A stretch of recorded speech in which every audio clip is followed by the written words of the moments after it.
This question will be replied before the Departmental Committee on Matters Agriculture and Livestock.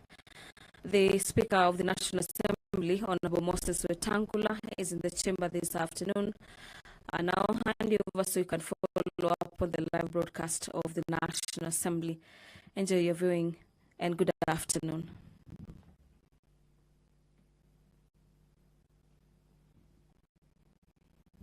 Waheshimiwa, na tuombe. Ewe Mwenyezi Mungu, ambaye kwa hekima na wema wako umeteua nyadhifa za viongozi na mabunge kwa ustawi wa jamii na utawala wa haki wa wanadamu, tukusihi utazame kwa neema nyingi sisi watumishi wako ambao wameridhika kutuita ili tutekeleze shughuli muhimu za jamhuri yetu. Tunakuomba uteremshie baraka zako sisi tuliokutanika hapa, na utujalie tuyatende na kufikiria mambo yote yatakayofikishwa mbele yetu kwa njia ya haki na uaminifu, ili utukufu na sifa zako ziendelezwe, na ili kustawisha amani, ufanisi na heri ya nchi yetu na wale ambao haja zao wamezikabidhi mikononi mwetu. Amen.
Majority and minority leaders.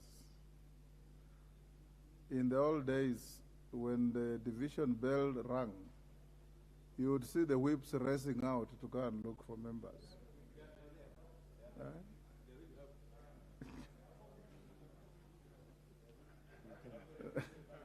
Now we have quorum to transact business. I didn't see anybody race out though. Clerk. Order number 1, administration of oath. Order number 2, communication from the chair. Order number 3, messages.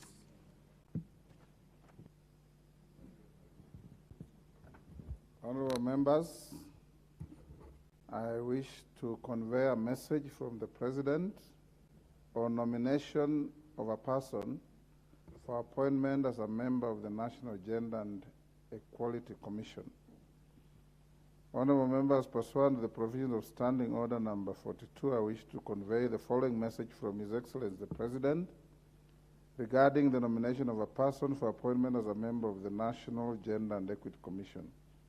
In the message, honorable members, His Excellency the President conveys that in exercise of powers conferred on him by Article 252B of the Constitution and Section 11(6) of the National Gender and Equality Commission Act 2012, as read together with Section 3 and 5 of the Public Appointments Parliamentary Approval Act, Act number 33 of 2011, he has nominated Dr. Margaret Karungaru for appointment as a member of the National Gender and Equality Commission.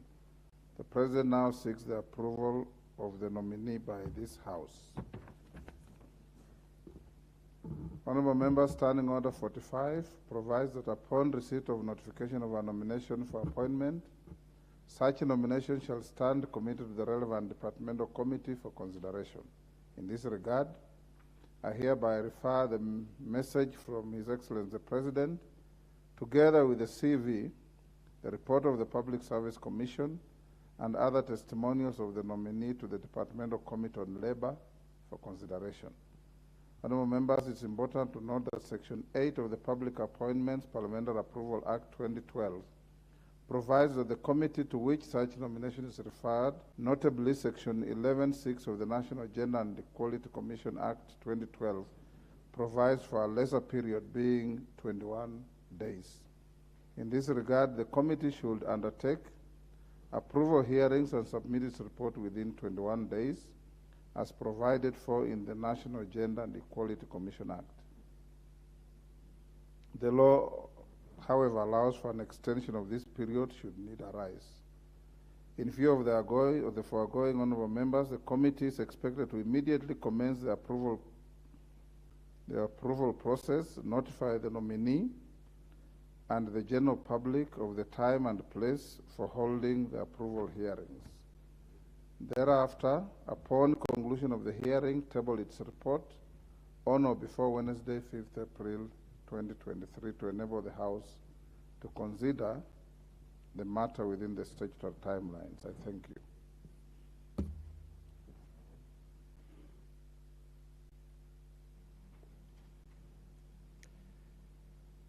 Order number 4, petitions.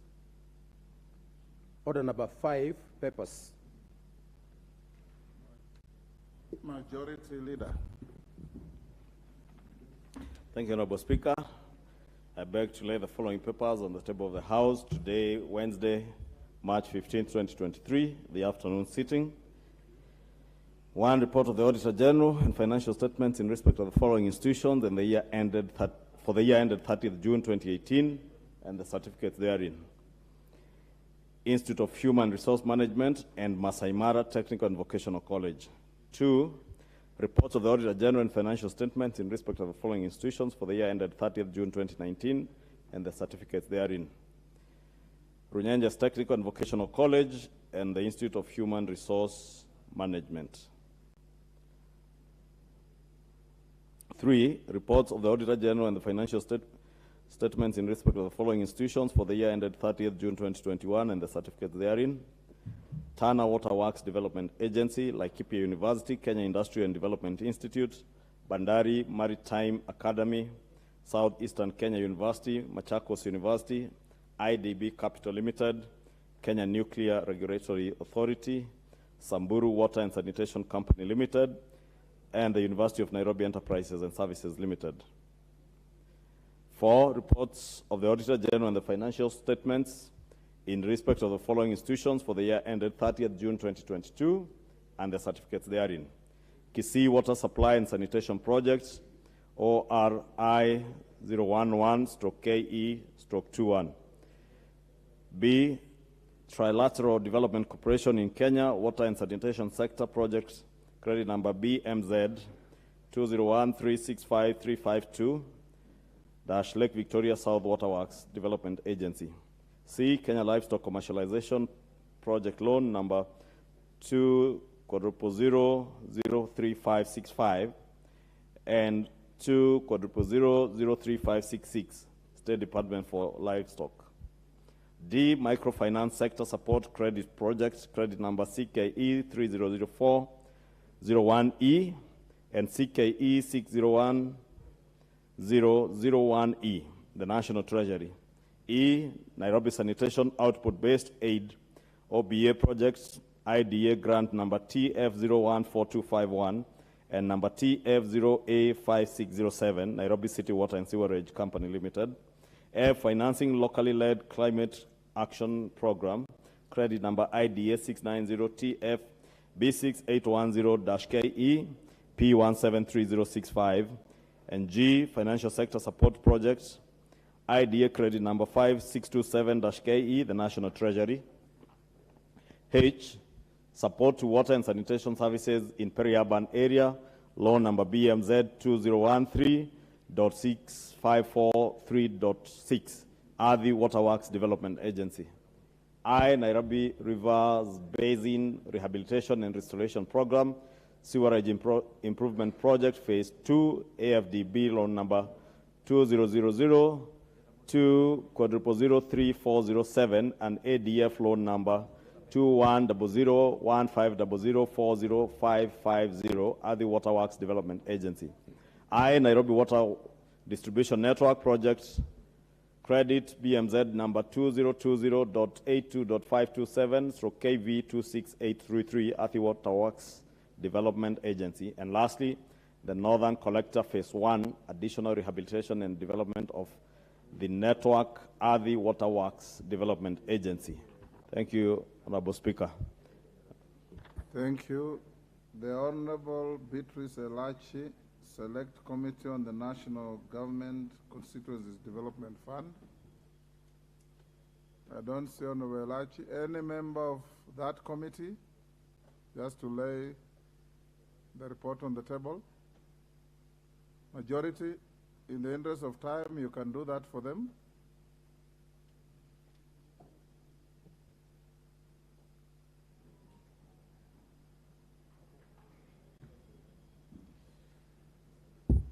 Thank you, Honorable Speaker. Although I think, Honorable Speaker, it's important that we mention to the chairs of committees, at least at 2:30, all chairs and vice chairs of committees should be in the House. And, Honorable Speaker, it is only out of respect for the office of the Speaker. 5 minutes to 2:30. Yes. Mr. Speaker should find them in the House. Mr. Speaker cannot be sitting waiting for chairs and vice chairs of committees or even members. Yes. The House rises at 2:30. So let notice be served to all our chairs, Honorable Speaker, so that those who are not available can also relinquish their positions to those who have time to commit to the House. Before you lay the document, Honorable Andai, what is it? Mr. Speaker, I just want to agree with the Honorable Ichungwa, the leader majority, on this matter of the attendance of House sittings by chairs and vice chairs of various House committees. Mr. Speaker, it's always been a tradition in this House, at least since the advent of the new Constitution, that chairpersons and vice chairpersons of committees must be physically present in the chambers when the House commences its sitting. Mr. Speaker, it is now taking a new direction, this idea of committees being left to, if I may say, fend for themselves. Because the committee members can only get direction from their chairs. Yes. And if a chair is not prepared to lead his committee or her committee, then they should say so and give room for others.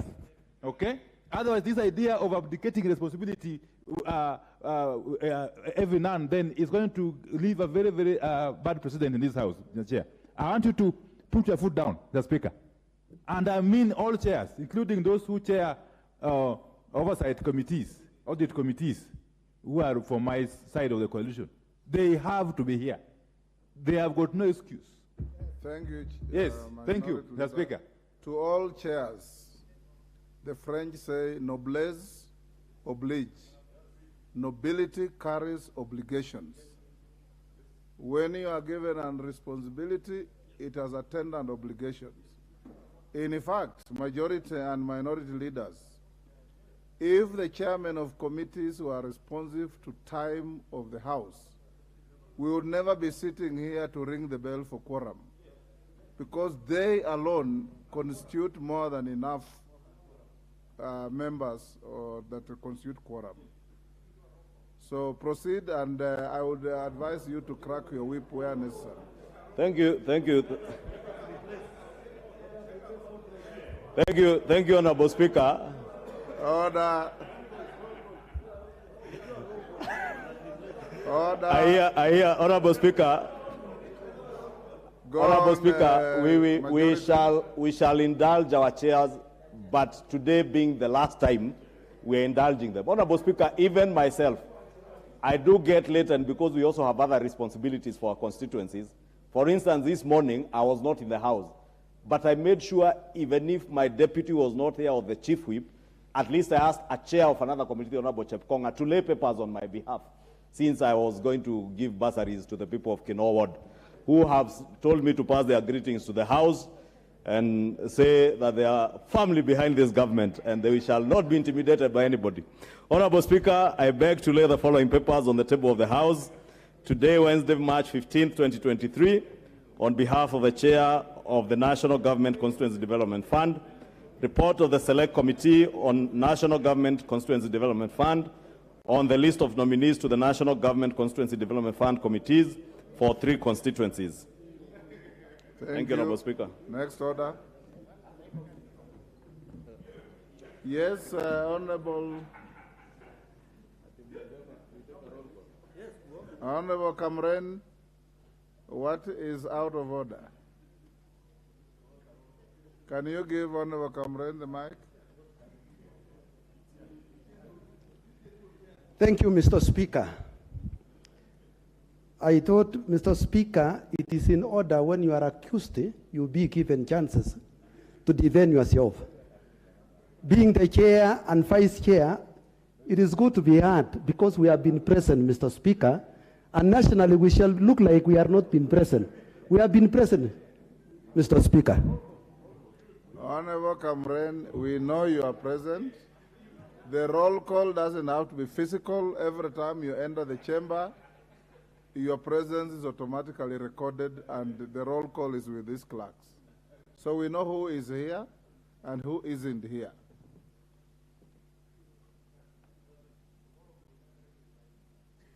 Notice of motion, order number 6. Order number 6, notices of motion. Majority, you'll have to go the whole hog.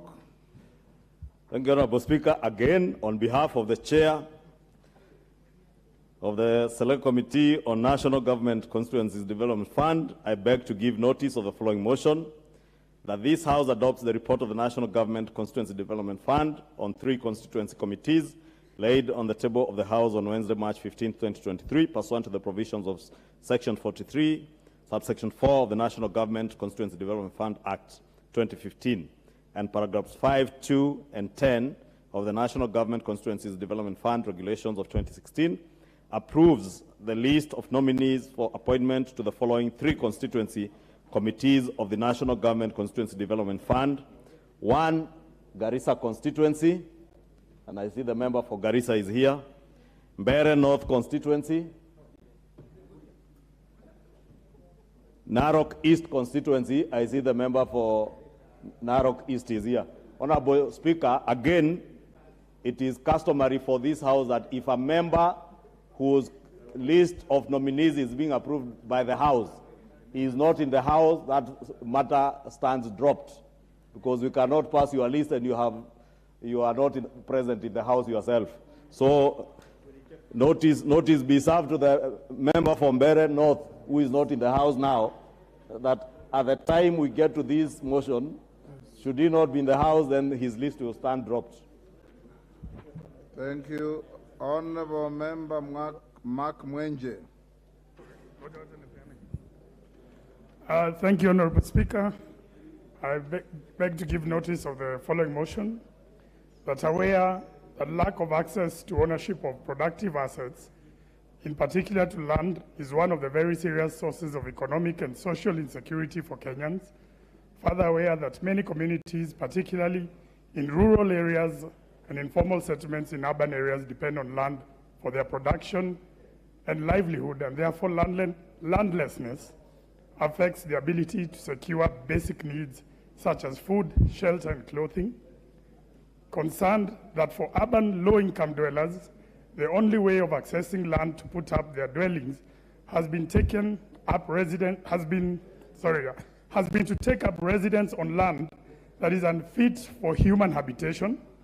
Aware that the Bill of Rights in Chapter 4 of the Constitution guarantees every citizen the right to adequate housing and reasonable standards of sanitation. Noting that there are many squatters who have settled on land that belongs to either absentee landlords, unadjudicated land, public land, or community land for long periods of time, with some disputed while others undisputed.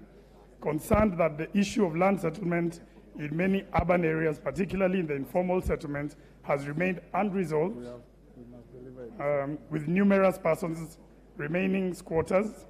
Further aware that Section 7 of the Limitation of Actions Act 2010 provides for the right to claim for settlement on certain land after the prescribed period, while Section 134 of the Land Act 2012 empowers the national government to implement settlement programs and provide for process for doing so.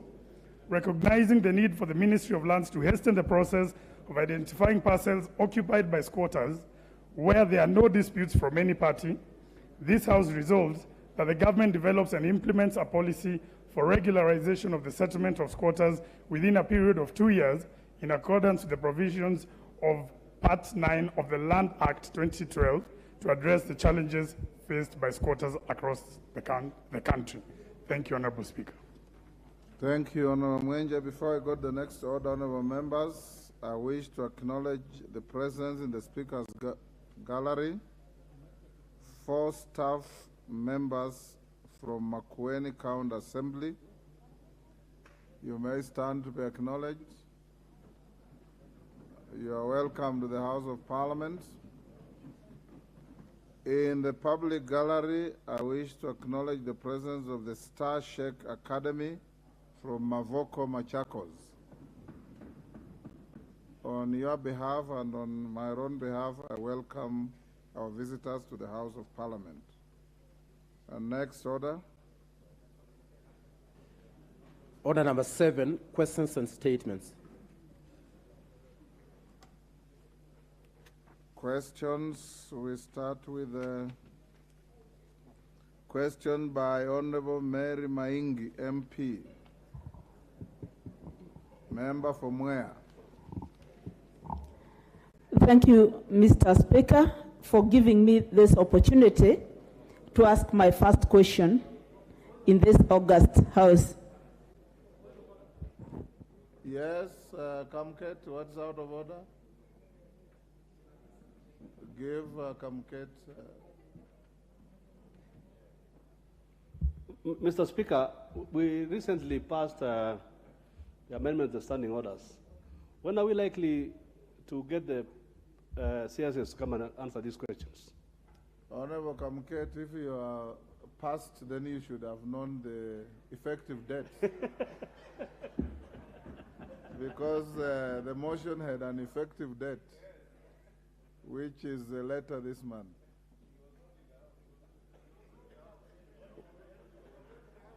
We forgive you for not knowing, but you are presumed to know everything you pass here. Honorable Member, proceed to ask your question. Thank you, Mr. Speaker. Honorable Speaker, pursuant to provisions of Standing Order number 42A5, I rise to ask the following question to the Cabinet Secretary for Agriculture and Livestock Department. 1. Could the Cabinet Secretary provide details of the status of implementation and specify with timelines within which the Minister intends to revive Mwea cotton ginnery following legalization of commercial cultivation of genetically modified pest-resistant BT cotton variety in 2019 after trials at Kenya Agricultural and Livestock Research Organization, CARO, Center in Moya. 2, what steps has the ministry taken to ensure that when the ginnery begins active production, locals of Moya constituency will directly benefit in terms of employment, opportunities, and corporate social responsibility initiatives? I thank you, Honorable Speaker. Honorable Member Mary Maingi. Next, question 040, Member for Kibwezi East, Honorable Jessica Mbalo.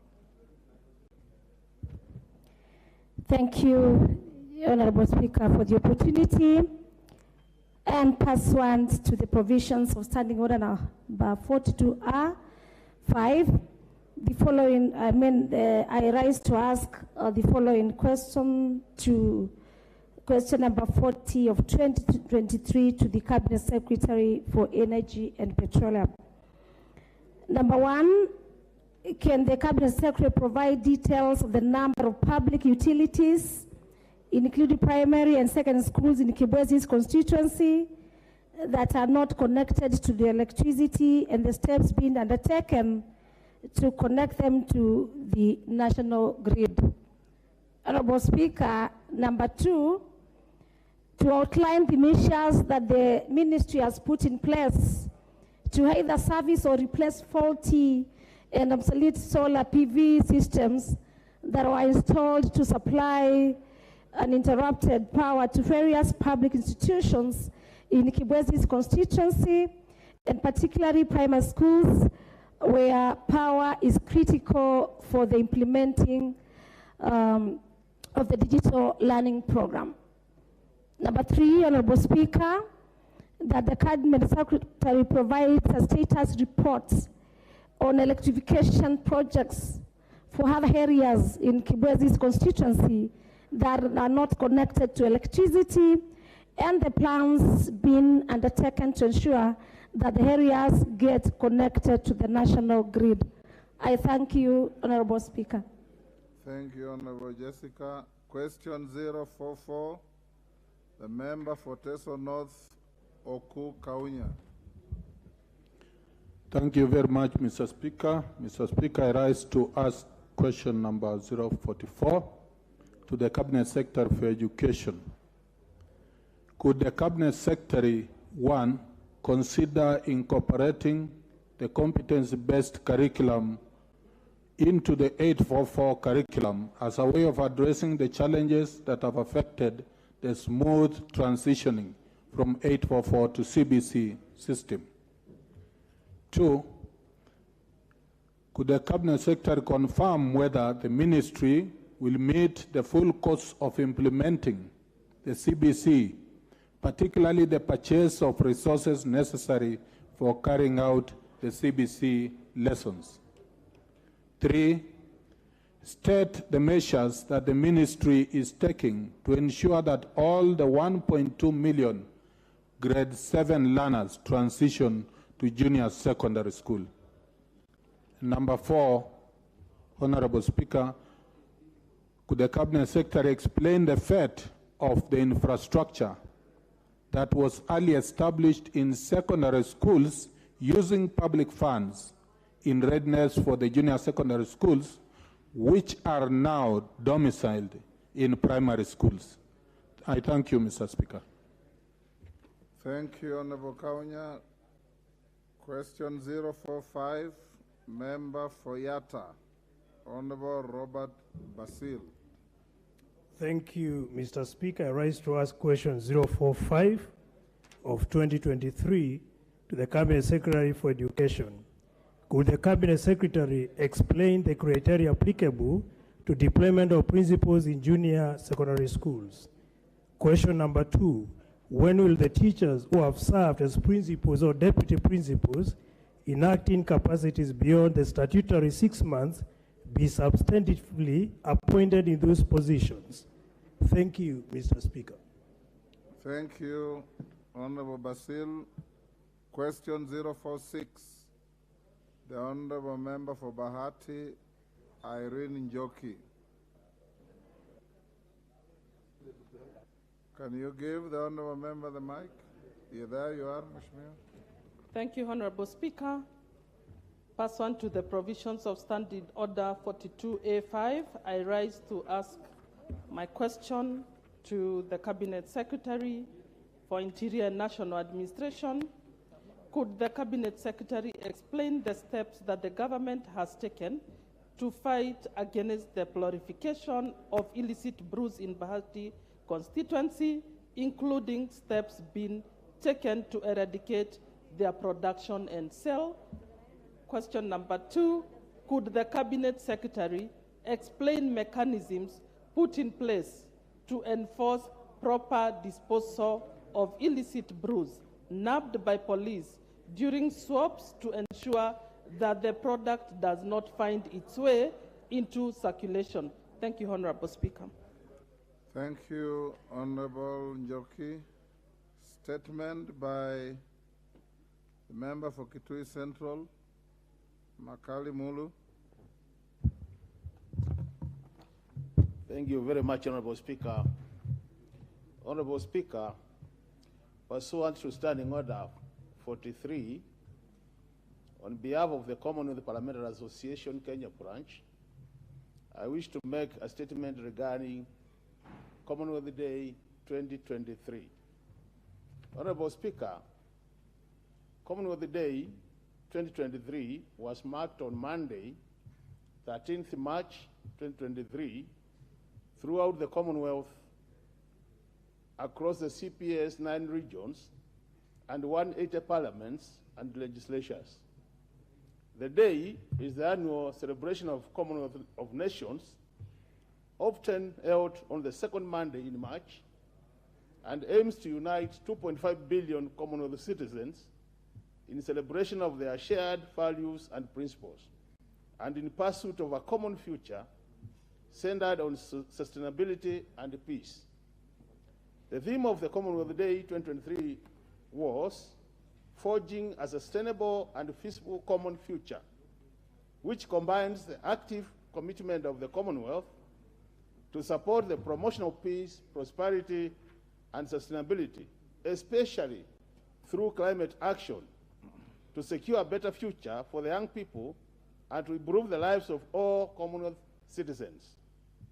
In addition, Honorable Speaker, the year 2023 has been designated the Commonwealth Year of the Youth, and therefore, the Commonwealth Day focus was on delivering opportunities for the people, parliaments, governments, and institutions of the Commonwealth to connect and work together at many levels through a deep-rooted networks of friendship and goodwill, Honorable Speaker.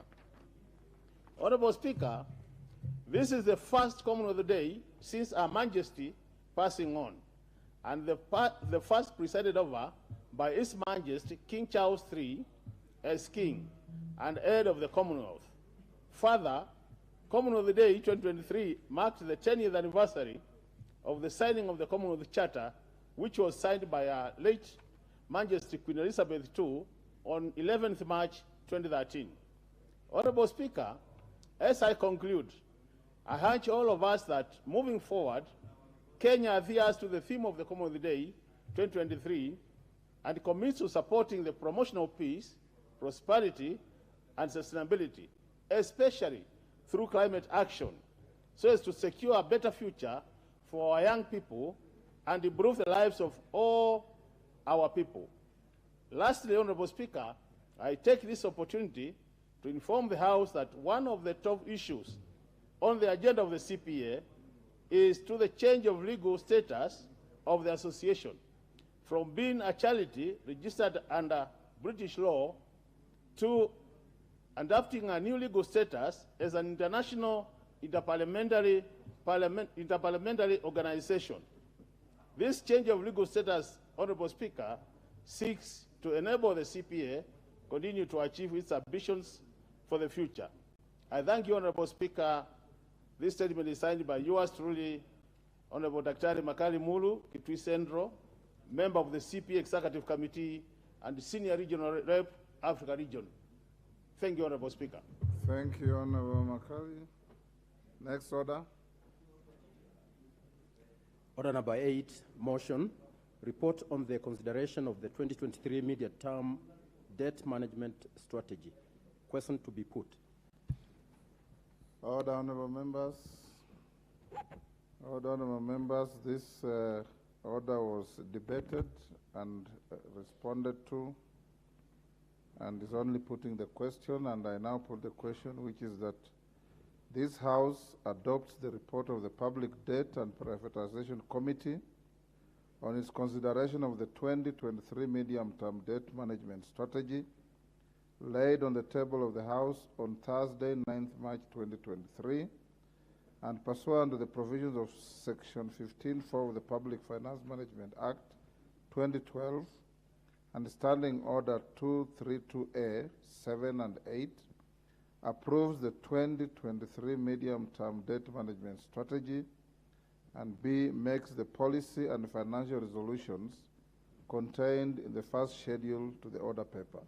As members of that opinion say aye. Aye. Will those of the contrary opinion say nay? The ayes have it. Next order. Order number 9, motion, report on the budget policy statement for the financial year 2023-2024 and the medium term. Chairperson, Budget and Appropriations, Honorable Ndindi Nyoro. Thank you very much, Honorable Speaker. The report on the budget policy statement for financial year 2023-2024 at the medium term. That this House adopts the report of the Budget and Appropriations Committee on the budget policy statement, that is BPS, for the financial year 2023-2024, and a compendium of departmental committee reports. Honorable Chair, I'm told you should start by saying I beg to move the following motion. Then you move on. Thank you very much, Honorable Speaker, for that guidance. Honorable Speaker, I beg to move that this House adopts the report of the Budget and Appropriations Committee on the budget policy statement, that is BPS, for the financial year 2023-2024, and the compendium of departmental committee reports on the 2023 BPS laid on the table of the House this morning on Wednesday, 15th March 2023, and pursuant to the provisions of Section 25(7) of the Public Finance Management Act 2012 and Standing Order 232(9) and 10. A, approves the budget policy statement for the financial year 2023-2024.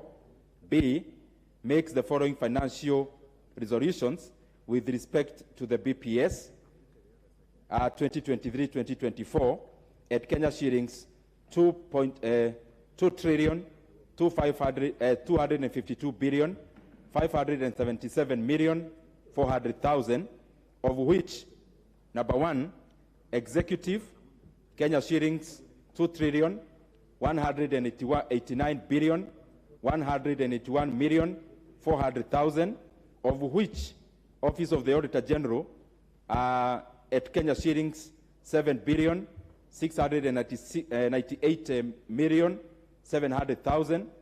Number 2, Parliament 40,402,000,000. And number 3, Judiciary at Kenya shillings 22,994,000,000.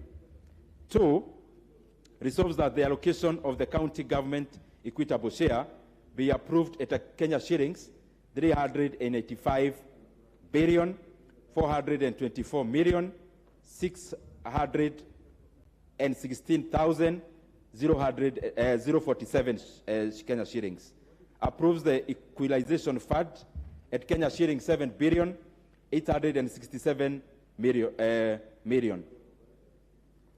4, approves the conditional grant of Kenya shillings 44,316,798,386 as per the fourth schedule of the report, of which on allocation of Kenya shillings, 4.5 billion to the managed Managed Equipment Service, which is MES, will be subject to the submission of the evaluation report as per the resolution of the House on non-financial matters as contained in the report, which is on recommendation number 32.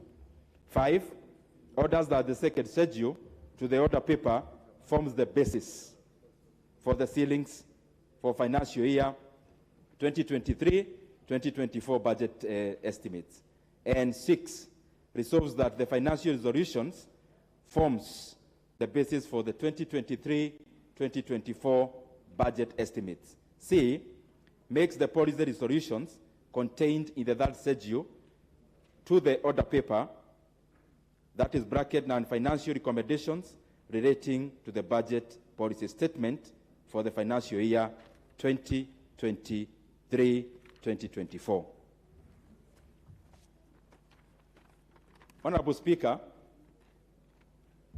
I first want to take this opportunity to thank all the departmental committees which appeared before us over last week, Mr. Speaker, to bring forth the recommendations from the various MDAs that they oversight. Mr. Speaker, we have been working long hours to make sure that we meet this deadline.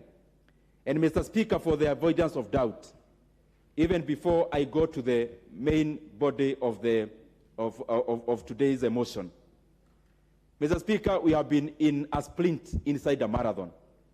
We have been working very fast, but also long hours. And I'm sure the majority of the members who belong to departmental committees have been in the same rush. Mr. Speaker, on the onset, because law is made for man, not man for the law, we have decided as one of the recommendations that we have to take this exercise of considering BPS with the seriousness it deserves, because this is one of the main elements that we handle in this House. And therefore, Mr. Speaker, from the onset, I want to make it very clear to all members that in our recommendation, one of the recommendations is to amend the PFM Act, Mr. Speaker, so that we increase the 14 days of the consideration of BPS from 14 days to 28 days, Mr. Speaker, so that departmental committees can get ample time to query the budget ceilings, to query the estimates, Mr. Speaker, of the MDAs that they oversight. Mr. Speaker, also, we have noted that when the departmental chairs appear before the Budget and Appropriations Committee, we usually allocate them around 30 minutes, maximum maybe 45. Mr. Speaker, some of the departmental committees are oversighting very monumental departments and sagas. And therefore, Mr. Speaker, it is improper that a chair appears before us, then we afford them only 30 minutes. And the reason for amending the PFM, Mr. Speaker, is so that going forward, and especially next year, we'll only be allocating not more than 6 departmental chairs to appear before the Budget Committee in a day, so that we have serious interrogations, Mr. Speaker, because this is a very serious exercise. And therefore, from the onset, that will be seeking so that, Mr. Speaker, we can take enough time to make our budget. Mr. Speaker, in regards to this BPS, because we are now in the process of budget making, there are several considerations that we made as the Budget and Appropriations Committee, and of course, representing this House. One of those issues, Mr. Speaker, that we considered is on the basis of how countries grow. How do countries grow, Mr. Speaker? And especially empirically, using the evidence that is there. Using countries that have, Mr. Speaker, ascended to economic growth. Mr. Speaker, across from ages to the modern economy, one of the elements that make a country grow is, first of all, for a country to explore all the agricultural resources they have and making sure that those economies cultivate every cultivatable acre, Mr. Speaker. On the same breath, economies grow when they realize the potential they have in terms of natural resources. Mr. Speaker, in the allocation of the ceilings that we have done, we have taken cognizant of the fact that our country is endowed. It is endowed in terms of agricultural resources, in terms of arable land. Mr. Speaker, even generally as a continent, Mr. Speaker, we are endowed massively. Mr. Speaker, also, we have a lot of natural resources, which are primary in nature. We have done nothing to deserve them. We have just gotten them, Mr. Speaker, from as natural resources. Mr. Speaker, the second element that every country grows is after considering what they can produce in terms of primary, then realizing that they have to value add every raw product that cannot be consumed in its primary form, Mr. Speaker, making sure that we add value to the products that we cultivate in our farms, and even adding value to the minerals, Mr. Speaker, that we get almost for free, Mr. Speaker, either underneath or even over the soil in terms of the forestry. Mr. Speaker, for that to happen, that is number 1 and 2, in terms of exploring and exploiting natural resources and also agricultural resources, and also cultivating, Mr. Speaker, in terms of making sure that we add value. That process, Mr. Speaker, requires human resource. That cannot happen, Mr. Speaker, when we do not have a healthy human resource and a skilled human resource. And that is why within this BPS, we have gone ahead, Mr. Speaker, to make sure that we take care of healthcare. Healthcare in economic terms, Mr. Speaker, is the maintenance cost of labor. It is the maintenance cost of human capital. That is what, Mr. Speaker, on the health side, they call healthcare. Mr. Speaker, on the same side, for this human capital to be improved, a raw person, Mr. Speaker, a banal person to be improved, they need to go to school. After going to the basic school, Mr. Speaker, they also need to acquire skills. And therefore, Mr. Speaker, in the same breath, we have made sure that we have allocated enough seating to be able to add value to the human resource that we have in the country, and especially by adding value, and especially in terms of tangible, practical skills. And that is why we have given a lot of cognizance to higher education, and especially more specifically to areas around Tibet, which, Mr. Speaker, their main domain is to make sure that we polish the human capital that we have, even as the healthcare, Mr. Speaker, maintains the same human capital. Mr. Speaker, also for other countries that have grown, they have limited their extravagance, Mr. Speaker, and their tastes to the products produced within their countries. Mr. Speaker, across all the economies, from South Korea to Vietnam, and no others, including the very stable economies, Mr. Speaker, they make sure that they match the aspirations of expenditure, Mr. Speaker, of the citizenry by having production lines that satisfy to that extravagance, Mr. Speaker. Mr. Speaker, also, a country which must import commodities because of necessity, then, Mr. Speaker, the equivalent of the necessities that we have to get from outside based on necessity have to be compensated by what we export outside, Mr. Speaker, so that we do not become an economy that hemorrhages foreign currency. Mr. Speaker,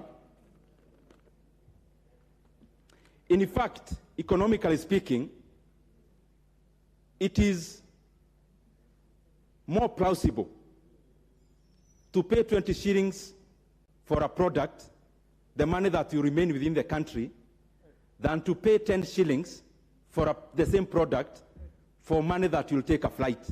And therefore, Mr. Speaker, this goes and communicates towards what we were considering as this committee, that is budget, representing this House, in regards, Mr. Speaker, to making sure that we open up production in our country, we satisfy the local demand, and also, Mr. Speaker, we look for markets from far and wide to also export whatever we produce as surplus. Mr. Speaker, I want just to give some few figures in regards to the expenditure for the current BPS that we are considering. Mr. Speaker, within this BPS, and I want members to go with me, this is an approximately 3.6 trillion budget. Out of that 3.6 trillion budget, 2.19 is going to the executive. Mr. Speaker, among the same 3.6 trillion, around approximately 40 billion is the expenditure for this House, that is Parliament, in regards to development and recurrent. Mr. Speaker, we have also allocated approximately 22 billion shillings to our judiciary. And Mr. Speaker, the remainder is the money that we take to the counties, and that which I have just laid before, or said before, will be approximately 385 billion. There is another element of expenditure, Mr. Speaker, of something we call CFS, Consolidated Fund Services. Consolidated Fund Services, most of the bulk of this money goes into the repayment of debts, servicing our debts, and especially interest rate, without factoring in the net capital borrowing. Then, Mr. Speaker, in this financial year that we are considering, that is 2023-2024, we are talking of approximately an unprecedented figure of 991 billion shillings. We are almost crossing a trillion mark in terms of CFS, which majority of which, Mr. Speaker, goes into payment of interest rates. Of course, it also includes other areas, Mr. Speaker, like pensions and the payments to our commissions. Mr. Speaker, on the revenue side, we are also envisioning to collect around 2.56 trillion shillings in terms of ordinary revenue. Mr. Speaker, we are also looking forward into collecting around approximately 330 billion Kenya shillings in what we call CFS. Precisely is around 323 billion, Mr. Speaker, into A&A. These are monies that we receive as government and various agencies of government receive by offering service. Mr. Speaker, on the same breath, we are looking forward into getting grants of around 48 billion Kenya shillings. And Mr. Speaker, now the balance that remains, which is around 720 billion, is money that we are looking forward into borrowing. And this borrowing, Mr. Speaker, majority of it, over 70%, we are looking forward into borrowing internally. Mr. Speaker, I know there is an effect of crowding out, Mr. Speaker, but also in terms of the international financial markets. The international financial markets, Mr. Speaker, in the current scenario, have cooled. And Mr. Speaker, when financial markets have got cold, then they are jittery. And when they are jittery, they respond by having very high interest rates. And that is why we are looking more inward than outwards, Mr. Speaker, because the current global rates that we could fetch out there could not be very favorable for our economy.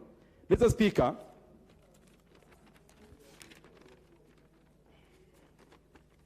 there are a few areas I want to highlight that we considered in terms of laying the basis, and I mentioned some of them when we were considering the supplementary estimates. That is why today I'm not going to overemphasize.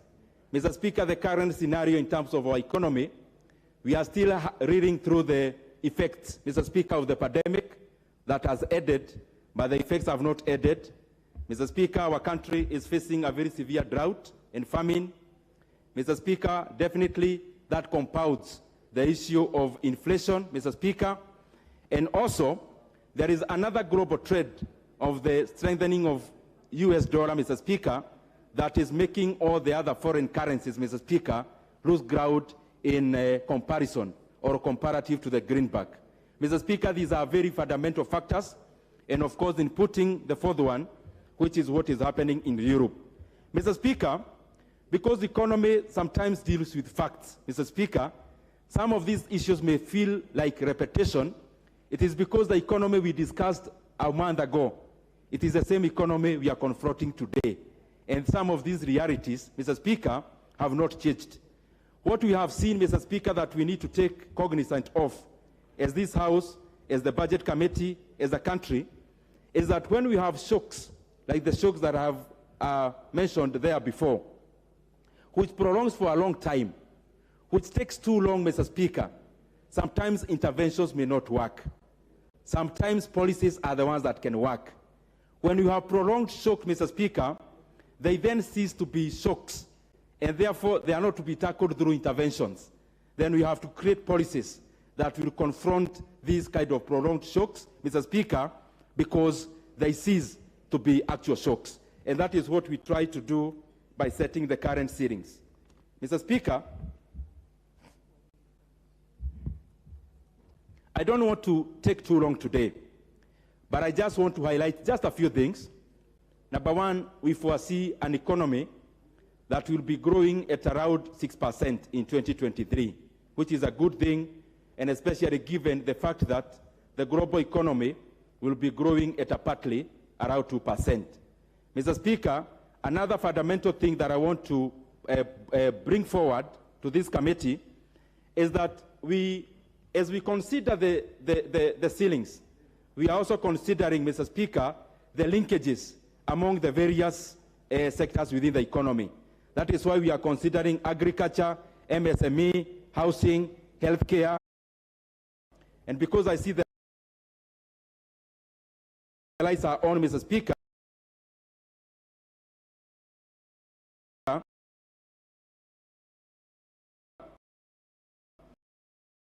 on the framework, on the implementation of BPS, we looked at the priorities and also the sequencing. And Mr. Speaker, also the funding priorities, Mr. Speaker, some which will be borrowing, others will be raising internally, and others through PPP. As I wind up, Mr. Speaker, I want to mention 8 things which the members should take note. Number one, we considered aggregation across all the value chains in this budget, because we are not looking at budget in terms of just items. We are looking at value chains.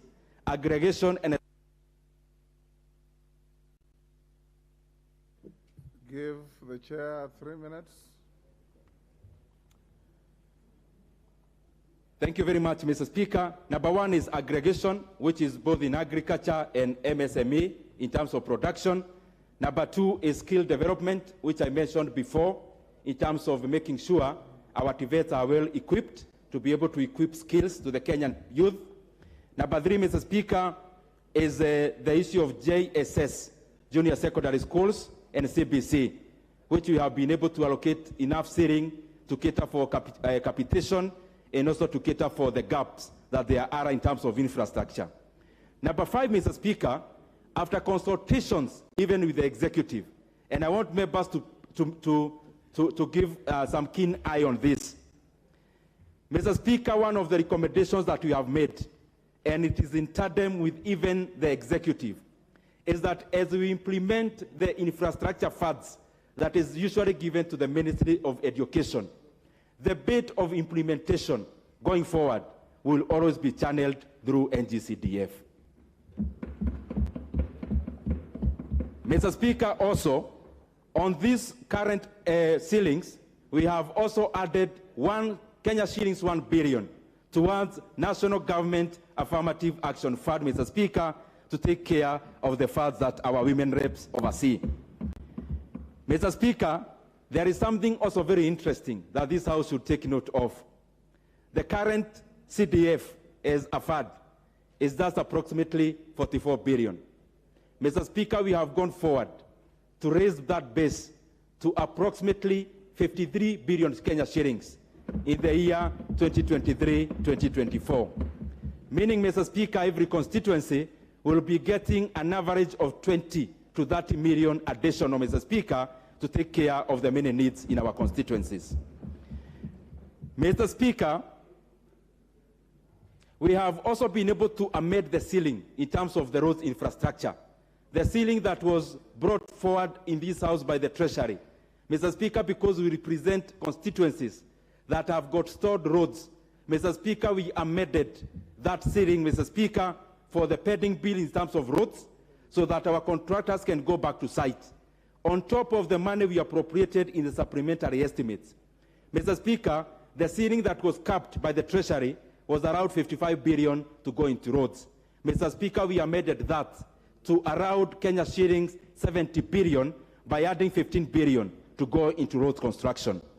Mr. Speaker, there are many other issues touching in our constituencies and our area of representation, and I beseech my fellow colleagues to go through our report and to go through the other annexures in the report, Mr. Speaker, to be able to take in whatever we recommended.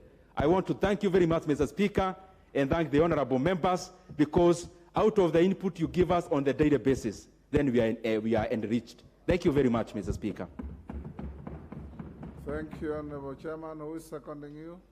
Mr. Speaker, I want to call another very deep member of the Budget and Appropriations Committee, a PhD in economics, Honorable Makali Mulu, to second.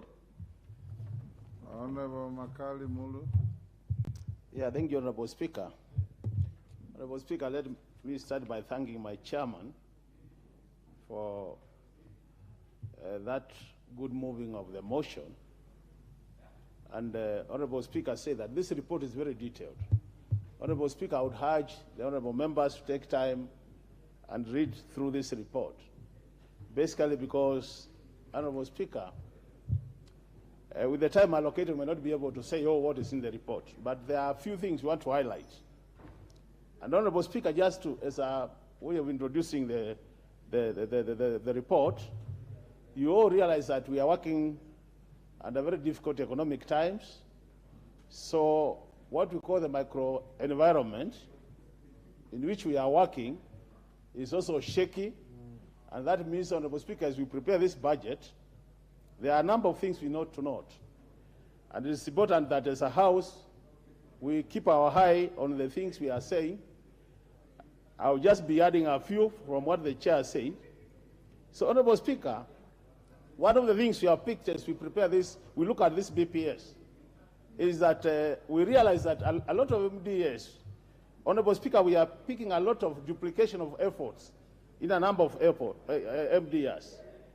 And one of the things we'll be recommending, Honorable Speaker, is that as we now go to the annual estimates, it would be very important for the House to make sure, and most of the departmental committees, to make sure that we don't have any duplication of efforts, so that departments are able to do standalone programs, standalone projects, without having 1, 2, 3 departments addressing the same program. The other issue, Honorable Speaker, which we have picked from our analysis of the BPS, is that the proposal on fiscal consolidation, when you look at the projections, this year the projection is 4.4%, next year is about 3.6%, and then the final year, the outer year in the MTF is 3.4%. So, Honorable Speaker, when you look at the history in terms of BPS, these figures have always been there, the rolling plan, but we hardly adhere to them. So we would urge that now, as we move to the future, this being a new government, it will be important that we stick to the figures we put in the 3 years, so that we don't have every time a rolling figure, and you can't really plan well. The other thing which is important, Honorable Speaker, to check is there is a proposal, Honorable Speaker, where the national government is going to be co-funding programs with the county government, either through conditional grants or through other arrangements. And it is important that, Honorable Speaker, where there is co-funding in terms of the national government and the county government, we should have a very clear implementation framework. Because, Honorable Speaker, we have realized that as a result of having no clear implementation framework, we are not able even to implement most of the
Honorable Speaker, the other matter, which is critical, is the issue of pending bills, Honorable Speaker. Honorable members, we all know what is happening with the pending bills. It is important that as a country, we seriously discuss pending bills. Why am I saying this? You know, pending bills, Honorable Speaker, the people who are adversely affected by pending bills are our own brothers, our own sisters, the people who fought for us. And Honorable Speaker, you'll be surprised, people have actually died as a result of these pending bills. People have been auctioned, and some, as a result of blood pressure, they end up dying. So, Honorable Speaker, it is important as a House, we help this country address this problem of pending bills. Because unless we do that, Honorable Speaker, we continue having problem. I see my time is running out, Honorable Speaker. The other issue, Honorable Speaker, is important. Is the issue of the human-wildlife conflicts, Honorable Speaker, where a lot of damage happens, Honorable Speaker. And we have always been talking about the compensation program. So in this policy, Honorable Speaker, we have said that this year, it is important that resources are allocated so that we have what we call wildlife compensation insurance scheme, so that when our people have problems, there's a conflict, they are compensated. And last but not least, Honorable Speaker, is the issue of the medical equipment leasing program. We are saying before it is now allocating resources, it is important we have a clear framework between the county governments and the national government, because this program, Honorable Speaker, has been there for many years. Thank you, Dr. Makali. I now propose the question, honorable members, which is that this House adopts the report of the Budget and Appropriations Committee on the Budget Policy Statement, BPS, for the financial year 2023-2024, and a compendium of departmental committee reports on the 2023 BPS, laid on the table of the House on Wednesday, 15 March 2023, and pursuant to the provision of Section 25(7) of the Public Finance Management Act 2012 and Standing Order 2329 and 10. A, approves the budget policy statement BPS for the financial year 2023-24. B, makes the following financial resolutions with respect to the BPS.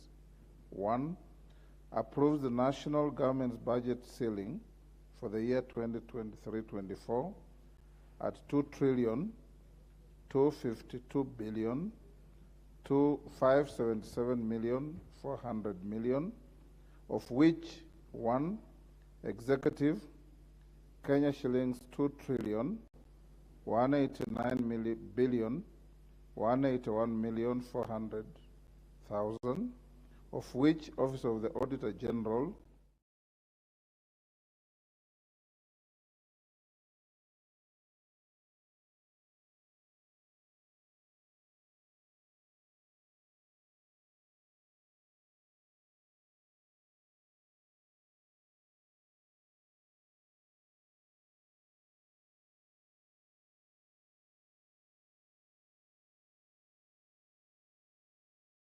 equitable share at Kenya shillings 385,424,616,047 shillings.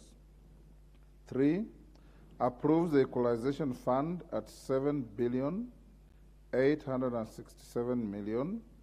4, approves the conditional grants at Kenya shillings 44,316,798,386 shillings as per the fourth schedule of the report, of which an allocation of 4.5 billion to the Management Equipment Services MES will be subject to the submission of the evaluation report as per the resolution of the House on non-financial matters as contained in the report, recommendation number 32.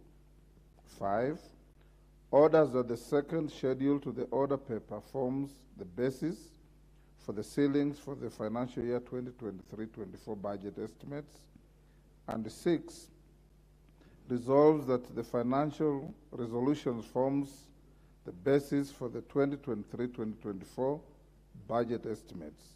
C, makes the policy resolutions contained in the third schedule to the order paper non-financial recommendations relating to the budget policy statement for the financial year 2023-24. I thank you. Honourable members, before we open a debate, allow me to go back to messages and deliver the following message from His Excellency the President. I'm sorry it came late. Honourable members, this is a message from the President on nomination of a person for appointment as the chairperson of the Ethics and Anti-Corruption Commission. Honourable members, pursuant to the provisions of Standing Order number 42, I wish to convey the following message from His Excellency the President regarding the nomination of a person for appointment as chairperson of the Ethics and Anti-Corruption Commission.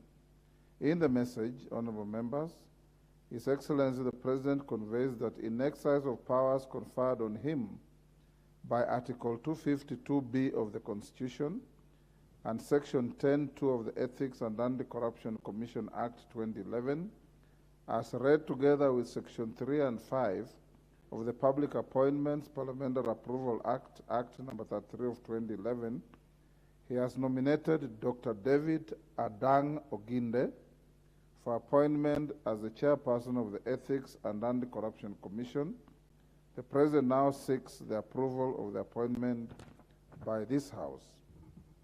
Honourable members, Standing Order 45 provides that upon receipt of notification of a nomination for appointment, such a nomination shall stand committed to the relevant departmental committee for consideration. In this regard, I hereby refer the message from His Excellency the President, together with the curriculum vitae, the report of the Public Service Commission. Order. Order, Honourable Member, can you take your seat? It's actually out of order for you to be on your feet when the speaker is on his feet, and to continue conversing loudly when a message as important as this is being conveyed. I hereby refer the message from His Excellency the President together with the CV, the report of the Public Service Commission, and other testimonials of the nominees to the Departmental Committee on Justice and Legal Affairs for consideration. Honourable members, Section 8 of the Public Appointments Parliamentary Approval Act 2012 provides that the committee to which such nomination is referred shall consider the matter and table a report in the House within 28 days. In this regard, the committee should undertake approval hearings and submit its report within 28 days as provided for in the said law. Honourable members, in view of the foregoing, the committee is expected to immediately commence the approval process and notify the nominee and the general public of the time and place for holding the approval hearings. Thereafter, upon conclusion of the hearing, table its report on or before Tuesday, 11th April 2023, to enable the House to consider the matter within the statutory timelines. I thank you. We now go back to the budget policy statement. I give the first bite to the Majority Leader. Thank you, Honourable Speaker, and I rise to support these reports of the Budget and Appropriations Committee on the budget policy statement for the financial year 2023-2024 and the medium term. And Honourable Speaker, as the Chair and the Seconder did note, there's nothing much to say on this because first, this is a very important process, as we said yesterday, as we debated the debt management strategy, that this now forms the basis of the annual estimates for the next financial year. And as we mentioned, Honourable Speaker, this is among the most important business that this House will transact within this session of Parliament, this first session of this year, in consideration of the annual estimates and approval of the budget policy statement. And allow me, Mr. Speaker, to thank the Budget and Appropriations Committee, all the members of this committee, and indeed those who also serve in the Debt Committee, because they have worked under very strenuous circumstances to ensure that we have both these reports ready for approval and adoption by the House. And Honourable Speaker, notably, you will see very good recommendations that some of which have been mentioned, especially on the issues to do with giving money that is being appropriated to schools, police posts, police stations, administrative offices in our constituencies money that is going to the sub-county level to come as conditional grants under the NGCDF fund.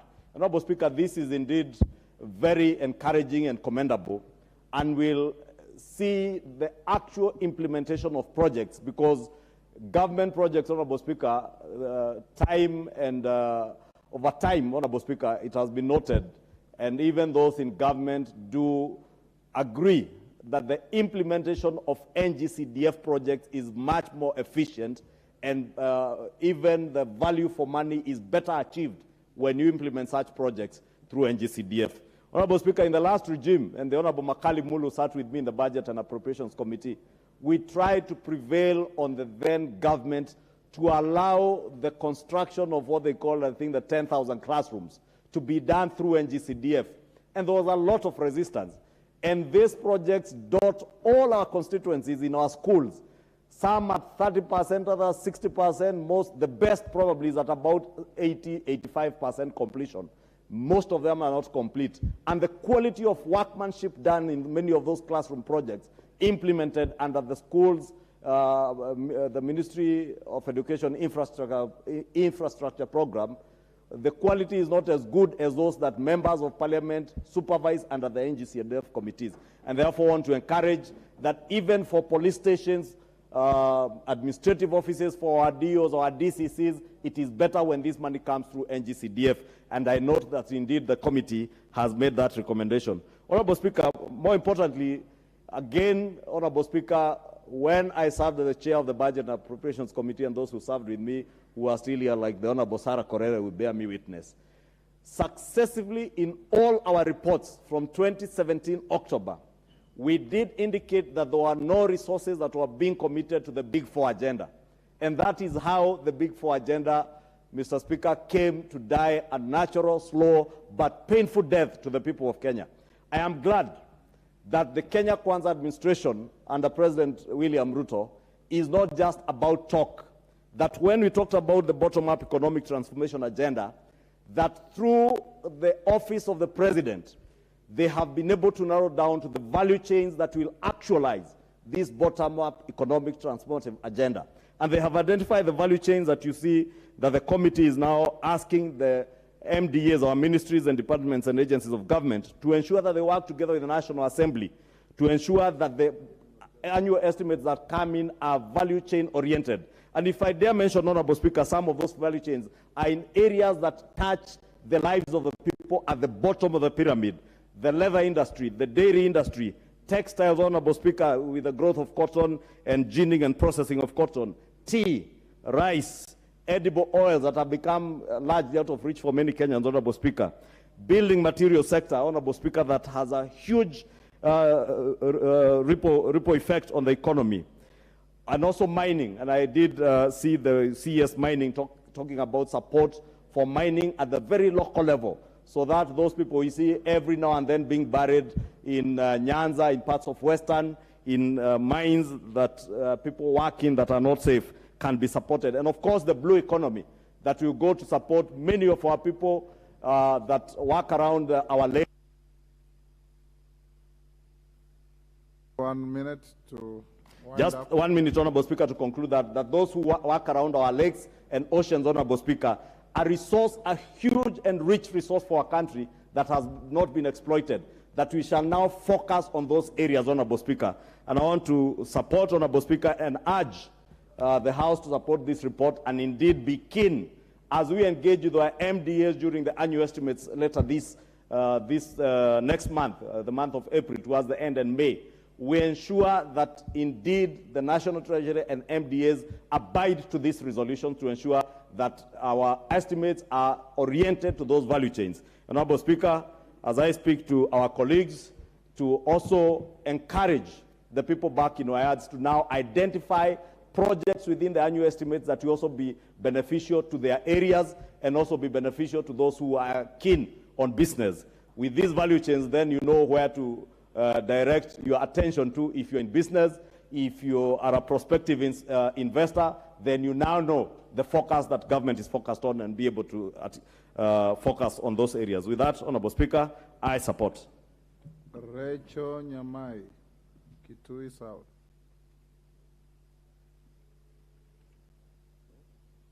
She's not here. She's top on the list.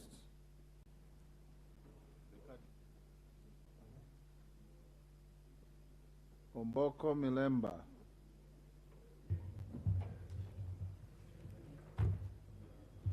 Thank you, Honorable Speaker, for this opportunity to speak on the BPS. I must first congratulate the Budget Committee for work well done, and more so appreciate the government of the day for one thing, that every Wednesday we have private members' motions which do come on the floor of the House. And many times there's a tendency for the House to feel that it's just a talking shop, but that's not the case, because I remember some of the proposals that have been put in this budget are ones that were brought on the floor by private members during the Wednesday motions. And one of them is one that regarded the fact that there was so much money left in the Ministry of Education for infrastructural development, and which later was used as per the interest of the minister per se. And I'm happy to hear from the Chair of Budget that finally that particular area has been restructured, and with the agreement of the executive itself, that money be channeled through the NGCDF. I remember in the last Parliament I did bring a motion on the floor of the House concerning that matter, because that money was not used properly. And even when they had a higher allocation of about 1 million per class during the late Magoha's classes that were constructed across the country, still those classes remain unfinished to date, like the Leader of Majority has spoken about them. So I think that's a very good step. Also, one other good policy brought forward is the policy that increases the NGCDF itself in terms of the amount that will be allocated. But this is a challenge to the House, that if we have been given that mandate to carry out this, then we have to work very hard so that we showcase. Remember, this is an area where also we have many distractors outside there who don't believe sometimes in our work. So I would want to urge the House that as this happens, then we have to go back to our constituencies, God willing, and do a very good job so that we prove ourselves that this is a better channel of getting money to the ground, not really devolving, but getting money to the ground, especially money that comes from the national government for effective use and efficient use. Honorable Speaker, there is also a very good policy made on the issue of roads. The roads money which has been increased, and that increment should be able to facilitate most of our roads that are back down there to start working. All this, including the monies that have been allocated to several value chains, is supposed to trigger the economy to start working. Because if there will be contractors on the roads, if there will be construction work going on in school infrastructure and other areas, then we should see now more money circulating within the economy and within the country, and this should excite the economy so that we start growing once again and the people can start feeling that there's flow of money within the system. Another policy, Honorable Speaker, that I must laud is the issue and special attention that has been given to the JSS, which is currently grappling with many problems that concern taking off. And we have been told by the chair that enough money and good ceiling has been allocated for the JSS, that's junior second school, and CBC curriculum, so that the children who are in school and are languishing there without teachers, without materials, without capitation, can now enjoy their education, given that education is not only compulsory in Article 53 of the Constitution, but it's also free to be provided by the government. But more so, like I did mention on the issue of what the private members' motions always do urge government to do, this was a fantastic one, Chair. Honorable Speaker, that finally we are removing the students from the private universities. Hear me that many of our public universities are dying out, yet we are taking a lot of money, public money, to the private universities that are owned by individuals who are making profits, yet our own universities are dying because they don't have money. I'm happy to hear that these private universities will not get the students who are otherwise absorbed by the public, and therefore growth of the public universities. With those very few remarks, Honorable Speaker, I want to thank you and support. Honorable Charles Onchoke Bonchari.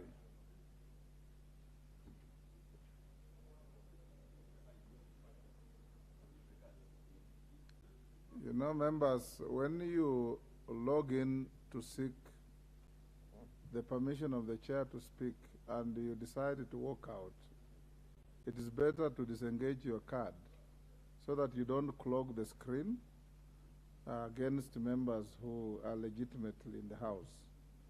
The Honorable Robert Mbui. Yes, Honorable Gikaria, what is this?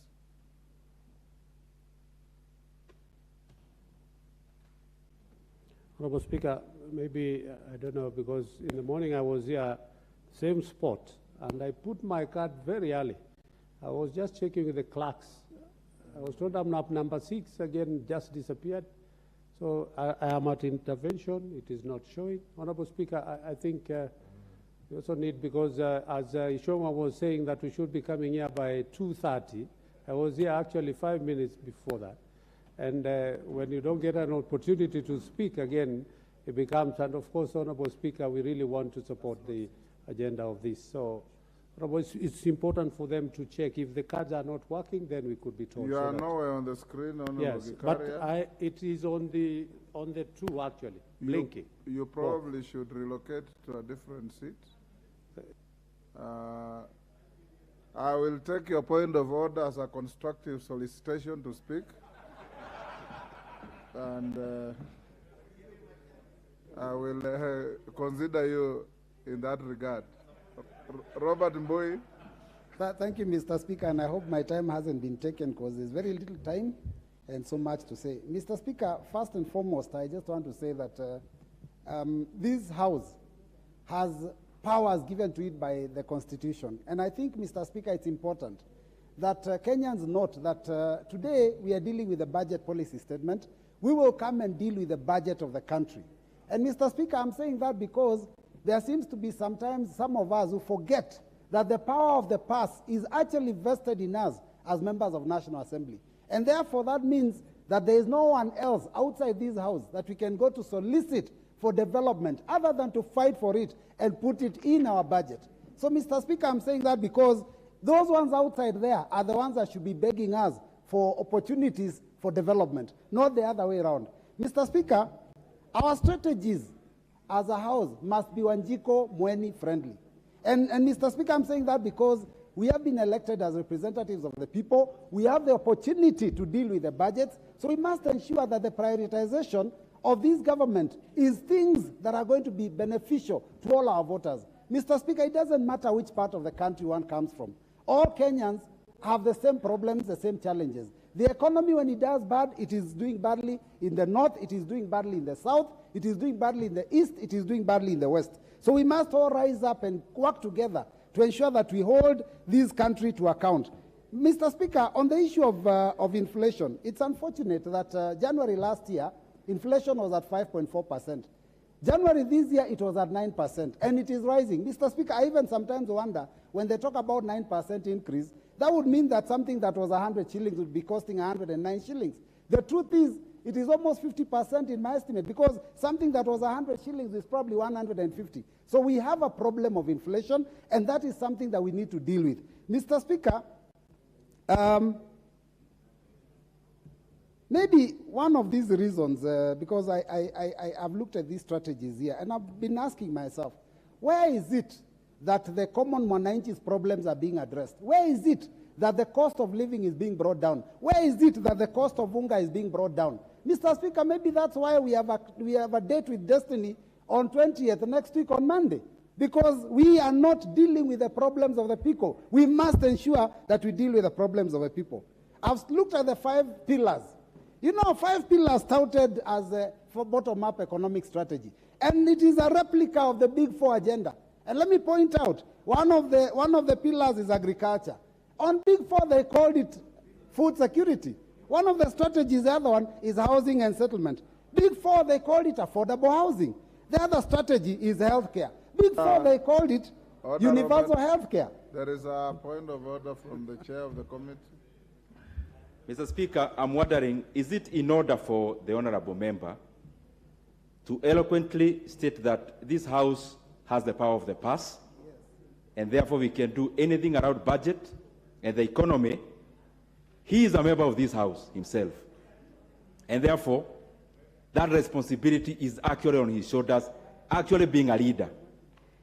The same mouth, Mr. Speaker, within a second, then he says he has a date with Destiny on 20th to seek for the justice of Kenyans again in Maandamano. Mr. Speaker, is it proper for the member to mislead Kenyans? Is it in order, Mr. Speaker? Mr. Speaker, I will ignore and continue. That is the kingpin of Central Kenya speaking. I don't want to answer him. Mr. Speaker, let me just go straight to the second schedule that has all these amounts set out.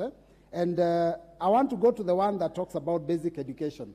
In the basic education schedule, you can see that the amount of money that is set aside for basic education, that is primary education and secondary education, which has GSS also, is 19.7 billion for capital expenses. So I'm wondering, how is that enough for us to build classes, labs for art, labs for home science, labs for pre-technical, labs for sciences, labs for ICT? 19.7 billion. Really, Mr. Speaker, I think there is a big problem in GSS. It's not been addressed. I think that's one of the things that I thought this government would at least try and do. So, Mr. Speaker, we will keep talking about it because, on the floor of the House, we have the opportunity to talk. But when it comes to voting, I'm certain that the majority will always have their way. But Kenyans must know that the issue of JSS, if it is not addressed now, it will continue haunting our children, and our children will continue to suffer. Even the teachers. Your time is up, Robert.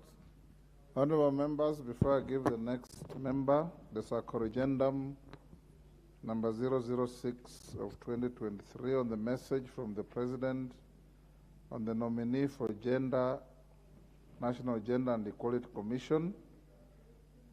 I'm advised that we inadvertently committed the nominee to the Departmental Committee on Labor. In fact, it should be the Departmental Committee on Social Protection, and therefore it's so ordered. Next member will be the Honorable Joseph Emade, Turkana Central. Thank you so much, Honorable Chair, for giving me this opportunity and also to give my input on the BPS for 2023-2024. Honorable Chair, I want to congratulate the chairman for the committee for bringing us to speed on the ceilings, the priorities, performance, and the projections in the BPS. Honorable Chair, I want to thank him so much also for considering that CDF has one of the lowest allocations in this country, knowing that CDF is one of the vehicles of development, actually physical development in this country.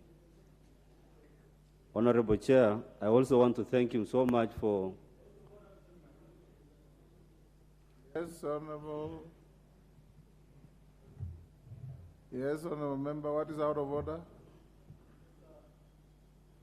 Give the Honorable Member the microphone. Mr. Speaker, I would like to know when you ceased being the Speaker and became the Chair.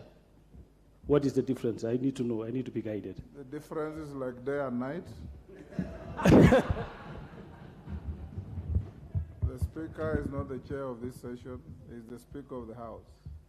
Honorable Speaker, thank you so much for your guidance. I think my honorable member was asleep while knowing that I was giving that title to the honorable chair for budget and appropriation. Remember, for your future guidance, when you debate, you don't address anybody other than the Speaker. So the chair of the committee has his accolades, but you address him through the Speaker. Fully guided, Honorable Speaker. I rise in regard to Section 15, subsection 2A of the Public Finance Management Act, Honorable Speaker,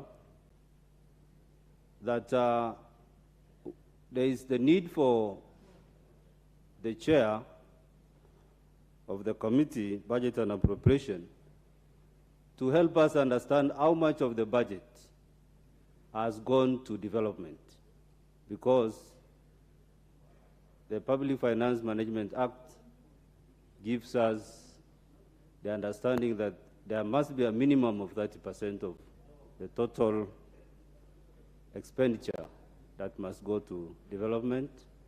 And Honorable Chair, I give that with the understanding that recurrent expenditure is unsustainable. And it is in that regard that the chair was able to give us the understanding that 14 days to look or to delve into the BPS is a shorter period of time. And maybe if we can give it 28 days, that will be an opportune time for us to understand how much of this has gone to recurrent. And it will help us in understanding or giving much impetus on understanding what goes into recurrent. Your Speaker, that is what I wanted to give, and just as an input, but I want to support the report. Thank you. Thank you, Honorable Member. Aseka Huisero.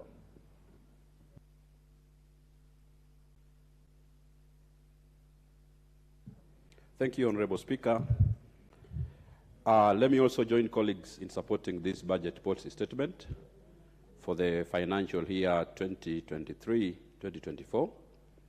Mr. Speaker, budget policy statement lays the framework of the government of the day on critical matters, one being the revenue projections, the sharing of revenues between national government and county government, and lastly, how the government intends to grow the economy.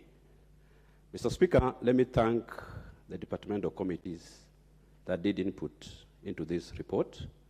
Thank also the Budget and Appropriation Committee that also burnt midnight oil to ensure that we have this report.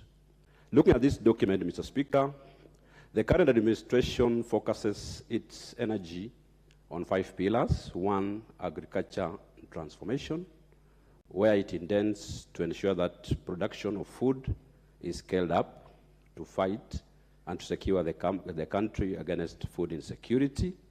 In this document says that the government wants to input and to ensure that farm inputs are available to farmers. This government wants, Mr. Speaker, to ensure that markets for these products are available. It wants to do value chain addition on specific items.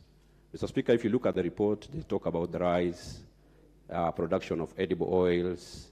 They talk about, Mr. Speaker, tea and coffee, to value chain add on these items so that farmers can get value for their money. Mr. Speaker, this document also talks about healthcare, and its focus is also on NHIF to ensure that it is based on households rather than individuals. The document talks about construction of specialized hospitals and equipping them, like the cancer centers, just to help Kenyans who are suffering, to reduce their cost of medication from moving from rural areas, maybe to seek specialized care in towns. So, Speaker, this document also talks about digital infrastructure. The government wants to automate government services to ensure that these services are under one platform for efficiency and effective service delivery. But doing this, Mr. Speaker, there are challenges that I think the guys who are dealing with these matters must also be aware of.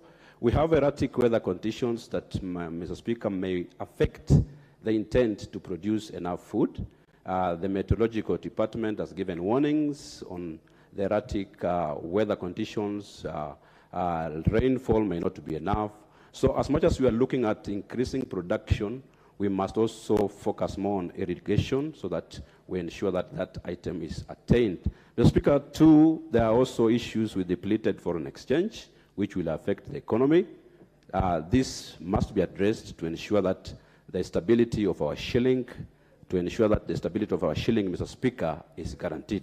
Lastly, Mr. Speaker, when you look at the allocations given to basic education, allocations given to CDF, it gives us hope that going forward, transition from 844 to CBC will be seamless. Thank you, Mr. Speaker. The Honorable David Gikaria. Thank you, Honorable Speaker, for giving me this opportunity, and I want to thank you also for my consideration. Honorable Speaker, let me first of all thank the Chair of the Budget Committee for good work that they've done, and true to the fact, Honorable Chair, the budget sometimes I feel for the members. They sit throughout so many hours, of course, listening to over 20-something chairs who have been given various times to be able to consider their request. And I want to thank the Chair. When we started with Honorable Ishongwa then last term as the Chair of Budget. But I think equally Honorable Dede Nyoro is equal to the task and is doing a very good work with his team. Honorable Chair, the first thing that the Chair did comment was about the time frames. And it is true, Honorable Chair.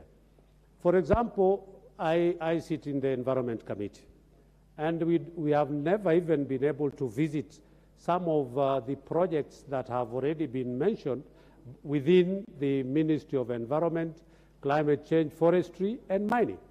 The other bit is, for example, in mining. We have never.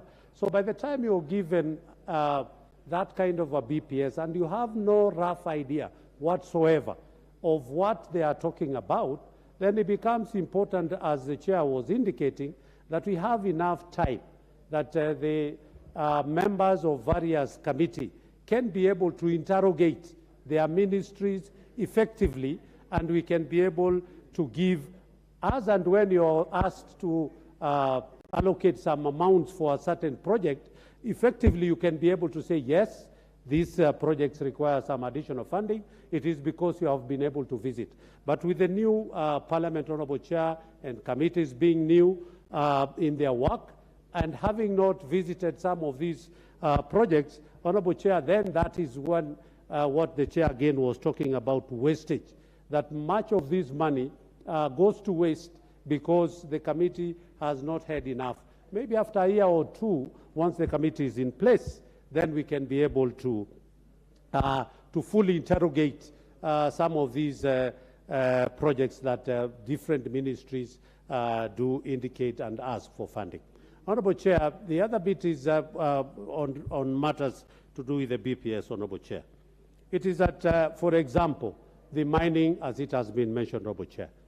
Mining could be the game changer in this country in terms of revenue collection, in terms of employment, in terms of the economic development of this country. And when we had an opportunity to sit with the Minister for Mining, Mheshimiwa Mvurya, he did mention that in the past, his mining ministry was referred as a mining that just give a licensing ministry. They just give a license and they sit back. And they were not able to do anything more than that. But Honorable Speaker, I want to agree with Honorable Mvurya that if some money and enough money is given to the ministry for it to, first of all, undertake, this government did spend, not this government, but the previous government did spend over 7 billion shillings, Honorable Speaker, to do something they were calling aerial geosurvey, to understand how much minerals do we have in this country. And we spent a staggering 7 billion. Honorable Speaker, with that kind of an expenditure, and the reports are out telling us where we have this country have over 970 different minerals. Honorable Speaker, if we could be able now to get that money to be able now to follow the circuit, then this country will be the biggest beneficiary. We'll be going on record as one of the greatest mining country in the world. Out of the 970, Honorable Speaker, we have a mine that is in this country and only found in this country and very expensive. So we want to agree with the value chain as it has been indicated, but we are at the same time requesting the Budget Committee to consider that value chain, because that is where every government goes wrong. You identify a value chain, we request, can you give it enough funding and enough resources for them to be able to achieve the potential that is within the ministry. Lastly is about forestry, Honorable Speaker. Forestry is another area. Honorable Women Rep Trans Nzoia.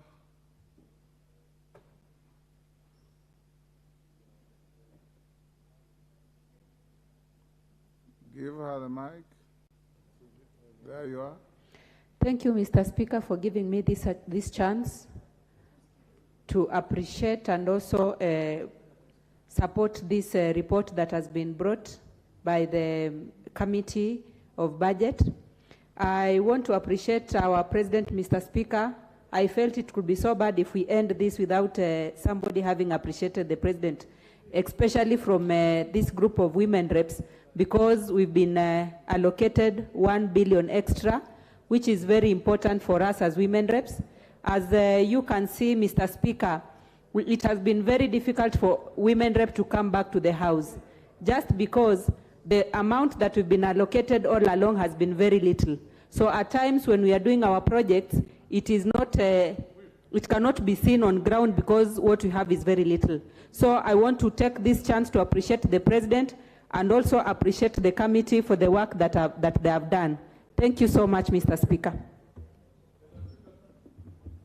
The Honorable Anthony Oluoch. What is out of order, Ruku?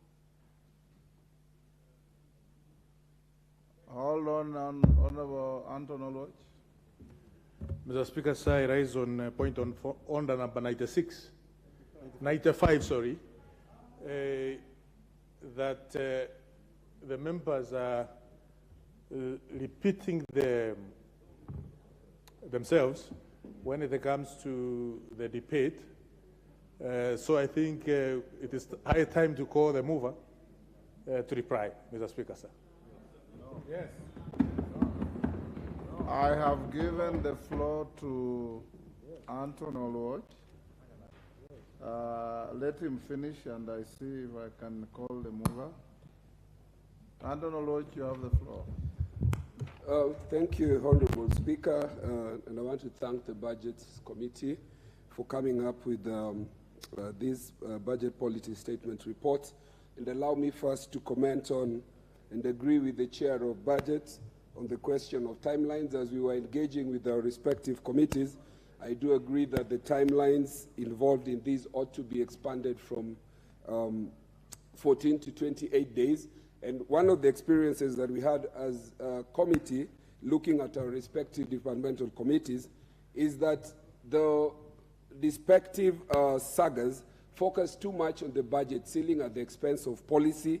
And for these reasons, other than the recommendation that we expand the time, I think this committee ought to have gone a step forward and say that we need to unbundle budget policy statements from the budget ceiling so that these issues are considered separately and that they are able to be processed in a manner that allows policy to be determined as policy as the anchor for budget, and that budget ceiling and the crunching of numbers be able to be done also separately.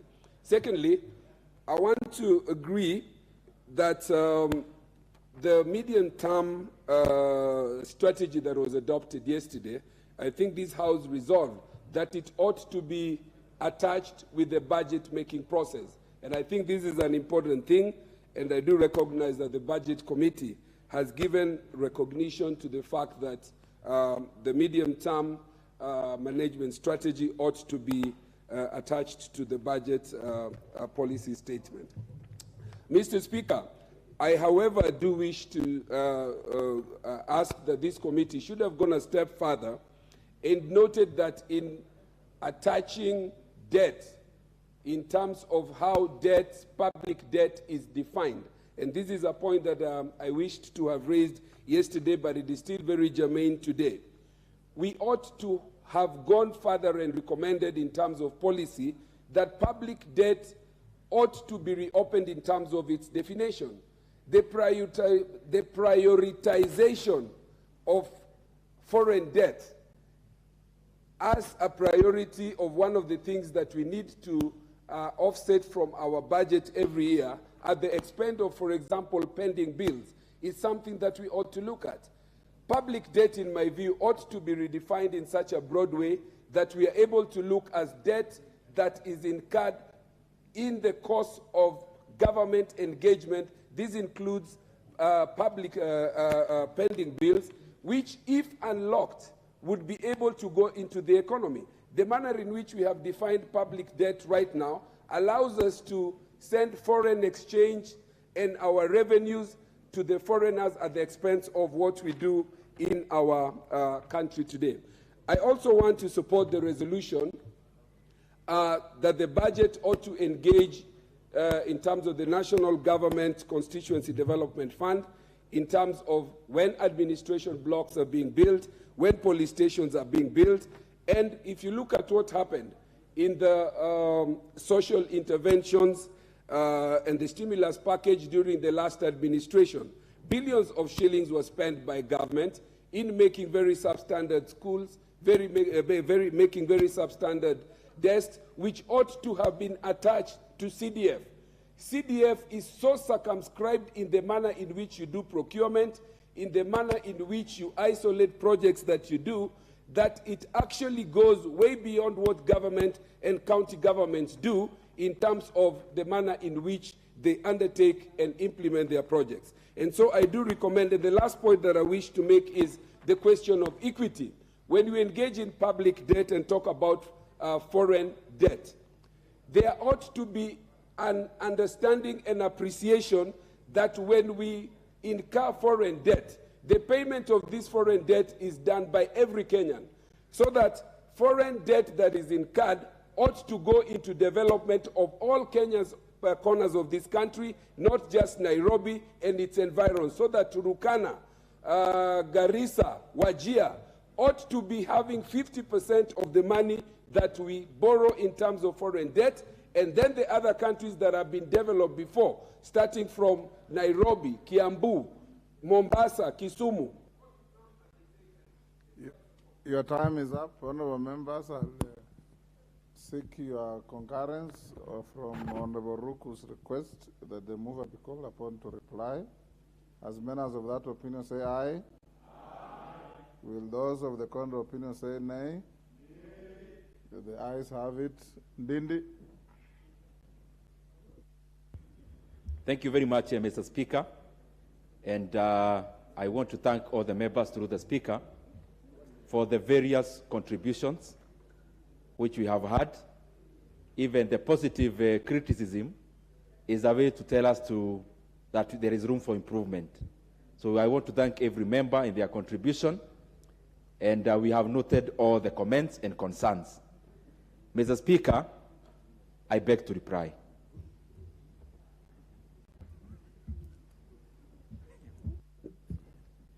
Honorable members, I will now put the question. Honorable Anjala and Jen Kihara, it's actually not very decent to walk out when such an important question like this is being put. Take your seats.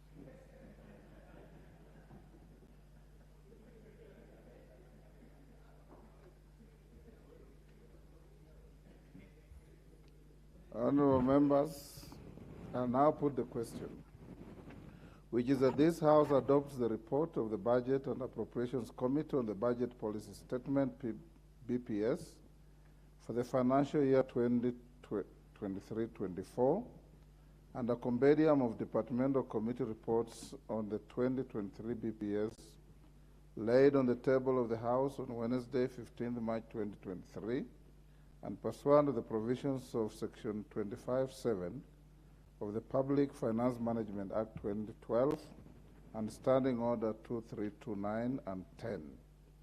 A, approves the Budget Policy Statement BPS for the financial year 2023-24. B, makes the following financial resolutions with respect to the BPS. 1, approves the national government's budget ceiling for the year 2023-24 at 2,252,577,400,000, of which 1, executive, 2,189,181,400,000, of which Office of the Auditor General 7,698,700,000, 2, Parliament, Kenya shillings 40,402,000,000, Judiciary 22,994,000,000. 2, resolves that the allocation to the county government's equitable share be approved at Kenya shillings 385,424,616,047 shillings. 3, approves the equalization fund at 7,867,000,000. 4, approves the conditional grants at 44,316,798,386 shillings as per the 4th schedule of the report, of which an allocation of 4.5 billion to the Management Equipment Services MES will be subject to the submission of the evaluation report as per the resolution of the House on non-financial matters as contained in the report, recommendation number 32. 5, orders that the second schedule to the order paper forms the basis for the ceilings for the financial year 2023-24 budget estimates. And 6, resolves that the financial resolution forms the basis for the 2023-24 budget estimates. C, makes the policy resolutions contained in the 3rd schedule to the order paper non-financial recommendations relating the budget policy statement for the financial year 2023-24. Will as many of that opinion say aye? Aye. Will those of the contrary opinion say nay? The ayes have it. Manjala and Kihara, you can now proceed to where you are going.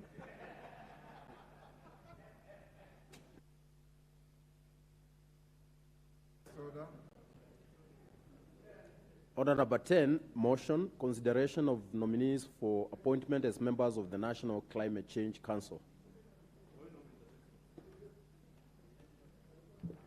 Yes, Honorable Member. Under what standing order is the order of intervention? I am raising on a point of intervention, Mr. Speaker. Yes. As a matter of concern. Yes. Mr. Speaker,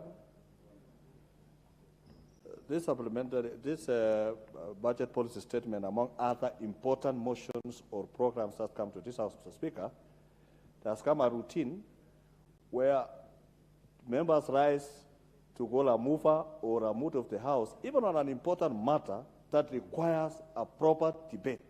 Because of members who do not come to this House. Some of us are loyal, we come to this House, we want to debate, we are cut short, Mr. Speaker, unless we respect such kind of things so that we have time to discuss this matter as a country, so that we want to build us, those of us who are new, so that we become great debaters, than cutting us short on the mood of the House, let's call the mover.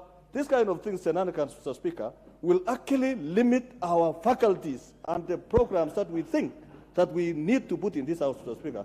We require guidance going forward, Mr. Speaker, on these matters. Honorable Joseph, nobody will curtail the growth of your faculties. I can assure you, you will be, you know, when the chair is asked to call the mover to reply, the resolution lies with the House. That's why I put the question. And I heard you say aye for the mover to respond. So you can't, You can't have your cake and eat it.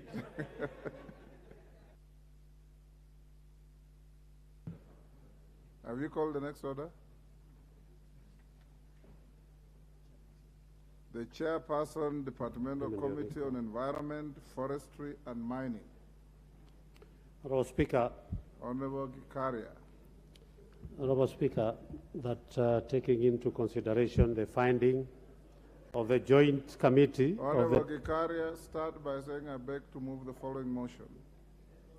Honorable Speaker, I would like to move the following motion of consideration of nominee for appointment as members of the National Climate Change Council.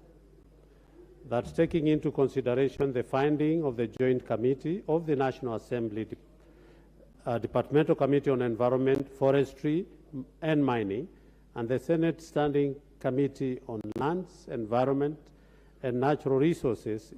It is this report on the vetting of the nominee for appointment as members of the National Climate Change Council laid on the table of the House on Tuesday, 14th March 2023, and pursuant to Article 132 2F of the Constitution, Section 7(4) of the Climate Change Act, Section 3 and 8 of the Public Appointments Parliamentary Approval Act 2011, and Standing Order 216(5) F of the National Assembly, and the Standing Order number 2284F A approves the appointment of the following persons as members of the National Climate Change Council. 1. Emily Mwende Waita. 2. John Kioli Kalua. 3. Professor George Odera Outa. And B, rejects the appointments of Umra Omar as a member of the Climate Change Council. Honorable Speaker,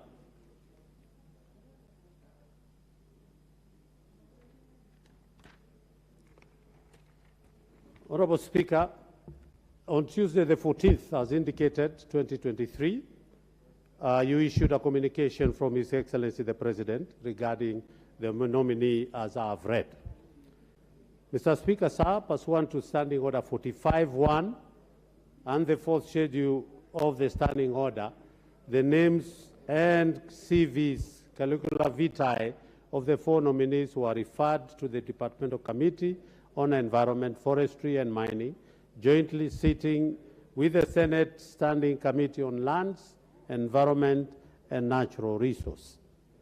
Mr. Speaker, on Friday the 17th February 2023, pursuant to Section 8 of the Public Appointments Parliamentary Committee Approval Act number 33 of 2011, the Clerk of the National Assembly did, and the Clerk of the Senate, in writing, invited nominees for vetting hearing, indicating the time and place for holding the approval hearing.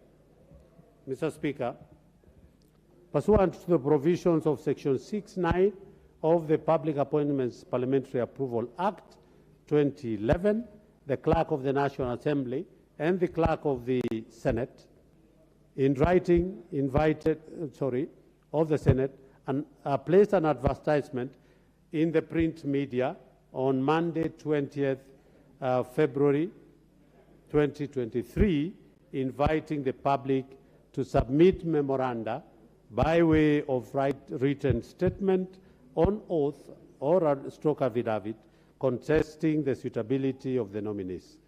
The advertisement indicated that the submissions were received on Monday, 27th February 2023 at 5 p.m. Mr. Speaker, by close of that day, the committee had not received any written statement on oath contesting the suitability of any of the nominees.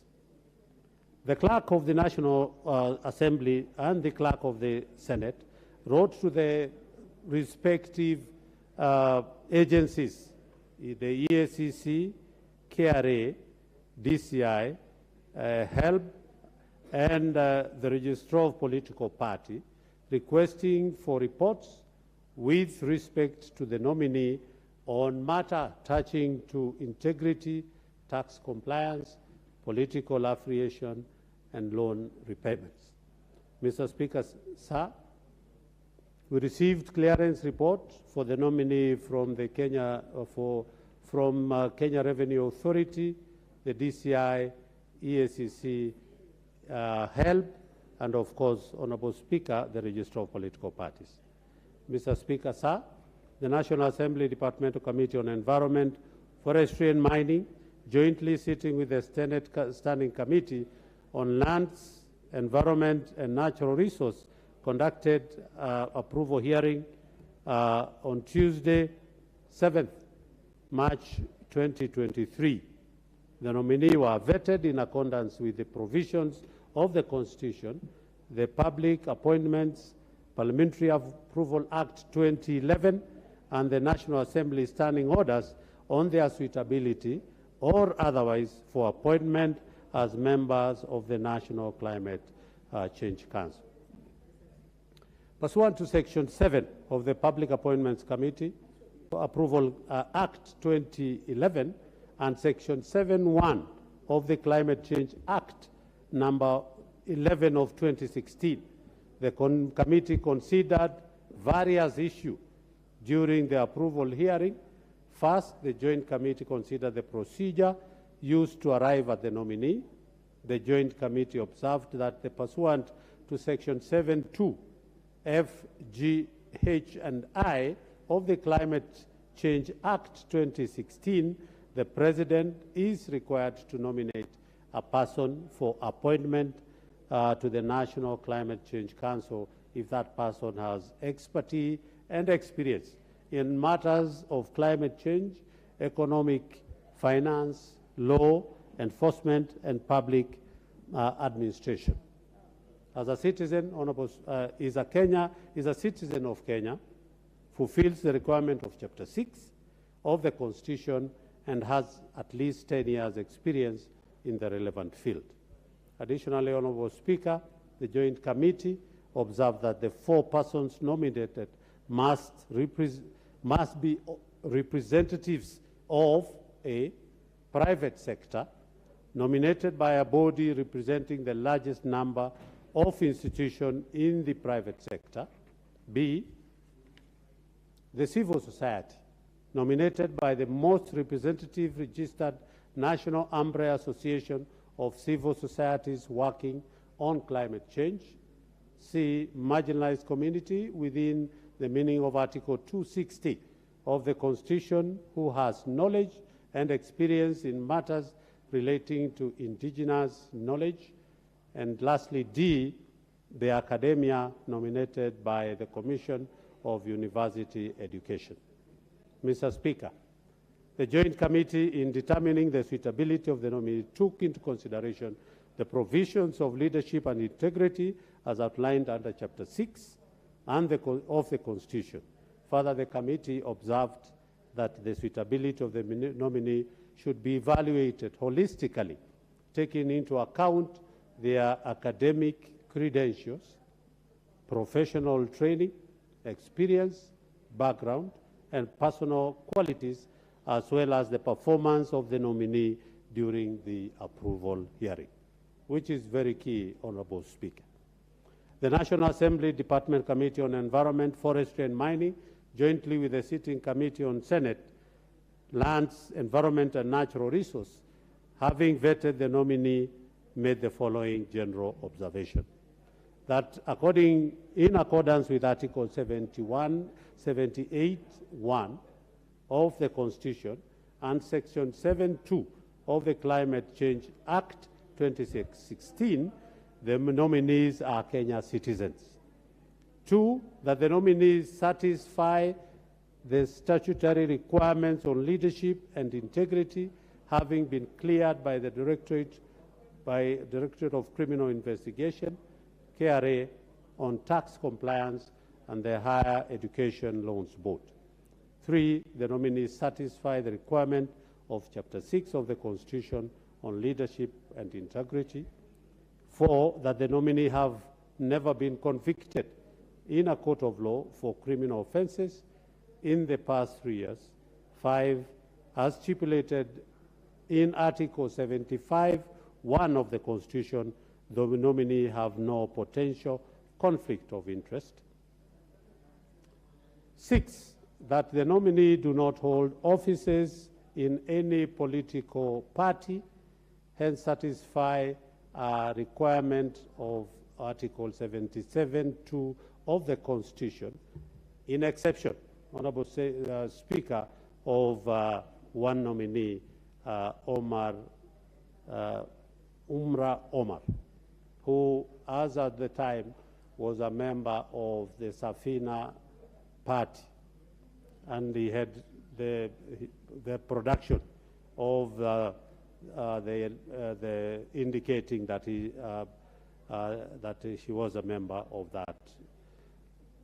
7, the nominee has never been dismissed from office under Article 75 of the Constitution for contravening Article 75(1), conflict of interest, 76, financial probity, 77, restriction of state officers, 78(2), dual citizenship of the Constitution, and lastly, Honourable Speaker, that the nominee were nominated in accordance with Section 7(2), F, G, H, and I of the Climate Change Act number 11 of 2016. Mr. Speaker, sir, the 3 nominees, Amy Mwende Waita, John Kioli Kalua, and Professor George Odera Outa, demonstrated knowledge on topical issues, technical and administrative issues touching on climate change, and have the requisite abilities, qualifications, and experience to serve as members of the National Climate Change Council. However, Mr. Speaker, sir, Umra Omar did not demonstrate knowledge on tropical issues, technical and administrative issues, touching on the indigenous knowledge contrary to Section 7(2)H of the Climate Change Act 2016. Consequently, the nominee lacks the requisite abilities and experience to serve as representative of the marginalized community of the National Climate Change Council. Lastly, Honourable Speaker, is that I urge members to read comprehensively the Joint Committee report of the National Assembly Parliamentary Committee on Environment, Forestry and Mining, and the Senate Standing Committee on Lands, Environment and Natural Resources, in order to fully appreciate and enrich the debate. I further urge members to adopt the recommendations and of the committee as contained in the report. Honourable Speaker, just to highlight is that it is a joint committee between us and the Senate. The Senate will be discussing the same in the plenary on this matter, Honourable Speaker. And it is true that when the 4 nominees did appear before us, each was given an ample time, 2 hours. We were there from 8 all the way to around 7, actually 8 in the night.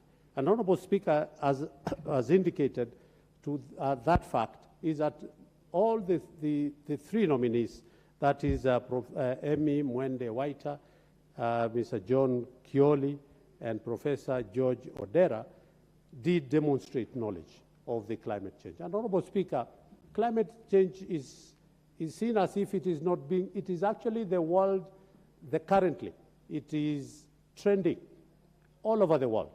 And you can imagine, Honourable Speaker, that climate change, if it's not handled properly, the situation that this country is, the situation that the whole world is currently, is the situation that will, and it is going to get worse, Honourable Speaker, if we are not able to address and get members in the Climate Change Council who understands and can be able to bring some meaningful change.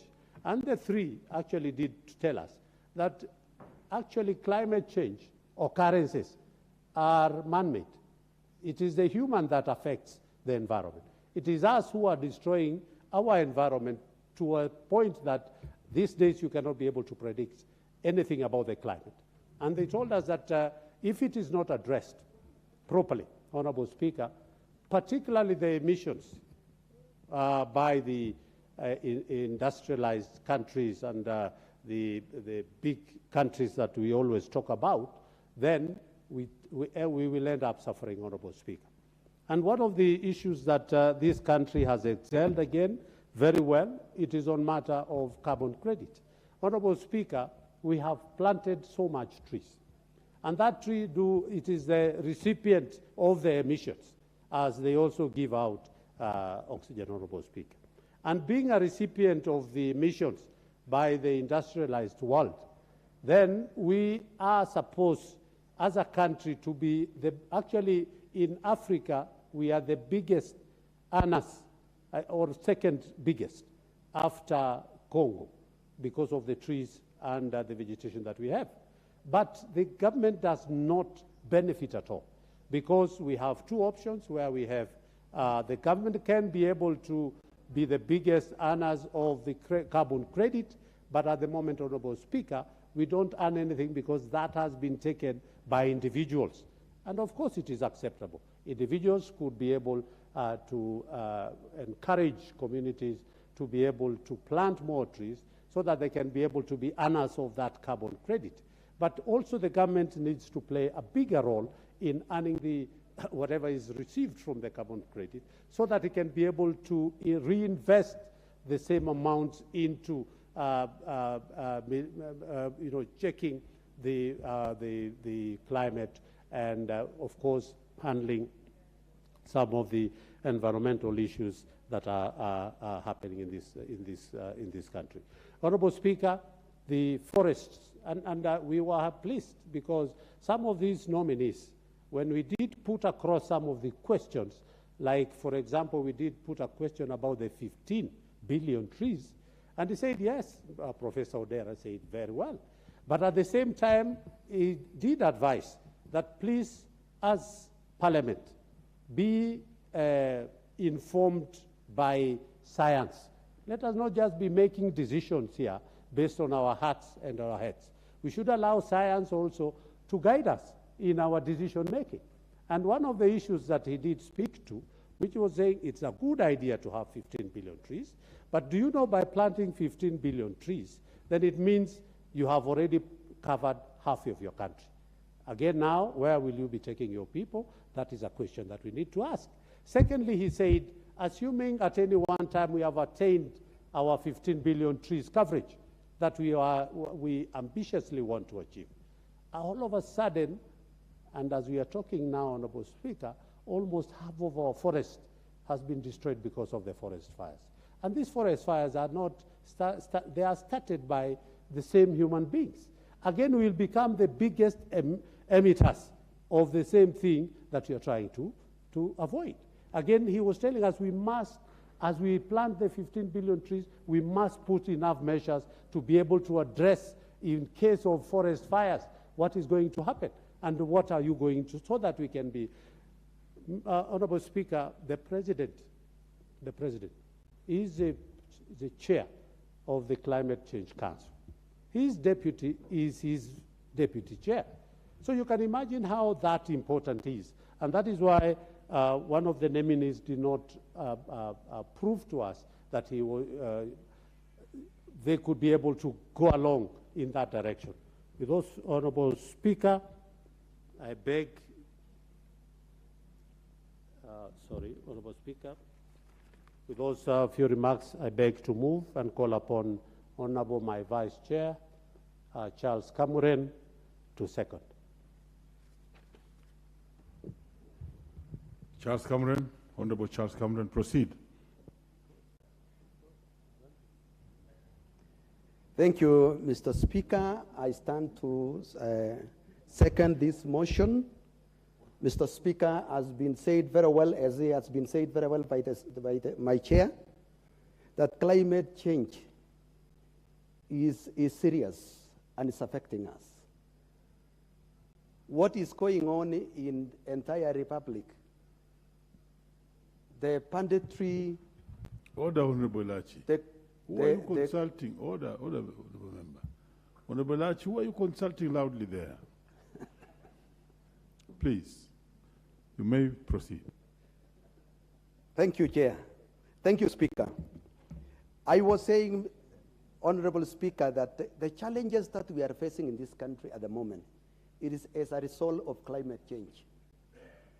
And I want to thank the members of this House for what they did in the year 2016 by coming up with its Act of Climate Change Act 2016, which has established this council so that we can see how we can mitigate the challenges of climate change. Because this is our future. This is our economy. It's affecting our economy. It's affecting our generation to come. So, Mr. Honorable Speaker, these committees, these council members are really very relevant, and they went through the right procedure. They went through the vetting. We followed the due process with the Joint Committee of the Senate. And the report that we are giving out is a clear and fair report that each one got opportunity to express and to answer the questions, and we saw it. So, Honorable Speaker, I stand to second. Thank you.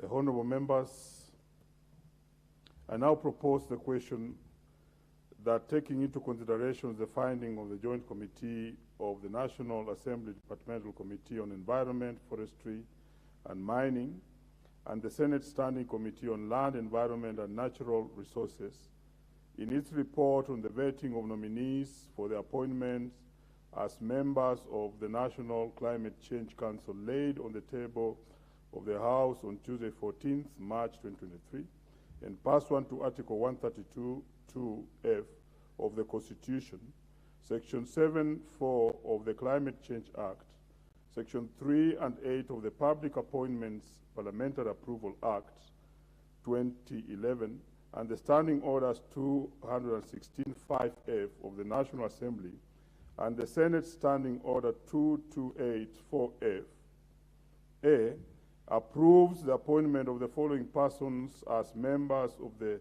National Climate Change Council. 1, Ms. Emily Mwende Waita. 2, Mr. John Kioli Kalua.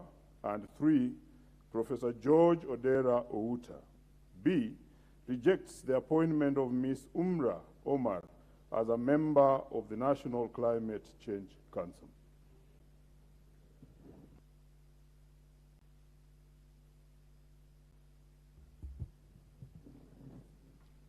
No, this being a special motion to approve nominees, and having been told that the chairman of the council is the president himself, the vice is the deputy president, I will allow a few members to make their contributions on this. And therefore, number 1 on my list here is Honorable Kibet Komingoi of Bureti. In his absence and not being in the House, I move to Honorable Francis Sigei of Sotik. The honorable members who are out of the House or who are not willing to speak on this, I would then advise that if you want to speak on this, press your intervention. So I'll go to interventions. And therefore, I want to call Honorable Kuria Kimani of Molo. Asante sana Mstahiki Spika kwa kunipa muda huu wa kuchangia ripoti hii ambayo imeandaliwa vilivyo na rafiki yangu na mbunge wa kaunti yetu ya Nakuru, Mheshimiwa Gikaria. Mheshimiwa Speaker, huu mjadala ni wa kupitisha wale wanachama wa baraza la nchi la masuala la tambiachi ama ukitaka climate change. Mheshimiwa Speaker, mambo haya ya tambiachi ni ambayo yanahusisha mambo ya unyevuanga na ama ukitaka kwa kimombo humidity, mambo ya kanieneo ya angahewa ukipenda atmospheric pressure, mambo ya upepo, mambo ya usimbishaji ama ukitaka precipitation na masuala mengine yanayoathiri mambo ya hewa. Mheshimiwa Speaker, tuko wakati ambapo katika nchi yetu ya Kenya mambo yamebadilika. Katika mahali ambapo natoka, eneo bunge la Molo, Mheshimiwa Speaker, hatujawahi kukaa miezi 4 bila kupata hata tone moja la mvua. Lakini tunashukuru Mwenyezi Mungu kwamba leo asubuhi na jana usiku tumeweza kupata mvua miezi 4 baada ya mara ya kwanza sisi kupata mvua. Na kwa hivyo Mheshimiwa Speaker, haya masuala ya tambiachi ama haya ukitaka climate change ni mambo ambayo yaliweza kuzungumziwa kwanza pale Marekani na yule ambaye alikuwa rais wa Marekani, Mheshimiwa Barack Obama, na watu wengi walisema kwamba haya mambo ya tambiachi basi ni story tu, ni mambo tu ambayo hayatakuja. Lakini tunapoangazia kwamba yale mambo ambayo yamebadilika saa hizi, mifugo yetu yanakufa kwa sababu ya kukosa nyasi na chakula kingine cha mifugo, ni suluhisho kwamba ama ni sindikisho kwamba haya maswala sasa yako pamoja na sisi. Pia Mheshimiwa Speaker, nashukuru kamati hii kwa sababu ya kumkataa huyu mama Umra Omar. Na wakati nilikuwa najaribu kuzungumza kuuliza hawa wanachama wa hii kamati ni kwa nini wanapendekeza tuwapitishe hawa Emily Mwenda Waita, tumpitishe John Kioli Kalua na tumpitishe huyu Profesa George Ondera, lakini tusiweze kumpitisha huyu, wamenieleza ya kwamba kabisa hakuonekana kama alielewa mambo ya tambiachi hata kidogo. Na hata walipoulizwa mambo ya hali ya kifedha, kwa sababu ndio uweze kuongoza baraza kama hili lazima ukue na uzoefu wa masuala ya uongozi, uzoefu na ujuzi wa masuala ya kifedha, uzoefu na ujuzi wa mambo ya masuala ya uongozi. Huyu mama, Mheshimiwa Speaker, hata yale makaratasi ambayo alistahili kuyaleta kutoka na zile shirika mbalimbali za serikali ambazo zinafaa kuchunguza Wakenya, basi hakuwa tayari na yale makaratasi. Na hivyo kwamba hii itakuwa funzo kwa wale wote ambao wanakuja kuletwa kwamba katika hii bunge hili, ya kwamba sio kumaanisha ya kwamba jina lako limepeanwa kupitishwa kwa kamati yoyote ama kwa jukumu lolote katika nchi yetu ya Kenya, ya kwamba bunge letu la 13 ni bunge ambalo litaweza kuangazia hao watu wote na kuangalia kama wale ambao wamehitimu basi tutaweza kuwapitisha katika hili bunge, na wale ambao hawatakuwa wamehitimu hatutasita kamwe kuhakikisha kwamba tumewarudisha kwa raia, ili tuweze kutafuta wale wa Kenya ambao wako na ujuzi ambao unahitajika kufanya zile kazi ambazo wamepewa kuzifanya. Na kwa hayo na unga mkono kamati hii ambayo inaongozwa na Mheshimiwa Gikaria. Asante Msaiki Speaker. Next is the Honorable Jessica Mbalu, Kibwezi East.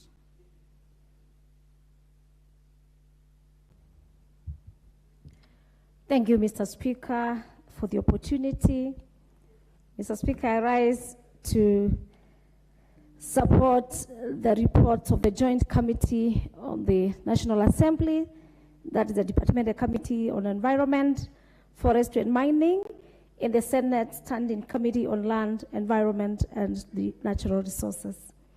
Mr. Speaker, on onset, I must say that I am a member of the National Assembly Committee on the same and a member of the Joint Committee. I want to appreciate and thank my chairperson, the Honorable Gikaria, for the moving of the approval report of the nominees that were sent to us.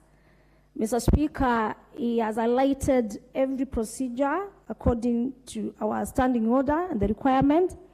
And Mr. Speaker, I must say the recommendations are the recommendations of the committee. Mr. Speaker, I will start from being a lady. I am a member of parliament as a woman from Kibwezi's constituency, serving my third term. Mr. Speaker, we really failed for one Madam Umra Omar, whom my chairperson really described on the issues why she was not able to be picked. I really cried for her to be given a chance, Mr. Speaker. But the demonstration that she gave to us is that she did not understand very well on the issue of climate change. And Mr. Speaker, also she lacked interest on the subject matter. We tried to persuade that she's given time to put her things in place. Mr. Speaker, being a woman, it's not easy. Maybe she had issues of cooking for the babies and also serving issues at the family. But however, being a woman does not mean that you don't take your work serious. Mr. Speaker, Mr. John Kioli did very well. Presentation of papers, as the chair has said, is seemed, and he also demonstrated in the interviews and also when we were interviewing them, of course, that he understands the issues of climate change. And as you know, how the climate change is affecting our country and our whole continent.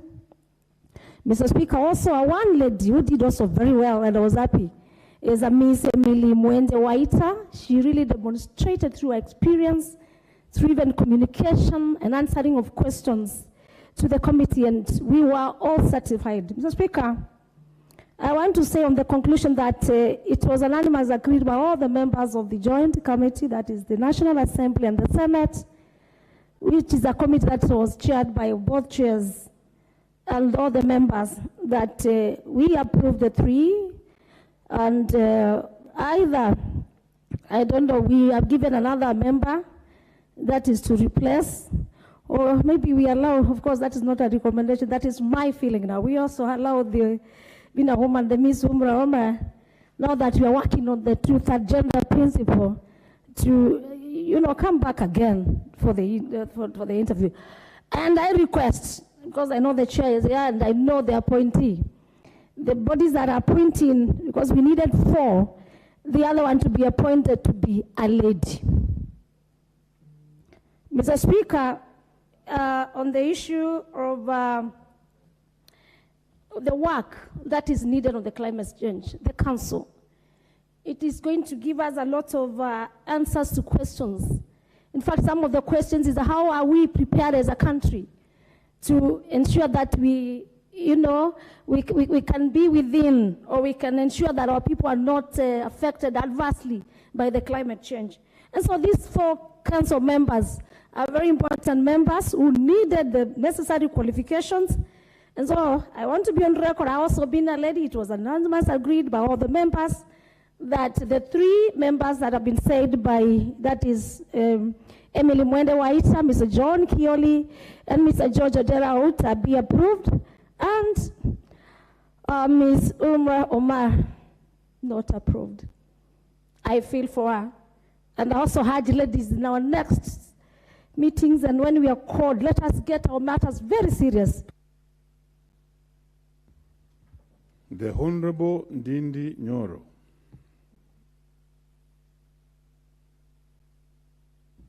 Thank you very much, Mr. Speaker.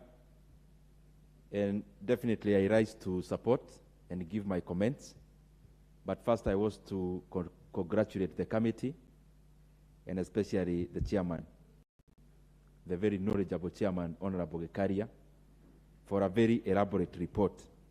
I've been going through the report, and I can clearly see intense hours were put into the works to be able to generate this report. Mr. Speaker, as you ruled before, this matter is a very serious issue. And I thank you for giving members an opportunity to ventilate and to also contribute to this motion. Mr. Speaker, because National Climate Change Council is a council in a class of its own. Mr. Speaker, you know, previously we used to have universities where Chancellor was the President of Kenya. But in the current situation of the modern institutions, that is normal. The point I'm driving home is that it is very unlikely, it is very scarce that you see a president chairing anybody in Kenya, and especially a sectoral body. And therefore, this is just to show the kind of importance that we give to our climate and issues to do with climate, our natural resources in terms of sustainability, and any other associated agenda, Mr. Speaker. That the National Climate Change Council is being chaired by none other than His Excellency the President, and the Vice is his deputy, Mr. Speaker, and that the Secretary is the Minister or the CS who is responsible for that docket. Mr. Speaker, this is to show that we appreciate the situation we are in as a country and as a globe, which, Mr. Speaker, has a great room for improvement. Mr. Speaker, when we talk about climate, it goes together with every other associated natural resource, and especially forestry. And that is why, Mr. Speaker, even the chair and this committee is the one responsible for those issues.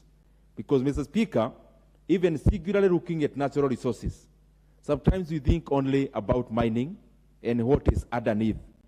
But, Mr. Speaker, looking at the quantifiable natural resources of countries like DRC, countries like the US, countries like Russia, Mr. Speaker, you are able to see that the value of natural resources that is over, not just underneath, Mr. Speaker, quantifiably is monumental. Forestry, Mr. Speaker, provides a great asset to any country, and especially if it is harvested in a sustainable manner.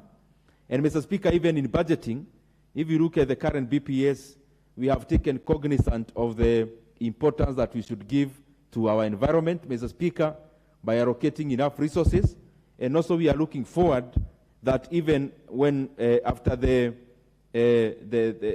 now we advertise, Mr. Speaker, for people to be able to harvest mature trees, that you are going to be able to generate a lot of appropriations in aid, Mr. Speaker, from our natural resources, not in terms of just going into our forest, Mr. Speaker, to cut trees, but in terms of harvesting mature trees and consequently also replacing.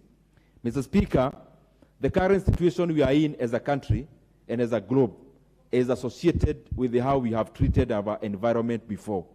And, Mr. Speaker, nature can be unforgiving, and in that regard, we need to do what we must at this age to safeguard our tomorrow. The current situation in terms of drought and famine, Mr. Speaker, is associated with how we treated our forest previously. And, Mr. Speaker, therefore, going forward, we need to be a bit more meticulous, Mr. Speaker, on how we look after our environment. I've gone through the CVs of the nominees. We have the right men in the job, Mr. Speaker, and even for the nominee, who is actually my friend who never got a chance to go through, Honorable Umra, that it's a chance to try even better opportunities. Because the committees do their work objectively. Maybe she can fit in somewhere else with her qualifications, Mr. Speaker, but I also want to applaud those who went through because they are thoroughly qualified for the position to sit in the Council of our Climate. Thank you, Mr. Speaker, and I submit. The Honorable Joseph Emathe, Turkana Central.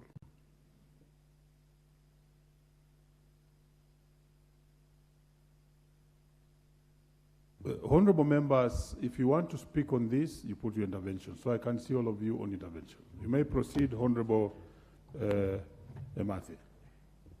Thank you so much, Honorable Chair, Honorable Speaker, for this opportunity as granted. I want to say with lots of gratitude that the Chair for Environment, Forestry and Mining has been able to provide us a clear picture and an elaborate report on what transpired during the vetting of the 4 nominees to the Climate Change Council. Honorable Speaker, much of importance is that today and now, the issue of climate change is very important. And it's a bigger debate that is going all around the globe, and people are discussing about the issue of climate change. Honorable Speaker, it is important to underscore the fact that our President, His Excellency, Honorable Dr. William Samoei Ruto, is the chair of the AU Climate Change Committee. And here in Kenya, he is also the chair of this Climate Change Council.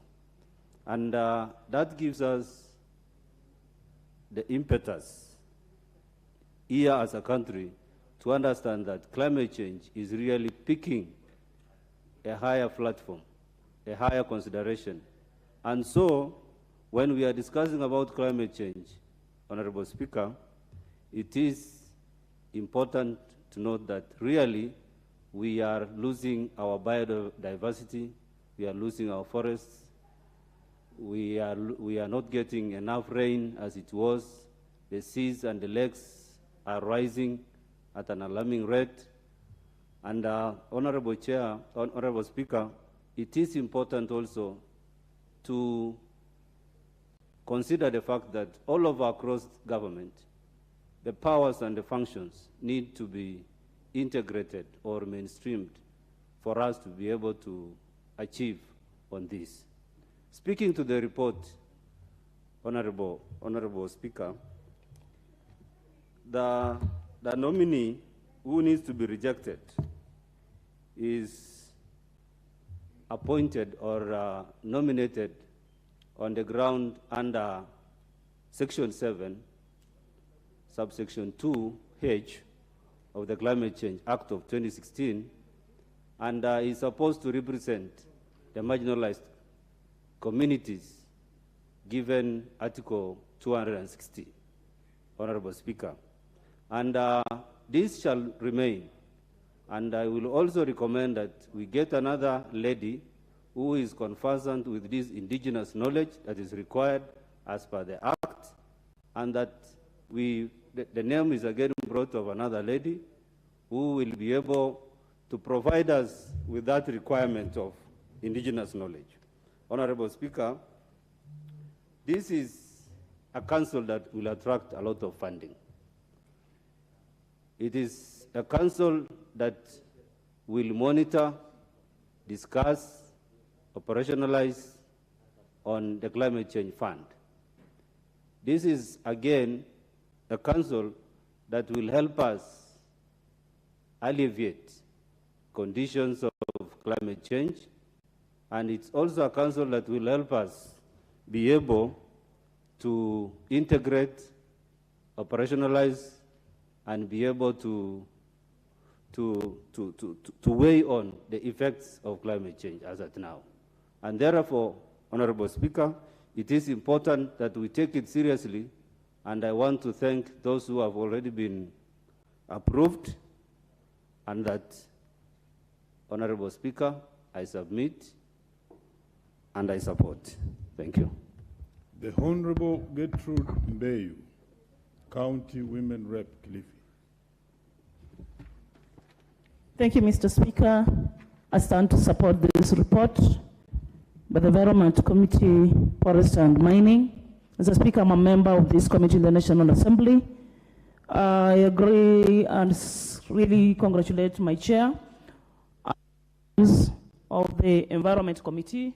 Mr. Speaker, with all the time they used, Mr. Speaker, I want it understood that the members of the National Assembly, and so are the Senate, and the committees are not members to rubber stamp want to congratulate the 3 members who were selected to the council.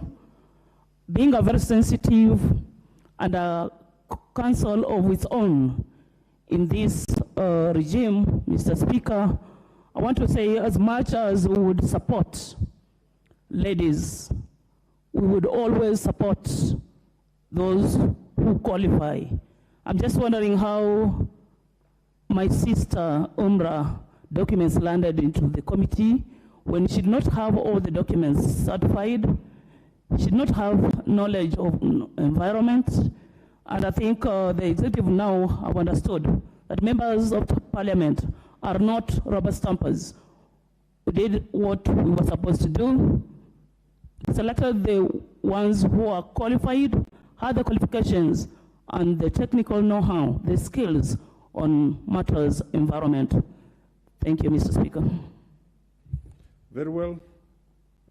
The Honorable Ngongoyo Onesimus.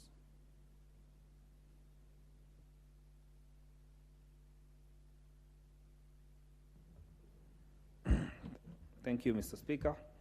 I rise, Mr. Speaker, also as a member of this committee.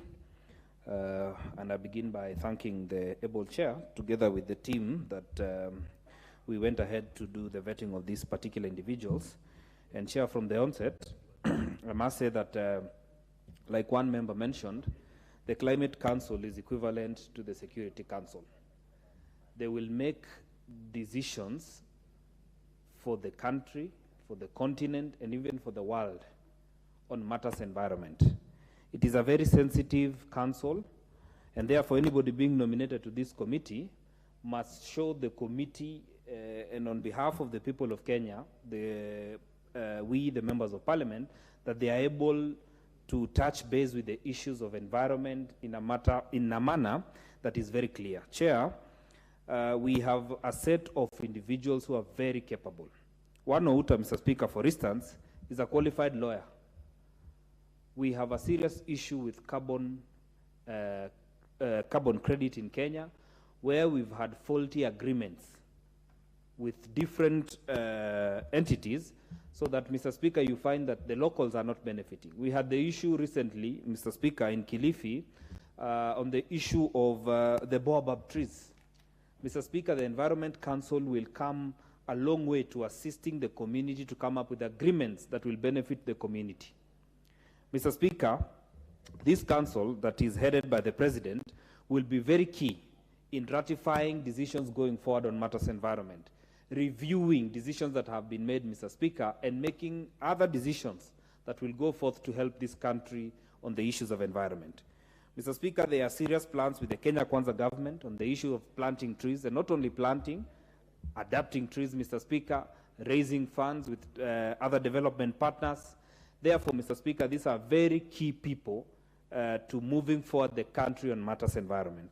On the unfortunate part, Mr. Speaker, of the one candidate that has been rejected, the committee is very clear that this candidate, Mr. Speaker, did not satisfy some of the requirements of the law. This is a state office, being a council member. The member was still a member of a political party. Therefore, they disqualified themselves by being a member of a political party at a time when they have been nominated, Mr. Speaker, to hold on to a state office. Mr. Speaker, you must also show that you have knowledge on the position that you have been nominated. The Public Parliamentary Approval Act, Mr. Speaker, gives the basics of about 32 issues, Mr. Speaker, that you have to look into. Mr. Speaker, even on the issues of personal wealth declaration are issues that you must come. You must show your net worth, Mr. Speaker. When you cannot show clearly what you're worth, Mr. Speaker, and you're coming into a state office, then you limit the committee to be able to interrogate you in the right manner. But, Mr. Speaker, as I finish this, I must say the committee did a perfect job in the short time.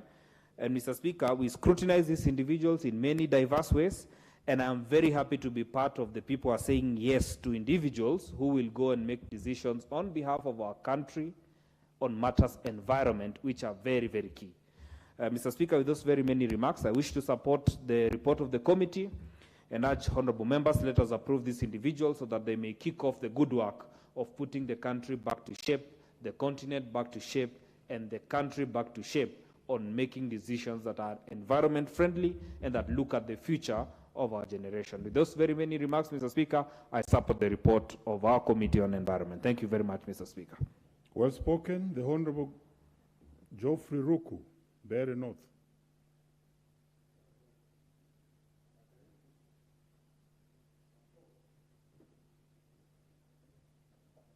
Honorable Ruku, you will be given a mic from your place. Just go back.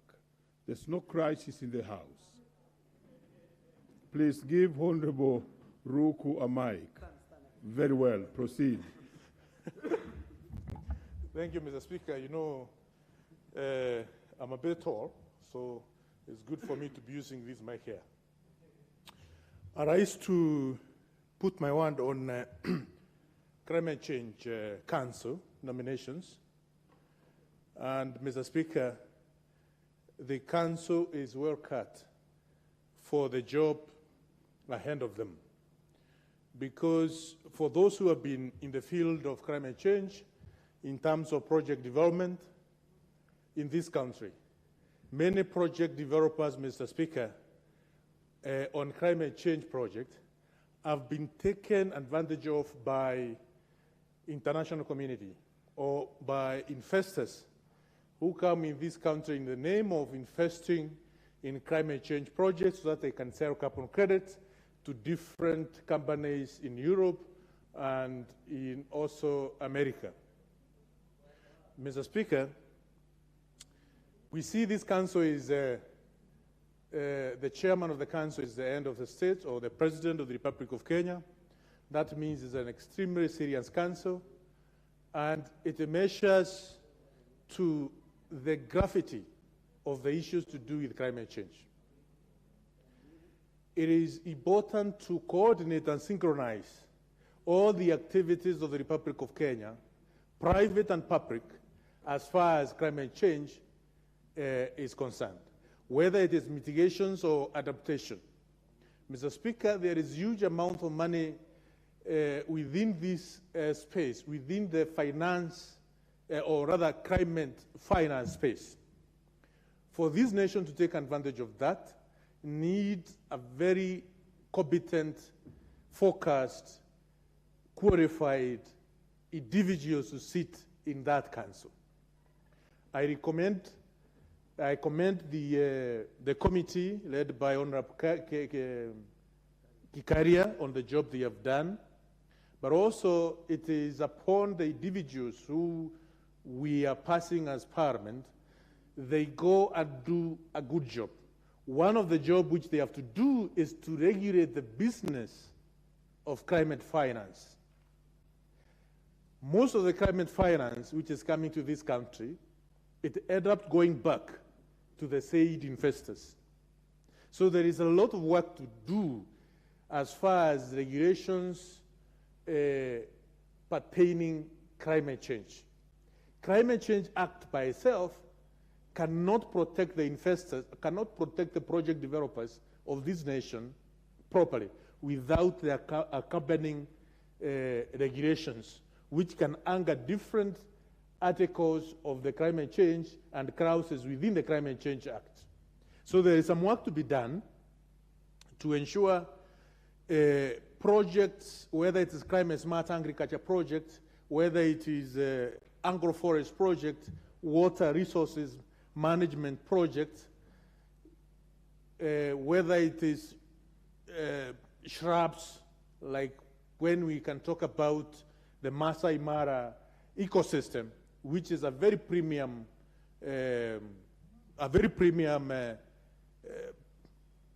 resource which we have in this country, and which this nation is not fully taking care of as far as climate change is concerned. So, Mr. Speaker, I rise to support the nominees, but also give a broad view that there is too much work which needs to be done to take full advantage of climate finance as far as this country is concerned. Thank you, Mr. Speaker.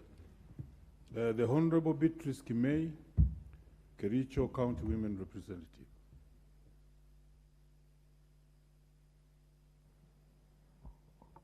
Okay, thank you, Mr. Speaker. I was wondering if I have been forgotten, but thank you. And I rise to first appreciate and thank the chair and for the time that he took together with the members, and I must confess that I'm a member of this committee. He led us quite well, and I want to thank the president for bringing us these nominees, the three of them whom we are to approve. And the unfortunate part is the rejection of Omar, and the fact that she is a woman, yet we are looking for the two-third gender. However, I want to say that matters climate change should be taken seriously. And for this, climate change is already a very urgent threat to millions of lives, and that is why we have to take it seriously. And Mr. Speaker, the nominees who came, that is MS Emily, Mr. Kalua, and Professor George, they demonstrated knowledge of they actually demonstrated that they have knowledge on matters climate change. They were very focused, and they answered the questions satisfactorily. All the questions that we managed to ask them, they answered to the best of their ability. And these nominees, Mr. Speaker, from even their papers that is concerned of Chapter 6, we learned that these are people of integrity, ready to work, and even to bring a change, and to answer the many questions that are concerned with climate change. With this in our minds, Mr. Speaker, climate change will actually attract a lot of funding. So when we ask some of these questions, how they will be in charge of this, and how the many communities will actually be assisted to cope with the issues of climate change, they demonstrated that they are ready and equal to the task. So I must thank the president for bringing these nominees. And for Madam Omar, I pray that she gets another position that is equal to the task. Mr. Speaker, this is just a lesson to the many Kenyans that we have outside there, seeking for appointments, seeking for nominations, seeking for employment in any form, that they should take their work seriously, and to know that when it comes to interviews and vetting, they should take it seriously and be prepared for the same and go for the positions that they know they are able to actually deliver to the people of Kenya. So, Mr. Speaker, I want to thank the chair and all the members for the work that was put here. And this is just to also let the members of the public, these are Kenyans, to note that Parliament is not a place to just rubber stamp and just pass the names, but this is a place of serious work, and people coming here should know that they have to be ready and to work for the people of Kenya. And Mr. Speaker, I want to appreciate one more thing, that for this climate change to be capped, women and girls need to be supported and educated, so that cases like having energy-saving GCOs would be important. Use of renewable energy is very important. And finally, Mr. Speaker, I must say that all the sectors of the economy in this country should work together to make sure that climate change is capped. Thank you so much. The Honorable Jackson Kosgei.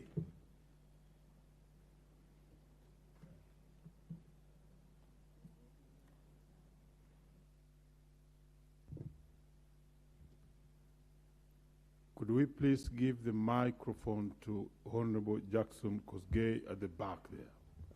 Thank you. Thank you, Mr. Speaker. Thank you for giving me this opportunity, and I wish to begin by, first of all, to congratulate the committee and the chairperson on this Committee of Environment, Forestry, and Mining on the thematic area of climate change. Mr. Speaker, these great Kenyans who have been approved recommended by the committee to be approved by this House this afternoon, we wish to congratulate them because of the knowledge already they have demonstrated on this field of climate change.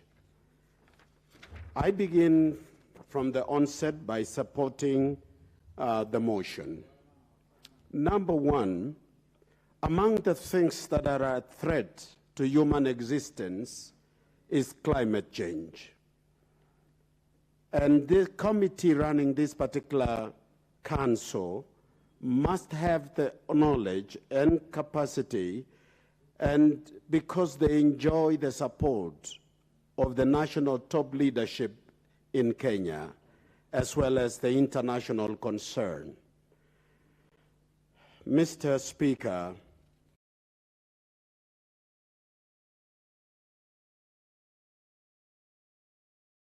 effect on our environment due to temperatures that are changing and weather patterns.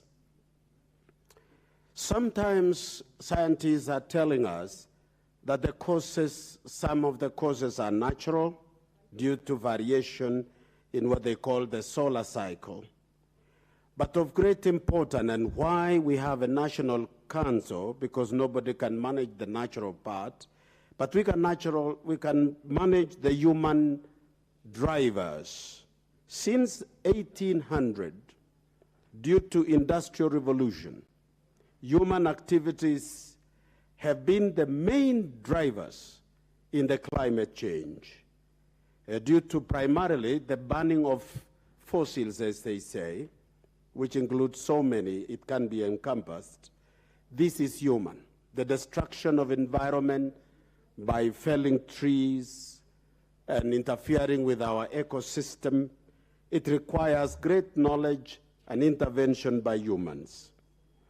Because this has come timely, Mr. Speaker, as a country, it is so important that we pay attention as to who is a member to this particular council.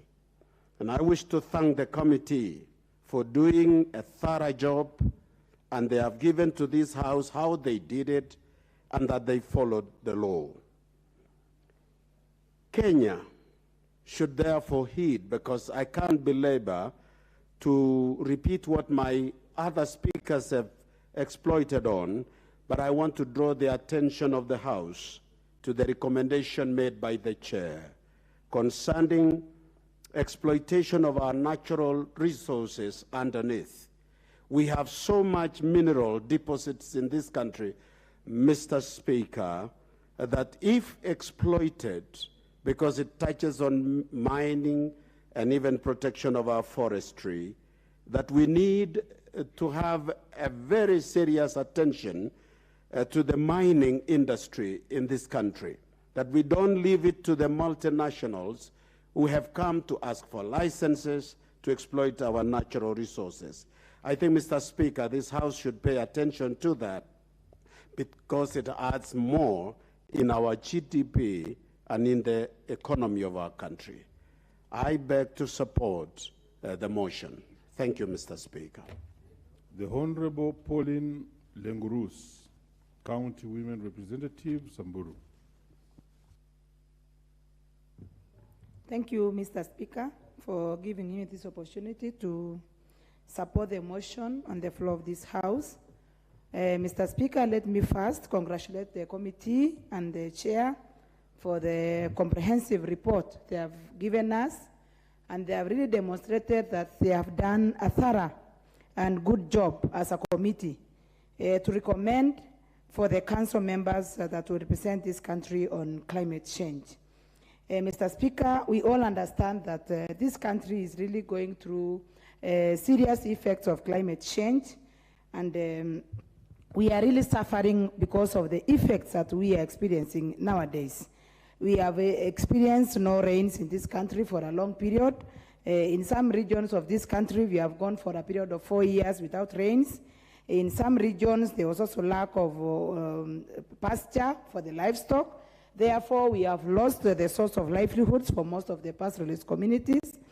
There's also severe temperatures in some parts of this country due to the effects of climate change. And I want also to congratulate the committee for the good work they have done in trying to look at the capacity of the members who have been recommended to be the council members, because we really need a lot of experience and a lot of support for the people who are going to guide the ministry, the people who are going to advise the president, and who are going to advise this country generally in terms of how to address the effects of climate change. We have seen that the chair has really demonstrated on the capacity of the members they have recommended, their profession, and the one who has been declined is really, they have really shown us it. They have declined the appointment because of the experiences and also the expertise. But, and since the lady was representing the marginalized communities of this country, I would request the committee that the replacement of the lady should be done as earlier prescribed, so that, because I'm sure we are going to get other ladies from the marginalized communities who will maybe have the experience and the expertise that we are looking at. So please kindly take our recommendations and ensure that the lady who is going to be appointed to replace the one that we have declined is going to come from a pastoralist community, because she was to represent the interests of the pastoralist community. Otherwise, I support and I thank the committee for the good work they have done. They have really shown us the professionalism they have shown, and also the experiences and the procedures following the law on how to arrive at the 3 nominees. And Mr. Speaker, I support the report of the committee. Thank you. The Honorable Titus Lote Kacheliba.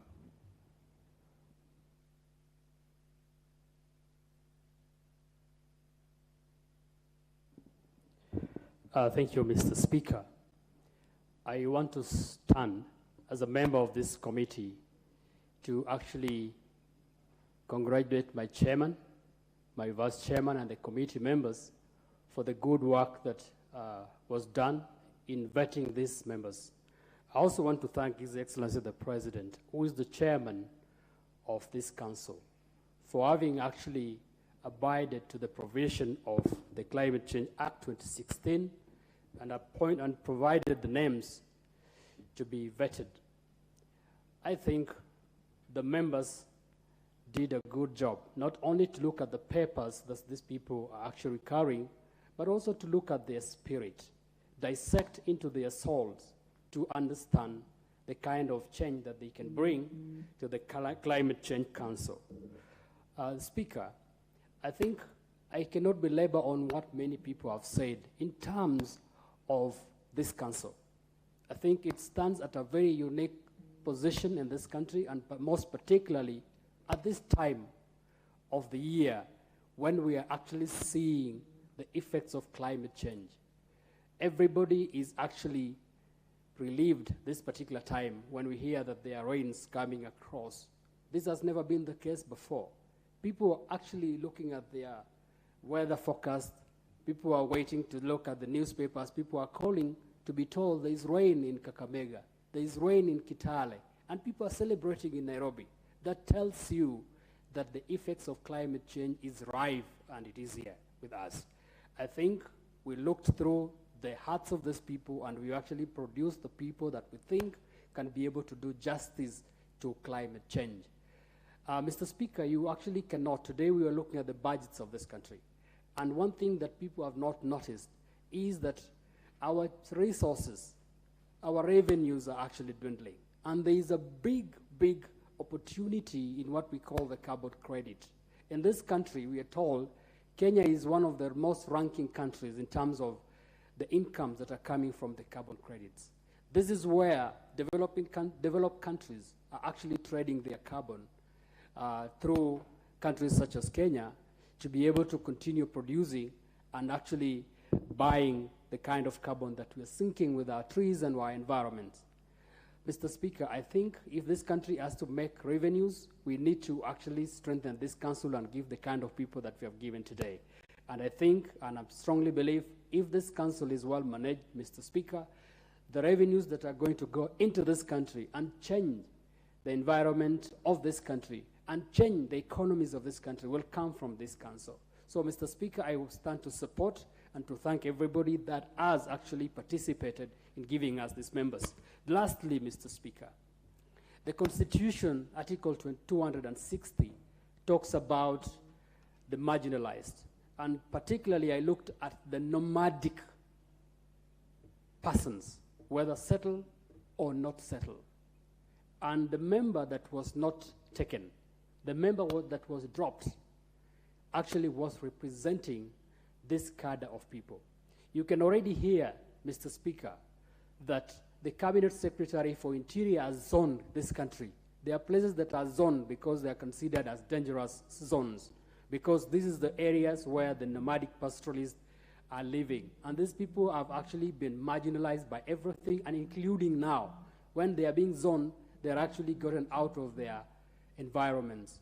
I will urge the President that let the next person that is going to be nominated in this category come from these people that have historically been marginalized, because some of them are competent enough, but they do not get the opportunities that will have been.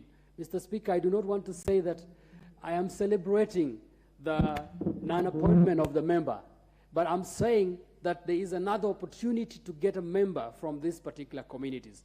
And I will think this particular time we go specifically to the people that are coming from these places. A place like Kachaliba, for example, I've got good ladies that are qualified that can also go into this particular commission. And I want that taken into consideration. I stand to support. Thank you. The Honorable Fatuma Jehau, County MP Wajir.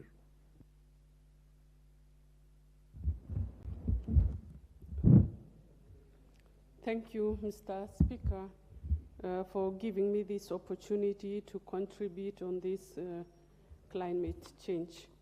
And I would like to applaud the chairman for doing a good job. But I rise to actually ask a question regarding this member who has been rejected by the committee. Through the speaker, from this report, Madam Umra Omar, from where I sit, she represents the people from the pastoralist community. And I've just gone through the report, and we understand, and we are told that she is not qualified. I just want to ask, Mr. Speaker, this Omar has a very good papers. From the report, Omar has Masters of Arts, Social Justice and Intercultural Relations. She also has Bachelor's of Arts degree, Psychology.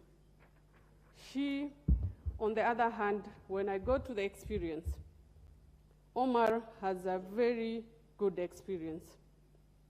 Mr. Speaker, Omar is the founder and the board chair of Safari Doctors Lamu. I am not known to Omar, but I'm just asking. She is representing the many people from Asals, just like the honorable member had said.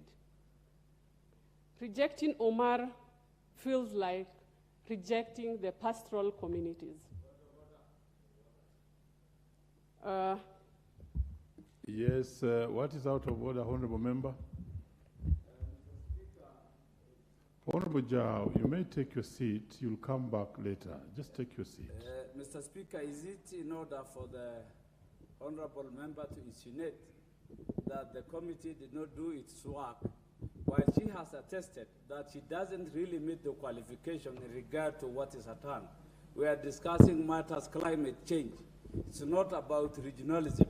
It's not about pastoralism. It's not about tribe. The lady is an expert in arts and culture, has nothing to do with science and climate change. So is she really in order to insinuate that the committee did not do thorough work, while it is about qualification. There are many pastoralists who fit the same position. I don't feel it's good to at least put liability on the committee, Mr. Speaker. Very well, but I think Honorable Fatma Jao is putting her position very clearly. Could we listen to her? You may proceed, Honorable Fatma. Thank you, Mr. Speaker. Well noted from the member from Wajir North. I'm actually his county MP. Mr. Speaker, I am asking all those questions I asked on behalf of the women from the ASAL communities.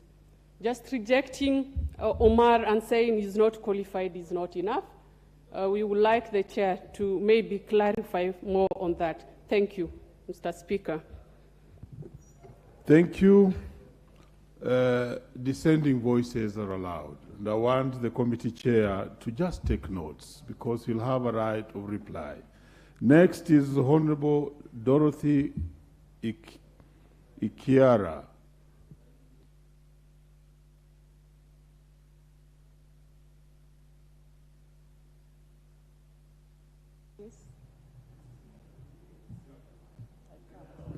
The next mic. Too short.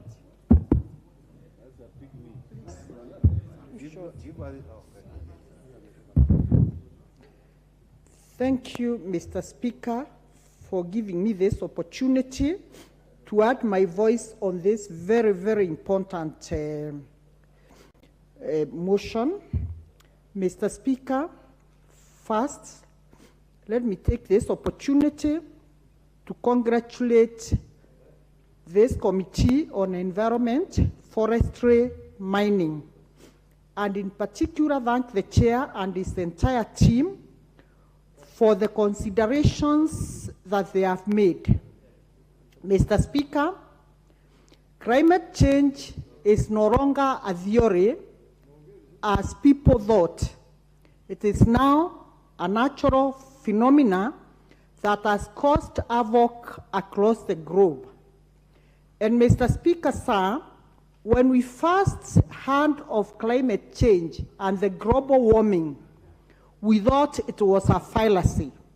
But as we speak today, every person in this country and in the world at large has felt the effects of climate change.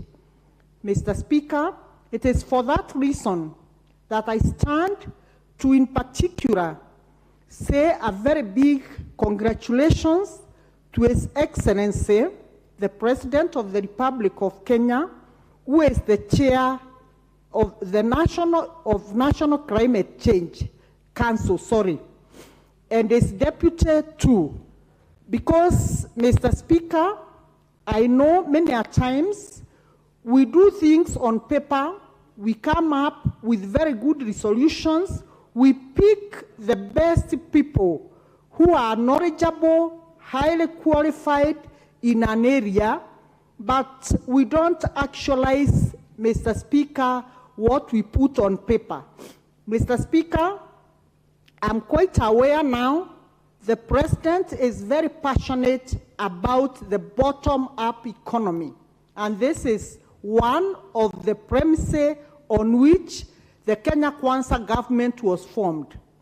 And the President himself has undertaken to start planting trees and urging people to plant trees because the effects of climate change are now being felt across the country.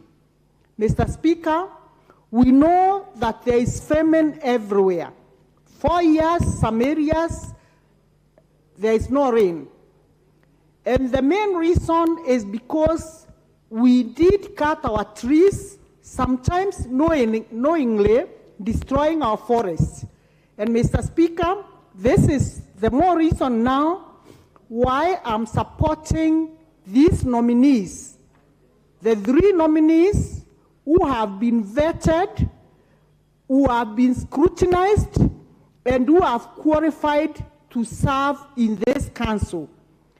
And Mr. Speaker, let me allay the fears of a member who is saying one who is not qualified, And I support the members who are saying, let that person be replaced by another one from the marginalized area, simply because she is not fit for this council, but she can fit in another area with the qualifications that she has. Mr. Speaker, sir, I want to say our forests are a main source of revenue. I am one person who comes from the Mount Kenya area. I know when the trees were being harvested, our youths who are today languishing in poverty, the youth, Mr. Speaker, who spend their days drinking day in, day out, they were very busy because when trees are being harvested, it is a beehive of activity. Mr. Speaker, I'm supporting these individuals who are very knowledgeable in this area so that when this economic activity resumes, Mr. Speaker, it will be to the benefit of this country economically, and it will also be a source of wealth for the very many young Kenyans, because old people don't go to the forest to harvest trees. It is normally the youth who go there. Mr. Speaker, sir, I want to end my speech by first remembering very passionate.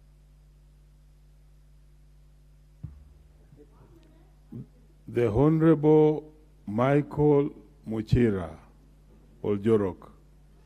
You have had your bite. Let's hear from Honorable Michael Muchira. Thank you, Mr. Speaker, for giving me this opportunity to support the motion for consideration of the nominee for appointment of the members of the National Climate Council. And first of all, to congratulate the committee for the good job that they have done. I've gone through the report, Mr. Speaker, and this appointment of an important council comes immediately after the summit that was held in Egypt earlier this year that came with a raft of resolutions that needs to be implemented by each member state. Mr. Speaker, we know the importance of this council in this country. Mr. Speaker, all of us now have experienced the negative effect of the climate change. Right now, we are all celebrating the few drops of rains that have been experienced in most parts of this country.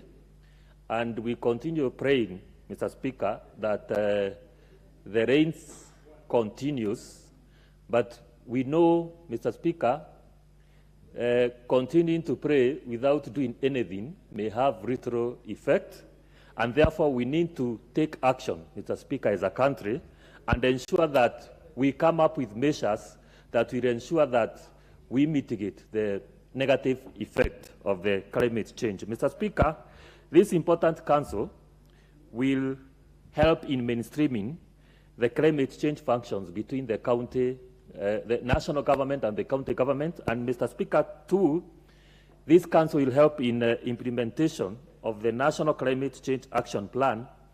And this action plan, Mr. Speaker, is in line with the Vision 2030 of this country, which is a blueprint for development of this country, and also ensuring that we have clean and sustainable environment, Mr. Speaker, and ensuring that we confront the climate crisis that we are experiencing to mitigate against drought and food shortage, Mr. Speaker. And, Mr. Speaker, we all know that the President has expressed himself in terms of where we want to go in terms of the forest cover in this country, and his vision of ensuring that we plant 15 billion trees by year 2032. And this council, Mr. Speaker, has to ensure that this pronouncement by the President or directive by the President is realized and implemented on a yearly basis to ensure that by the time we reach year 2032, we have a forest cover of over 20%. Mr. Speaker, on the rejection of the nominee, Ms. Umra Omar, this is an indication or that Parliament is not a rubber stamp or a conveyor belt. If your name is forwarded for vetting, you have to prepare yourself. You have to prepare yourself, Mr. Speaker. Otherwise, if you just come and think that you can take Parliament or a committee for granted, you are in for a rude shock. So, Mr. Speaker, I support the nomination of the three members and and rejection of that member. Thank you, Mr. Speaker. Honorable Muchira, what are the reasons for the rejection? Mr. Speaker, I listened carefully to the chairman when he was presenting, and he clearly stated, number one, the member did not have a grasp of the climate issues when she was asked questions, and number two, Mr. Speaker, he was still a member of a political party by the time he was appearing in the committee. Thank you, Mr. Speaker. Thank you very much, Honorable Ibrahim Saneh, the MP for Wajir North. Thank you, Mr. Speaker. Mr. Speaker, I've read the report, and I entirely agree with the proposal and the nomination of the members to the Council, Climate Change Council. What is of importance, Mr. Speaker, climate change is never natural. Climate change is artificially induced. It originates from what we do to Mother Nature. It is entirely the results of anthropogenic activities, and whenever we distort the equilibrium of nature, nature has its own way of also revenging and attacking us back. We have been so adverse to nature. We have been deforesting, cutting trees, releasing carbon monoxide to our stratosphere. And the result is what is at hand today, affecting everybody. Mr. Speaker, climate change affects all facets of the society, from food security, diseases, insecurity. Actually, climate change can be termed to be the mother of all evil and must be fought from all fronts. Mr. Speaker, it's clear that what used to be diseases that were common to some ecological zones are available everywhere today. You must have heard recently, we have new variants of mosquitoes who are hard to manage and resistant to treatment. That is really the effect of climate change that was with us. Some 20, 30, 40 years ago, people felt that climate change only affected arsals and dry areas. Today it is in Mount Kenya, what we used to call the White Highlands. It is everywhere. It is global. And I think time has come that we deal with it squarely and we mainstream climate change in all aspects of our governance. Mr. Speaker, I have gone through the Equalization Fund and how it was distributed. It is manifest that every region is trying to qualify as an ASAL. And it is genuine in my view, because climate change has reduced every region to be classified so. Otherwise, it would have been only for northern Kenya. Mr. Speaker, before I dwell on the effects of climate change, even within our laws, I think it is time to synchronize our laws. We have various aspects of climate change in various statutes.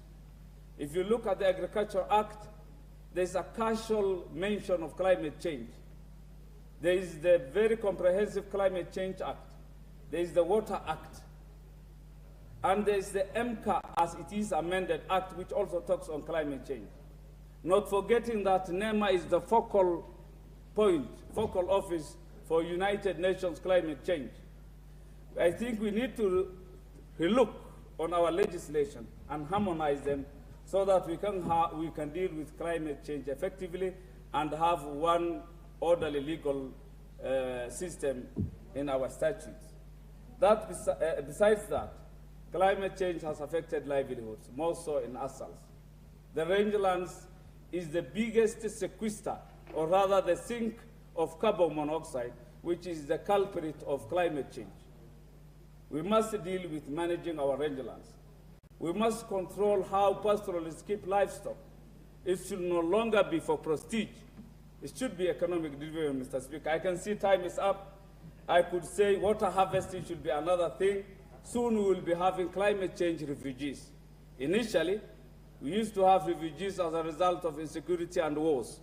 Now, we will be inundated, flooded with climate change refugees. And the earlier we deal with it, the better. Thanks, and I support, Mr. Speaker.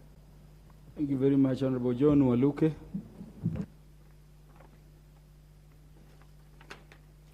And John, this is an approval debate where some people are proposed for appointment, others are rejected. So don't tell us much about climate change and those other issues. Talk to the qualifications of these people or otherwise. More so the rejected person. I want to hear more why we are rejecting one Kenyan and approving others. Thank you very much, Mr. Speaker, for giving me chance also to support this report of climate change, forestry, and mining. Mr. Speaker,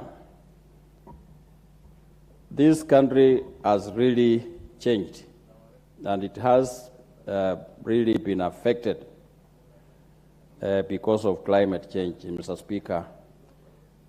Mr. Speaker, as we cry every day about climate change, Mr. Speaker, when you pass up there in the plain, people are still cutting trees, people are still burning charcoal, Mr. Speaker, and action should be taken against the forest officers. Mr. Speaker, I think they are the ones who are causing these big problems. Mr. Speaker, the climate change, as we speak, it is a very serious issue, Mr. Speaker, for this country and the world as a whole. Many areas, like where we come from, we used to have rain from January, but up to date, there's no rain because of cutting trees, like the Mount Elgon, where we neighbor. Mr. Speaker, there are no trees. People are burning forests because they want to be given land. They think that they can be given, the forest can be declared for human, so that they are given land, Mr. Speaker. Mr. Speaker, we must be involved, all of us, as people of this country. Like during Moi's time, Mr. Speaker, Moi used to say that you cut one tree, you plant 10. But since then, we have been cutting trees without replacing, without planting. President Moi used to get involved himself, a day for planting trees, a day for stopping erosion in the parts of the country, Mr. Speaker. And I'm happy that President Ruto, William Ruto now, because he was a student of President Moi, I want to thank him for taking initiative as the chair of the Climate Council of the Climate Change, Mr. Speaker, together with his deputy. We want him also to get involved. Moi used to say that he was a giraffe. He used to see far. We want our president also to, where he sits, to see far like a giraffe, like what is he initiating now, Mr. Speaker. And if all Kenyans get concerned and get involved to plant trees, Mr. Speaker, I'm sure in another 2-3 years we will be through by changing the climate back to where it was, Mr. Speaker. With the candidate who was rejected, Honorable Speaker, she has papers, but she is not a scientist. And that is why, when I talked to the chair, Mr. Kikalia, Honorable Kikalia, that is what the committee decided, because her papers read different. She's an artist, and they wanted a scientist. So they'll get another woman from elsewhere, not necessary that she comes from a patrolist area, but the woman can come from anywhere from this country, Madam Speaker, because we are bringing in things, it's like tribalism. Let us not say that if you are a patrolist, you must replace with a patrolist. No. A Kenyan from anywhere can do the job, so long as he or she has the papers. And because she was a woman, they get a woman from anywhere, be it Nyanza, be it Coast, be it Western, be it anywhere, even Nakuru. Or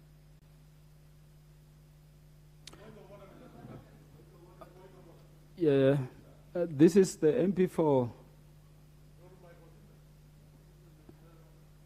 Yes, Mbeere North. Mbeere North. You resemble your brother from somewhere in Gusiland. Mr. Speaker, I rise on point of order 95. The members have exhausted the issue on climate change cancer. I think it's the right time, Mr. Speaker, to call the mover to reply. Thank you, Mr. Speaker. I will rule on that after he concludes. Had he concluded? Yeah, had he concluded? Yes, MP for Mbeere, have you looked at standing order number 95?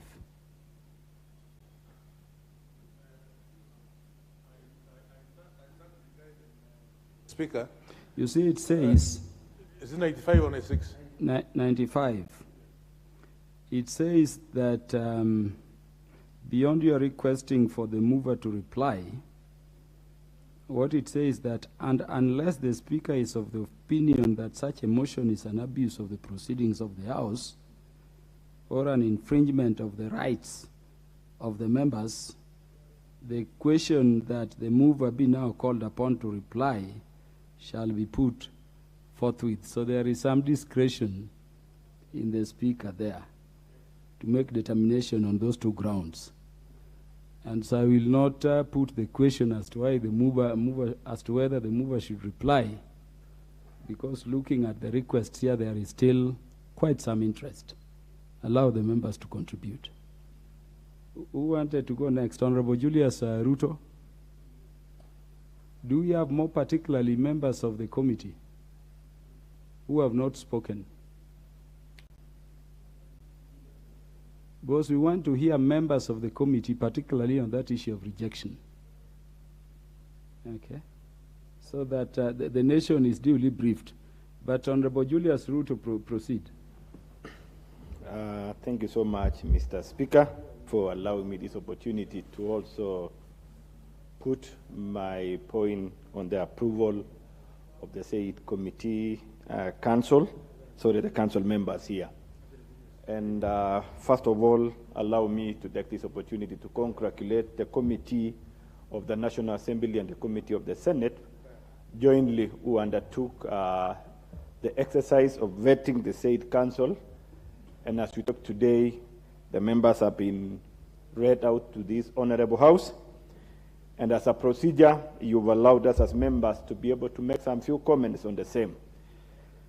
From the list, Mr. Speaker, you could really appreciate that the persons who have been identified, who have been vetted, and who have been recommended for approval to this council are people of eminence. One said, Mr. Kalua, whom we know him for quite some time. He's been so passionate about matters of environment, climate change. In our daily papers, he's been a columnist, trying to discuss a lot about sensitizing our population on the aspect of the importance of safeguarding our environment protecting our climate situation, and enhancing activities that are going to mitigate the challenges of climate. Mr. Speaker, this council has come at a time that the whole world is facing serious challenges to do with climate change.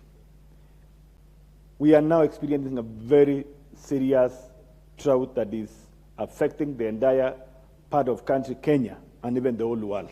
For the first time in the history of Kenya, almost every part of Kenya have been crying for water and for food. Unlike that before the preceding years, where we only knew there are some areas which are affected by the arid situation and the desert conditions.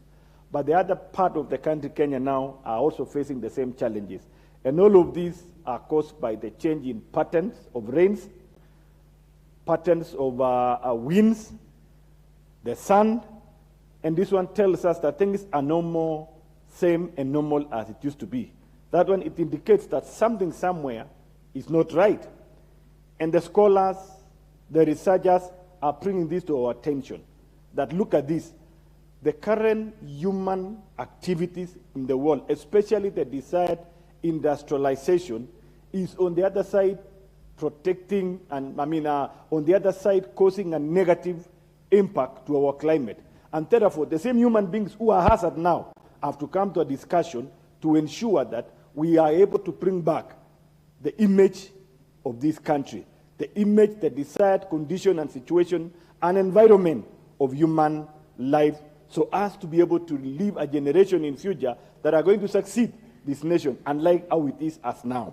This council, Mr. Speaker, is very important because it's at this council that policies and legislation are going to be proposed that are going to guide well on the future attention of the mitigation measures that we need to undertake, both by national government and by county government and every other agency that are geared to ensure that we have a good environment, a place, a home for human life, a home for animals, a home for living things. So this council, Mr. Speaker, have got enormous activity, and therefore their competence and their knowledge is paramount, that we should have people who really understand, who really are more acquainted, who really are passionate about the issues of environment. From the presentation of the chairman of the committee whom we know they carry an enormous role of the function of this house during their vetting. They were able to scrutinize each and every candidate who had been nominated to this particular council. And they were able to tell those candidates whom they have given us names that they are ready to be approved. And for one, Ms. Umra Omar, who was rejected, the basic ground of rejection was very simple: competence and the knowledge about the environment. Because we need these people who will be able to assist us to steer this nation to the right direction. We need people who will understand to articulate, to discharge, to discuss, both within and without. Remember, this particular council will also have a role to ensure they resource decisions they are going to make. They resource well the aspect and the steps that we are going to take as a country, Kenya. Because the budget we have at the moment is so shrink in the sense that we are not going to address all the needs at the go. And therefore, we... Honorable Gishimu Gudinji, the MP for Gichu.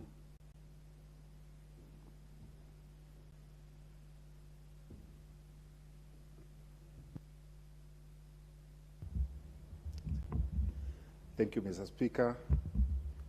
I rise to support the motion by the committee led by Honorable Gikaria. And Mr. Speaker, let me say that the Climate Change Act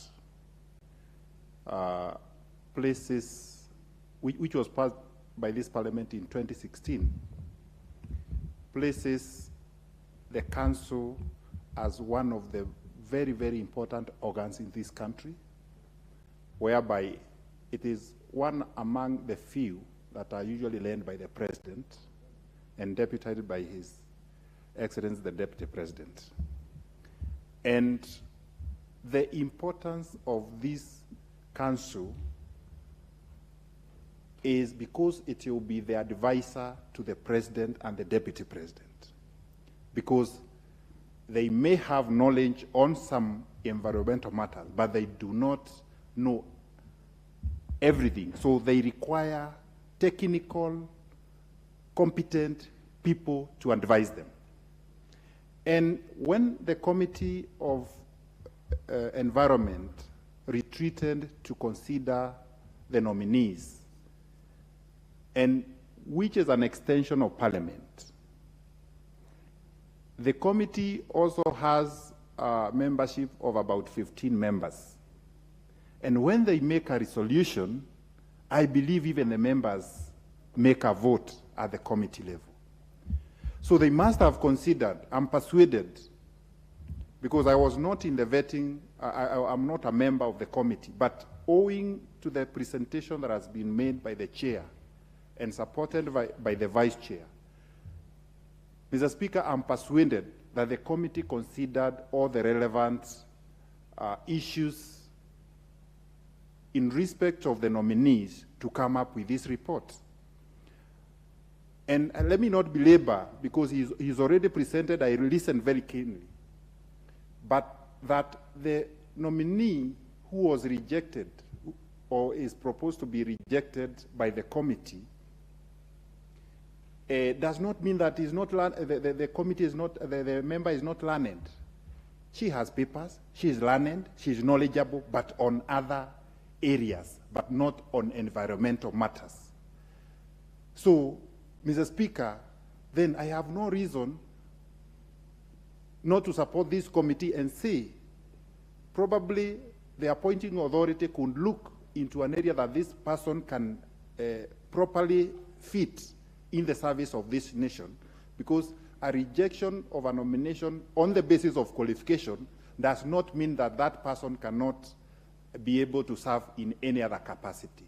So I believe in the wisdom of the appointing authority, they will find some space and place for this person to serve in this nation, and probably have a replacement if it was a position that was reserved for the minorities, to find another suitable person who is knowledgeable in this technical area of climate change and filling that remaining vacant position. Mr. Speaker, as this committee, if it is approved by this Parliament, or let me say when it is approved, because it's a matter of when, because I can see all 99.9% of the members are in support, I would like them, and through the follow-up of the committee, to follow up for Kenyans on the issues of the carbon pricing. Kenyans might be swindled or being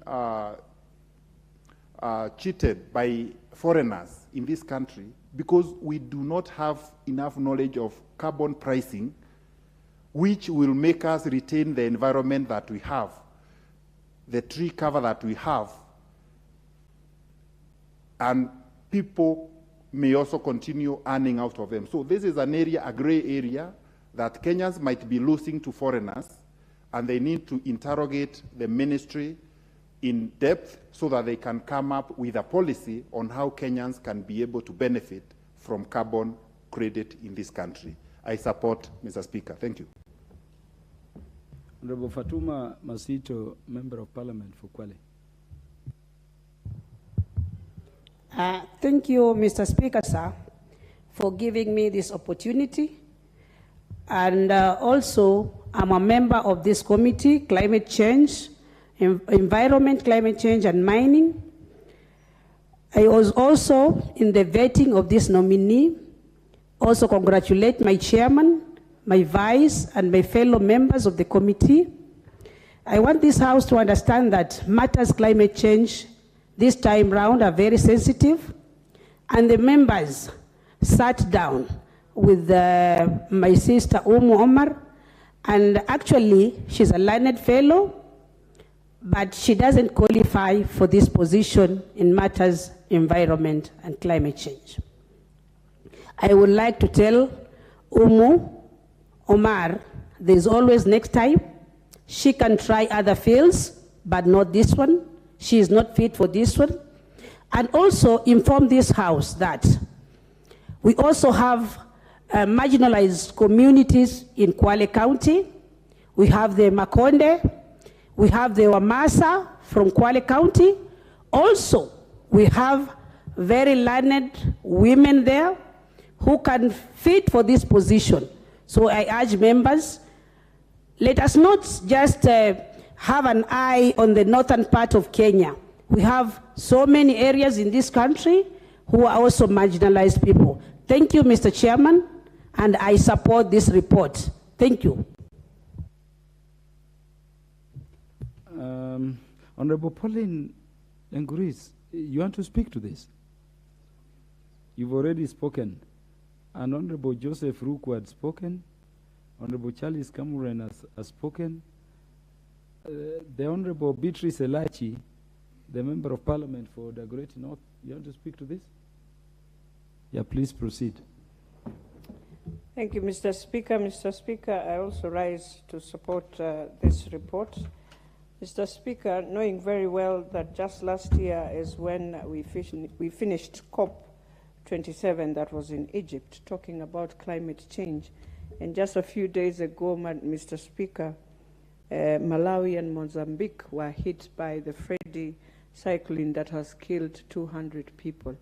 Therefore, as I thank the chairman of the committee in indeed just ensuring that we need to now have a team of expertise who can assist the country and really look at what we agreed in Egypt and how we agreed that we will follow the bilaterals, and not just the bilaterals, but our own domestic ways of ensuring climate change is a subject that we need, all of us in this country, looking at our forests, looking at the heat waves that we've had, lack of rain, and right now the rain that is coming into the western side that is with hailstones, and we need to really sit as a country and examine ourselves.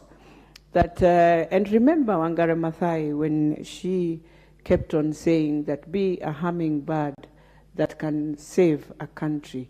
And this is what we are saying, that these nominees are going to take a responsibility to support the government to ensure that they are able to be advised accordingly. What do we need to do? How are we going to survive with the different challenges that we are facing, having had a very long drought that we have, and now very soon maybe going to face very heavy rains that will be with floods? What happens to the country? And therefore, Mr. Speaker, even as we agree, I'm always a champion of women, and I know I've listened to my sisters who are in the committee, and they have said the reasons why we are rejecting one of the nominees. But I just want to tell also women, it is important to prepare. Prepare when you're going for any of these government appointees. Do not assume that maybe you know someone, that things will just work for you. And I want to thank the committee, and I know there are very many women who understand climate change, and I'm hoping that the president will ensure we get another woman who will join in. But then there's also another thing that challenges us, that sometimes as Kenyans, we prepare so well when we are going for committees, Mr. Speaker. Then we will perform, and after performing, now when it comes to implementation, again you get so surprised that the people you thought they were best performance, they don't perform. And it is something we have to also look at in this House, Mr. Speaker, that let us not just look at people and assume, but let us ensure that yes, they have gotten, but they must go now and implement. And the biggest challenge in our country is implementation. So I am praying, and I know, Chairman, you will follow up. You will be strict to the team that indeed this is a challenge in our country, and we must look at it, all of us, and we must sit on a table and assist our young people to understand. I know in Nairobi, we are talking about looking at the Nairobi River, we are talking about so many things. But more importantly, we must create awareness for young people to understand that indeed climate change is here, and it is going to change our lives, because many things that we took for granted are now going to be things of the past. You realize during COVID time, we had to buy oxygen. Yet we have been joking with oxygen that God gives us, and we think that's the best. So going forward, Chairman, with your committee, we want to thank you. And even after the recruitments that we have seen of the forestry guys, we are hoping that every constituency has been taken care of. And going forward, we just say thank you for this, and we support. Thank you, Mr. Speaker. Honorable Deko M. Dalo, MP for Garissa Township. Thank you very much, Mr. Speaker, for giving me this opportunity to contribute to this motion as presented, the report presented by our colleagues on the Departmental Committee of Environment and Forestry. Mr. Speaker, the importance of this council cannot be overemphasized by virtue of the fact that the chairman of the council is the President of the Republic and his deputy as the vice chair of the council. Mr. Speaker, I want to take this opportunity also to thank the members of the committee for the good job they have done. It is very evident by the fact that they spent a lot of time. One, also, they have demonstrated the fact that they are not just a rubber stamp, and they will not be used to clear anybody that is presented by any office. Secondly, by the fact that the members of the committee have actually stood on the floor of the House to defend their report, unlike the other committees where we have only the chairman or the vice chairman presenting the report and supporting it. So I want to congratulate them for the good work they have done. The seriousness of this matter, climate change, the impact, the effects, is very evident in our country. The problems that we are facing as a result of the drought can always be associated with what is happening to our country. So we expect the council members to be of top-notch members who will be able to coordinate all the other activities of certain groups, donor agencies who are supporting organizations on issues mitigating climate change and environment.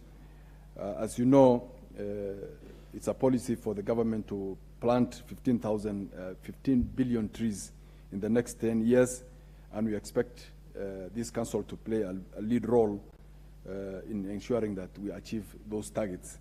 Mr. Speaker, we expect them as a council to resource mobilization. You are aware of the fact that we have so many partners, developing countries who are willing to support these initiatives. So we expect them to not to depend only on resources from the national government or from the exchequer. So for me, as you are aware also, Mr. Speaker, we need them to protect what we have as forests in this country. We have been told in the past, during the last election, while campaigning, that there was a plan by the leadership of the past leadership to take over the forest, national forests, and register them as their personal lands, so that they earn carbon credits from countries that are buying these carbon credits. So, Mr. Speaker, I stand to support the motion as it is. Thank you. Thank you. The Honorable Joshua Mwali, the MP for Masinga.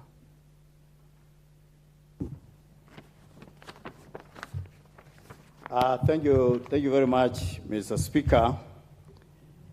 I stand here because, having been persuaded by the chair that I drop my amendment, but I still reject the report of the committee because of one, Madam Omra Omar, who, after reading her credentials, are very amazing. A very learned woman.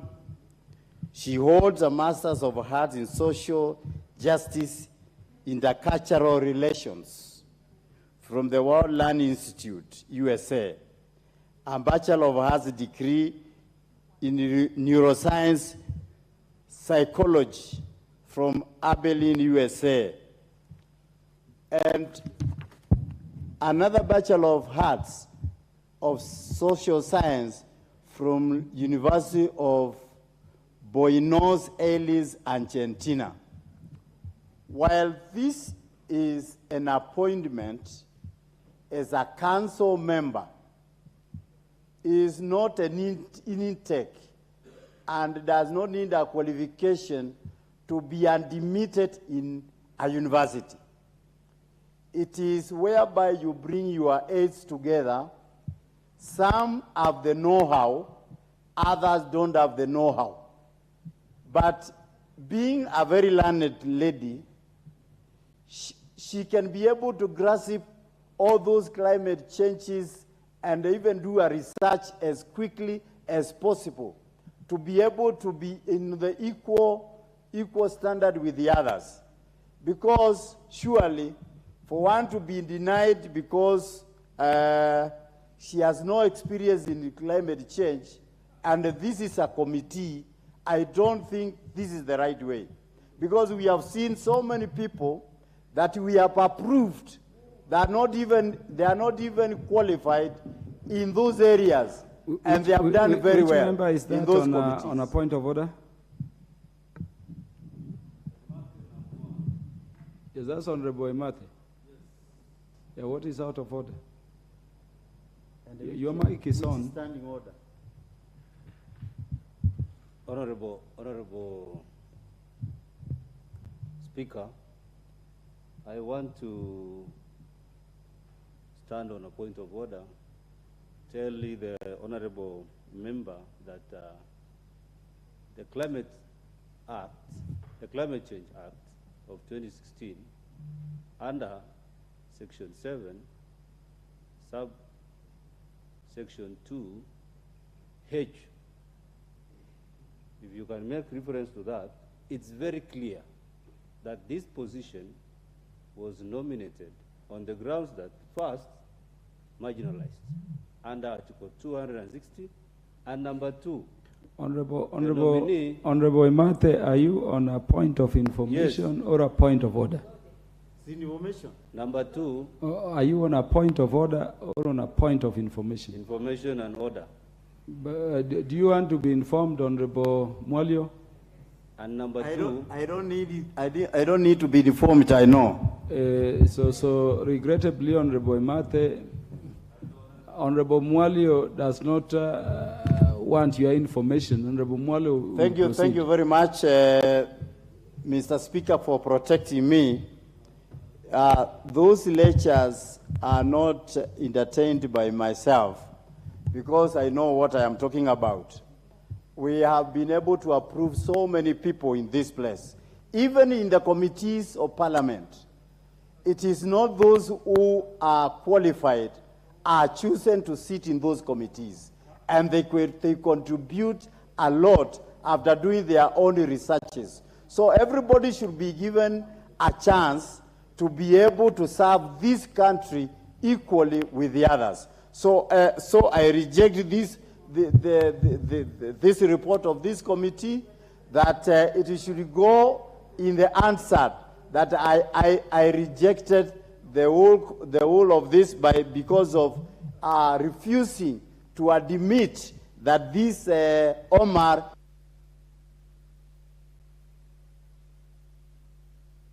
Honorable Harrison Kombe, the MP for Magarini.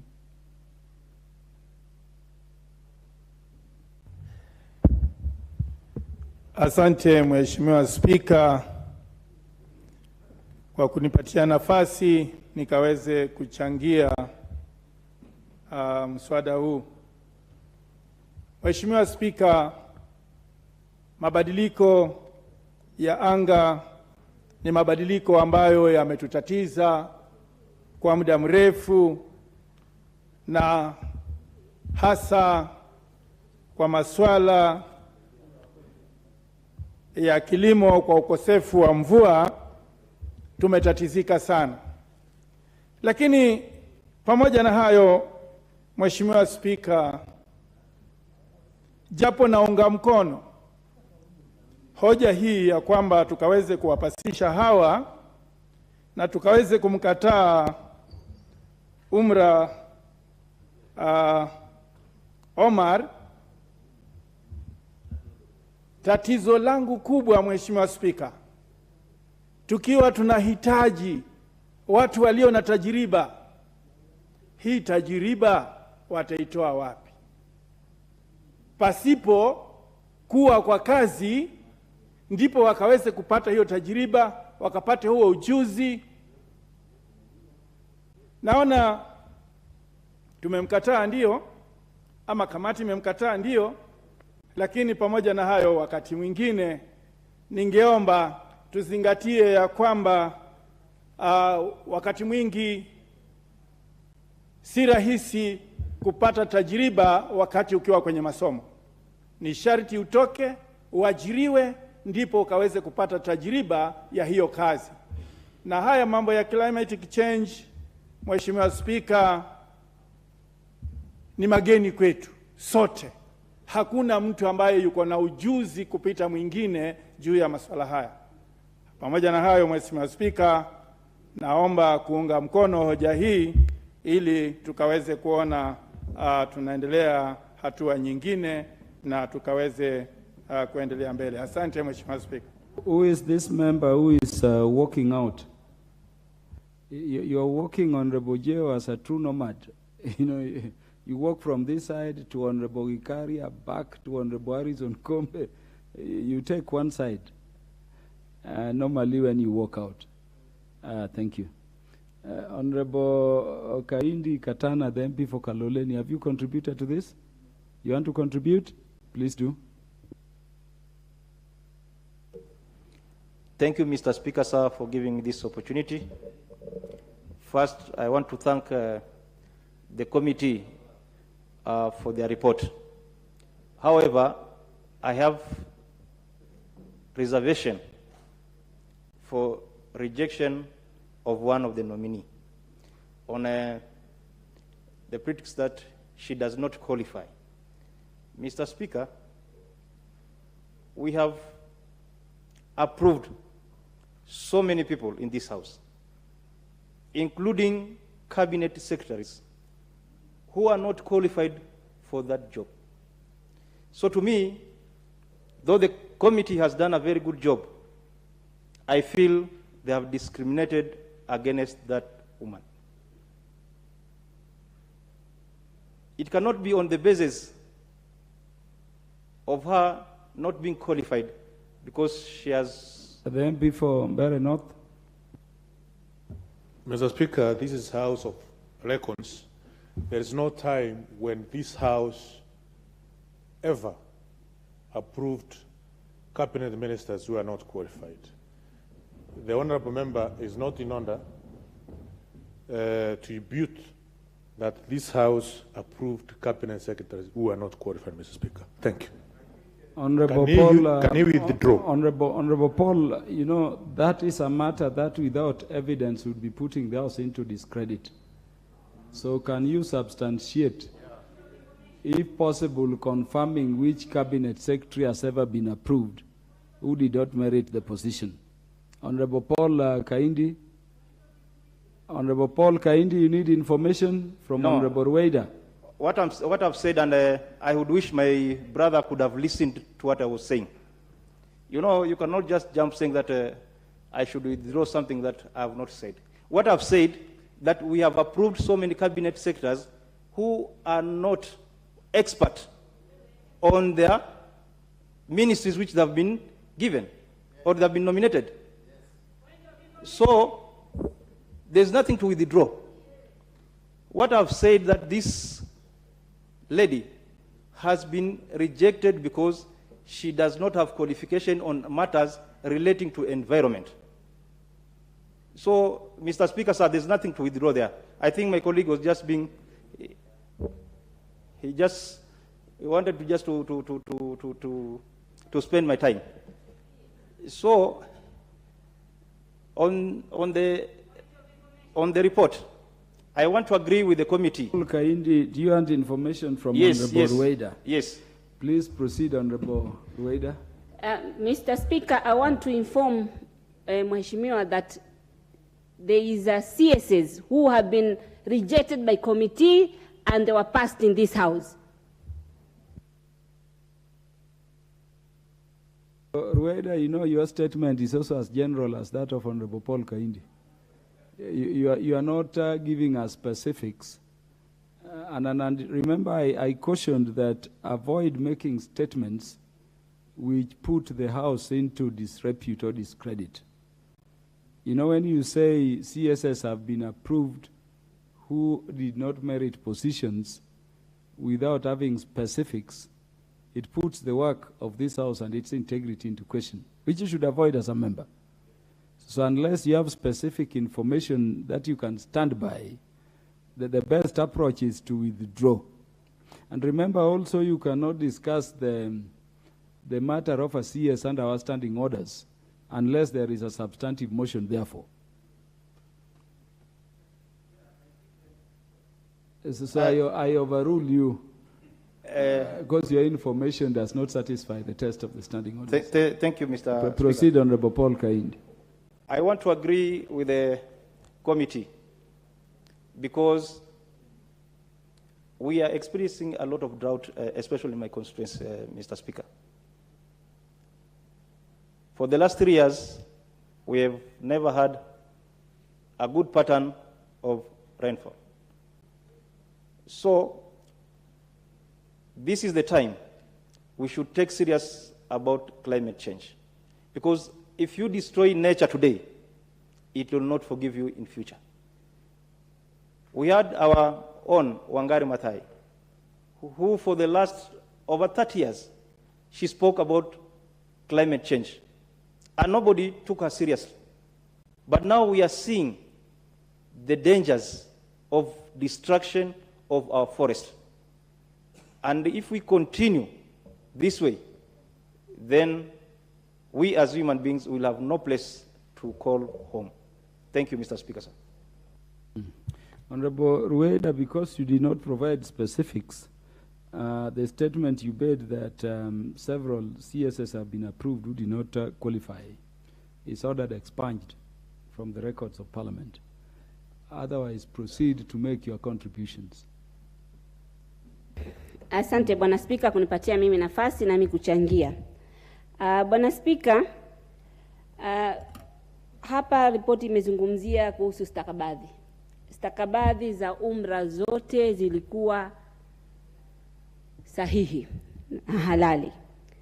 Kwa sababu Bwana Spika, umra alipitishwa na IBC na ilikuwa si mbali haijapita mwaka Mei mwezi wa 5. Dokumenti zake zote, stakabadhi zake zote alipita. Umra alikuwa amepigania Governor Lamu. IBC ni shirika la serikali. Itakuwaje IBC wampitishe hapa bunge waseme hawampitishi? Bwana Speaker. Honorable Kamuren, what is out of order? And don't interrupt your colleagues to debate or to have a second bite at the cherry if you have debated. It would not be fair. Thank you, Speaker. I'm not interrupting, Honorable Speaker. I wanted only to inform the member that he's misleading the House because he's bringing issues of IBC which is not documented anywhere in that document. Please. Honorable Rueda. Who gave him the permission to inform me? I didn't want to be informed. And it was not a point of order. Bwana Speaker, umra anazo tajriba ya mambo ya mazingira, mambo ya yeye ndio mambo yake kabisa hayo. Umra ana shirika linaitwa Safari Doctor. Safari Doctor ni shirika limekuwa Lamu, limekusaidia sana mpaka wamepewa tuzo na UN katika mambo haya. Mimi nashangaa leo nikiambiwa kwamba umra hana tajriba. Umra alikuwa ndio mtu ambaye anaweza kuitetea kupata fedha kwa donors ili atusaidie kwa mambo ya mazingira, mambo ya climate. Iko kwa rekodi ikionyeshwa UMRA ameshindana na nchi zingine, akashinda kama Mkenya, amepewa tuzo ya UN kwa mambo hayo. Inasikitisha Bwana Speaker, kwa sababu ni Mbajuni. Hizi shida ambazo tutazipata sisi ni nyingi Bwana Speaker. Haya ni mambo yanafanywa ni kama halikuwa hawataki kumpatia hii nafasi. Na sio kwamba amekuja mwenye pengine na matatizo yake, mtu amejieleza kama watu wanasema hapa, wabunge wanasema alikuwa hataki. Alikuwa hataki, alikuja vipi kwenye komiti kama alikuwa hataki? Komiti imemwambia siku ya tuletee hizi stakabadhi ufanye ziwe za kamati ambazo hatutaki zile ulipeleka kwa IBC. Amerudi tena akahakikisha zimeletwa ziko bunge, kuhakikisha kwamba nimeleta. Kama alikuwa hataki angefanya vipi hivyo? Kabla saa 6 UMRA alikuwa ameshaleta hizo documents zote. Bwana Speaker, haya ni mambo yanafanyika, na acha Wakenya wajue kwamba sisi Wabajuni wa Lamu tunagandamizwa. Hivi juzi tu wamefanya hii mambo ya Rangers. Sisi watu wa Lamu East tumepewa Rangers 5 na watu wamepewa 40. Ni hayo mambo yanatumika kugandamiza Mbajuni. Kwani sisi hatuna haki? Huyu UMRA mmoja tumepitisha watu wangapi hapa? UMRA mmoja, Mbajuni mmoja, ndio mmeona lazima mumgandamize? Si haki Bwana Speaker. Kamati haiko sawa na si haifai na mnavyofanya. Nionyesheni document moja ambayo ya UMRA haiko sawa. EACC alikwenda mwanzo, alipoenda akaambiwa hizi ndio zinafaa, peleka hizi, ndio akatoa mfano. Umeenda kuomba passport umesema mimi, utaambiwa uandike reason. Ukiandika sababu kwamba mimi naenda Tanzania, na ile Tanzania pengine umeenda kisha ukaitwa tena ukaambiwa nenda kwingine, ukesi utatumia passport ile. Si kama umepita kwa IBC, kwa nini hawezi kupita kwa bunge na mwaka haujaisha? Documents zetu sote sisi tulopitia kama candidate tulopigania viti bado hazija expire. Ni mambo wana sababu zao, hawamtaki tu UMRA. Na anawaambia mnafanya makosa. Uliza, angalia shirika la Safari Doctor. Uliza history ya UMRA. UMRA ndio expert kwa mambo hayo, basi mwambiwe. UMRA amevuta pesa nyingi kwa serikali za nje kuleta huku Kenya. Paka amepewa tuzo ya UN. Itakuwaje apewe tuzo ya UN kisha hapa sisi tunamkataa? Hizo ni dhulma mnafanyia Wabajuni na haifai, na si sawa. Sisi pia ni wa Kenya, tulipa taxi. Mtu mmoja katika hao wote appointees, sisi mmoja wa Kibajuni ndio nyinyi hamtaki, imeingia jichoni. It is not fair. Honorable Rueda, your time is up. I now call the mover to reply. Don't worry, Honorable Mishi. Parliament has a way of running its affairs. Thank you, Honorable Speaker. Order, Honorable Mishi. Could you listen to the mover before you? Nikubalie nimpe dada yangu. Hata sitampa minute moja, nitampa minutes 2. Ameitisha moja, nampa 2 aweze kuchangia, alafu ndio tuweze. Karibu. Honorable Mishi, under the standing orders, when it reaches the time for the mover to reply, it has to revert back to the mover, and it is only the mover who can. And the mover had confirmed he would donate time to you. So proceed. Asante Mheshimiwa Spika. Mheshimiwa Spika, hili ni baraza muhimu sana ambalo linatakana tulitengeze kama Wakenya, kwa sababu tukiangalia mabadiliko ya hali ya anga na tukiangalia mambo ya kiangazi tulionayo. Na hivyo basi mimi ningesema ingekuwa mwafaka kama ripoti hii ingekuja bila dosari.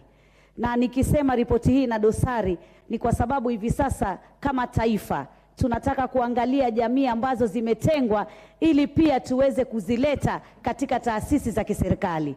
Na tukiangalia jamii ya Wabajuni ni katika zile jamii zilizotengwa, ama zile tunasema minority, ama zile Kiingereza tunasema marginalized. Na mimi namfahamu UMRA kabisa, na nimejua UMRA akiwa mwanamke akitetea harakati za mazingira na mambo ya mabadiliko ya hali ya anga. na pia ameweza kuwa katika shirika linaloitwa Safari Doctor. Nimemjua, hata amekuwa aliekeza sana na vijana na kina mama katika kujenga mikoko katika sehemu za pwani, haswa Lamu. Kwa hivyo mimi nataka nimwambie chairman ama chair wa kamati hii aweze kurudia tena mambo haya ripoti na tuweze kumregesha Umra, kwa sababu pia kama mama lazima tusimame na kina mama ambao ni wachache katika zile nyadhifa za kufanya maamuzi. Kwa hivyo lazima tuangalie, tujenge Ukenya na tujenge pia zile jamii ambazo zimetengwa, na pia tuweze kuendeleza kina mama. Ukiangalia wamekuwa watu 4 pale, tuna Emily na tuna wale wengine, lakini je, tukiwa na wamama wawili na kina baba wawili, basi tutakuwa yale tunayozungumzia ya thuluthi mbili tunaweza kuyafikia tukiwa tutaendelea kwa njia kama hivyo. Lakini nataka niseme ripoti dosari lake ni hilo tu. Chairman akiondoa dosari hiyo naunga mkono, kwa sababu ni baraza muhimu sana kuangalia hali zetu, hali za anga, kwa sababu sasa kuna kiangazi, chakula tumekosa. Asante sana. Muva. Thank you, Honorable Speaker. And I want to thank, first of all, my committee members. And as somebody has just said, this is what other committees should be doing, to be able to come on the floor of the House to support a report that they have appended their signatures. And I want to thank my committee. Out of 15, I think we have spoken around 11. And that is the mood that we should always, so that it is not seen as if it is a chairman's report. It is a report that is actually supported by, in fact, even in our committee, Honorable Chair, one of the members did raise the very same issues that my dear, the women rep for the Member of Parliament of Lamu East, and my dear sister, Mishi Kombo, on what they are raising. And it is true. And we looked at it. Honorable Speaker, sometimes as a committee, we only write what the law requires us to write. There are those other things that the law does not require, so we kept them off from what we were. Honorable Rueda, I hope you are listening to the chair of the committee on that part, because you are very emotional. Chair, you know, Honorable. Yes, I totally, I know, Chair, you know, Honorable Rueda yes, is the only Bajuni in Parliament. And so you easily understand our emotions. But Honorable Rueda, listen to the chair now. I want to thank Honorable Loida from Lamu East. And you know, and I appreciate, and she's a very strong lady. You know, Honorable, she came as a women rep, and she went to a single constituency and won. And we appreciate on the work that she has done. I know from the last parliament, she was really advocating for matters and issues and resources for Lamu, not even as a Lamu East, but also for the whole county. And I want to appreciate my dear sister for the good work that you're doing. But also, we also want, this is a House of Parliament, it's a House of Record. Whenever we sit and write records as per the law. And that is what we followed. And the aspect of IBC, maybe, Madam Loida, you didn't understand it very clearly. When you are invited as a nominee for a certain position, today the Speaker did allude to the fact that there are 3 nominees. And there is a questionnaire that you're supposed to write and bring before the committee. Then on that basis of that questionnaire, that questions are asked based on a questionnaire that you're supposed to avail to a committee. But Honorable Ryder, I want to tell you that Madam Omar, when she came, she provided a questionnaire that she had presented to IBC as now the document to be presented before a committee. And we were very lenient, and we told her, maybe you have forgotten to attach the right, and she said, no. Does it mean when you're given a passport to go to Uganda, you can't use the same passport to go to Tanzania? So we asked, then what do you mean? That she brought what she presented to IBC in May 2022. And the question is, had the president nominated you in May 2022? No, you had not been appointed. So these are some of the silent issues that we kept quiet over and above now, and we understand she has her papers, but are these papers related to this? And also at the same time, Honorable Speaker, is the way you also prepare, and I agree with Honorable Alaj. When you prepare to come to, assuming I'm invited as David Gikaria, I come in a T-shirt and shorts. How will the committee carry you when you present yourself like that? Then those are some of the issues that also on matters of presentation. So, but those are not within the law. But Honorable Speaker, just aside, because it was when you ask a question and you say, what sort of a question is that? And you are asked by a member of parliament in a committee. And the next question you are asked, you tell the other member, thank you for asking me a reasonable question. How do you carry a committee of parliament in that line? So again, and I tried. I actually tried with my committee members to try and we call it bring her back on the, but it was unfortunate. But we are saying Bajuni ought to be given an opportunity. And this position remains for the marginalized.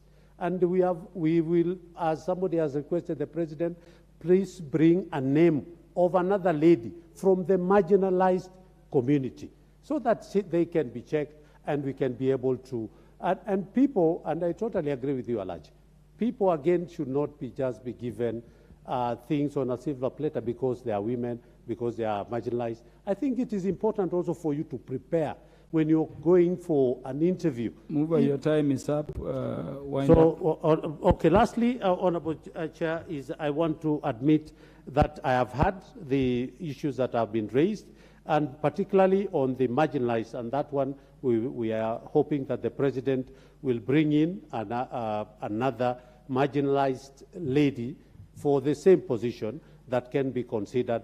But I want to say, Honorable Chair, I want to thank each and every person who has given us their contribution. And of course, even the ones who have not supported us, we have had you, and maybe the other committee members. But it's also important for you to visit some of these committees, and you can make a judgment for yourself when you're making that decision.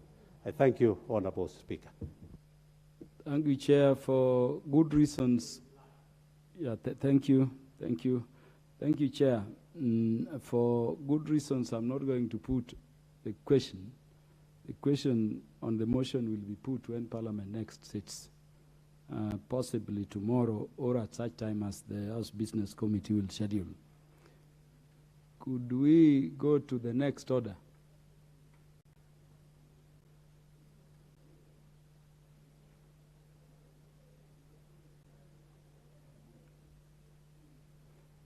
Next order.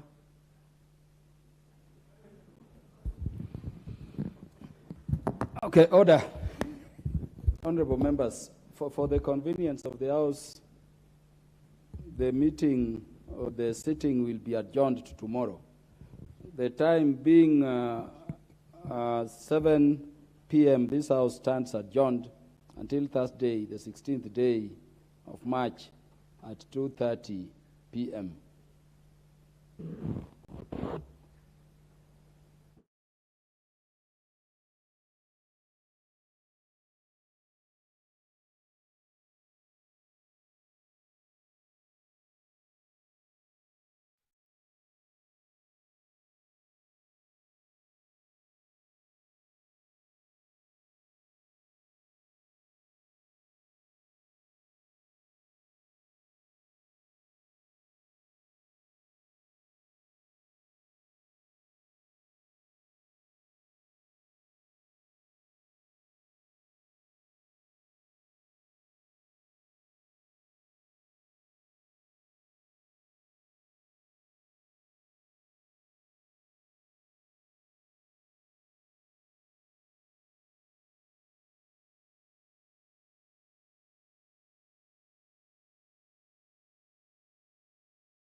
sources and measures to reduce it, as well as submit a report to the House within 120 days.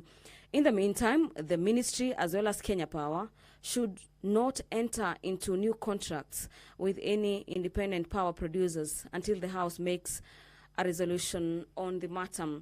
In the motion by Honorable Jen Kagiri, she also seeks to have the House have informed reports of the previous task forces on the matter. The ministry engages in negotiation with power producers, and this is with a view to reduce the cost of power. And finally, that the ministry and as well as Kenya Power develop suitable strategies for the engagements with the independent power producers. And according to the MPs, this will provide relief for electricity consumers, as well as ensure long-term viability and sustainability of the energy sector. The development of a policy of funding for junior secondary schools is a motion by Honorable Member Joyfrey Ruku. And in this particular motion, the MP seeking to have the House urge the Ministry of Education to urgently develop a comprehensive junior secondary school policy. And this is in order to regularize as well as anchor the guidelines under the Basic Education Act of 2012. And this is to ensure that junior secondary schools are established and operated at every primary school. The motion also seeks to develop a clear implementation framework, and this is for the competency-based curriculum at the junior secondary school level, and provide for a funding plan for the successful implementation of the curriculum.